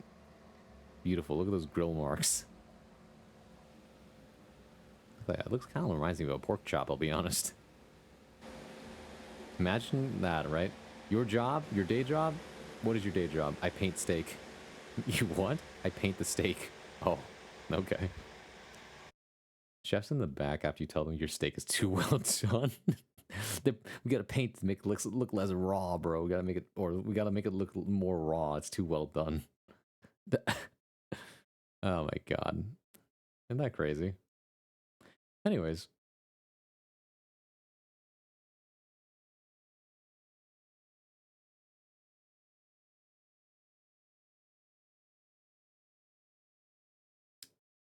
I can't believe the music just stopped. I totally, like, wasn't paying attention.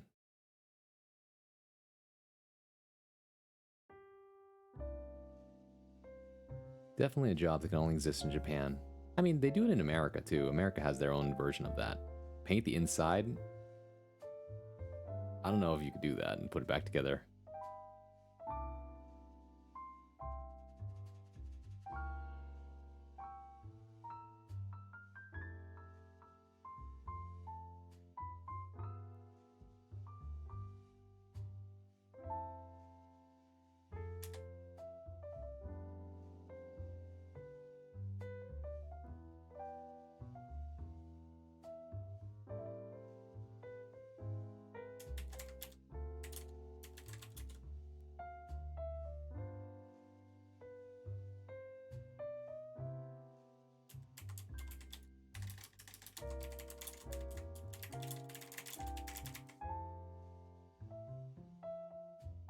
It's not as widespread in America. In Japan, it's like every restaurant. That's true. They made a business and industry out of it.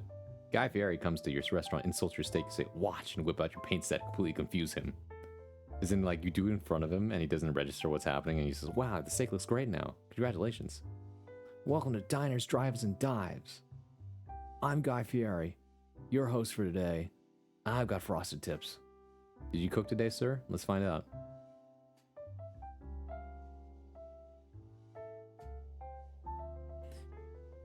Universal Pepsi can, conglomerate machination of entropic design, kicked across an empty lot in frustration, sensational feelings staring up at planes that aren't any more real than the plans we have to travel. Unraveling words like parchment paper. It's too late in the day to go anywhere other than home, so I go alone on a journey where stars are only pinpricks in a piece of dark fabric, woven together in a storm of patchwork. Should I dare say what I think when the bathroom sink ceases to function the way it should?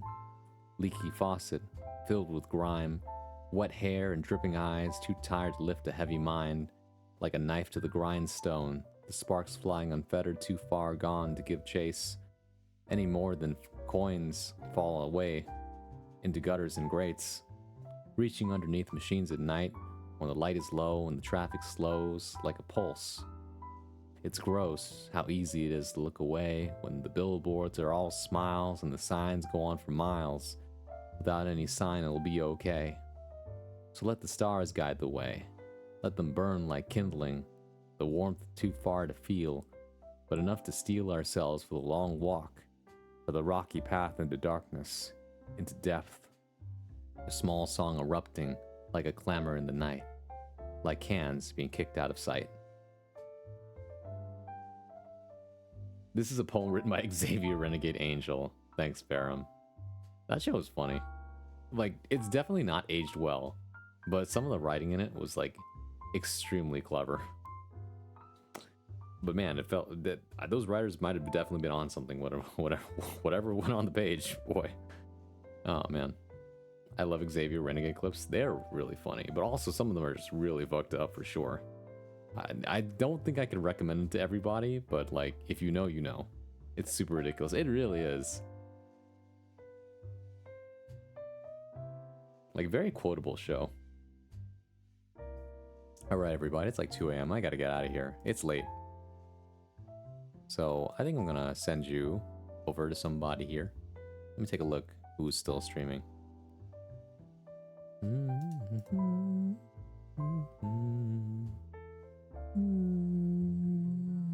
Same for me. Have a nice night, sir. Thanks for the stream. Good night. Thank you, Brassica. Stick around for the raid if you want the channel points, okay? I know some of you like those things.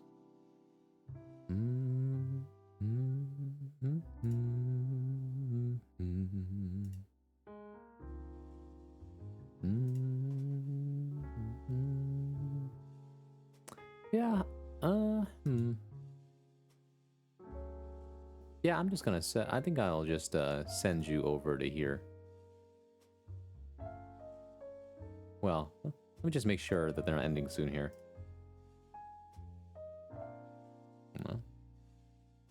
Oh, that's interesting. Okay, what's happening over here? Okay. And for some of these... Yeah, I'm gonna send you here. Thanks for the stream, you're welcome. Bronchitis. Yes, Apom, what is it? Or are you just saying goodbye? Thank you for stream. Yeah, it's 7 till 2 and I need to slip. Yeah. It's one of my favorite shows. Yeah, Xavier Renegade Angel. Like, once again, me and my brother recently went back and watched some of that show, and I'm just like, some of this is definitely not okay anymore to say. But at the time, wow. All right. I didn't say it yet? Okay. Bye-bye, Braun. See you next time. Good night, chat room. Yeah.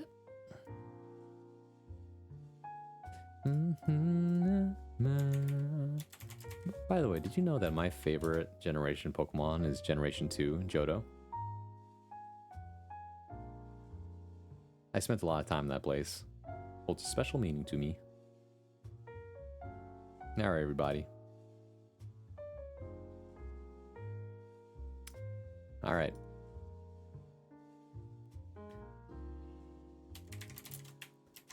Follow me. Oh, wait, hold on, I forgot. There we go. Follow me. Over here.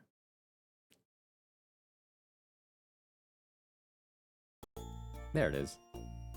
Alright, everybody. Thank you so much for coming. Thank you for sticking around. Thank you for spending time with me. I feel like we did a little bit of everything. As always, these Sunday streams are kind of all over the place, but I enjoy them. I hope you guys enjoy them too. If you're watching the VOD, thank you so much for taking time out of your day to come see me. Hopefully get to see you live one of these days, and I will highlight it like I said I would, because pretty good VOD, pretty fun. We're going to be rating Hot Grandma VT. Joe's your favorite. Why do you have Unova up there? Because Unova is definitely also one of my favorites. This one is the one I had the most fun playing, for sure. But anyways, yeah, we're going to be rating Hot Grandma VT. If you don't know who Hot Grandma is very cool VTuber, goes by they, them, currently doing art. Friend of the stream, yep. There's the raid message if you have the emotes. If you don't have the emotes, feel free to use the other one instead. Yeah, that's about all for me. Next time you see me, it should be tomorrow at around, I don't know, between 8 and 9, around there, Pacific time, for some more Guilty Gear Strive. If you happen to see me at a different time, then that'll be a pleasant surprise, won't it?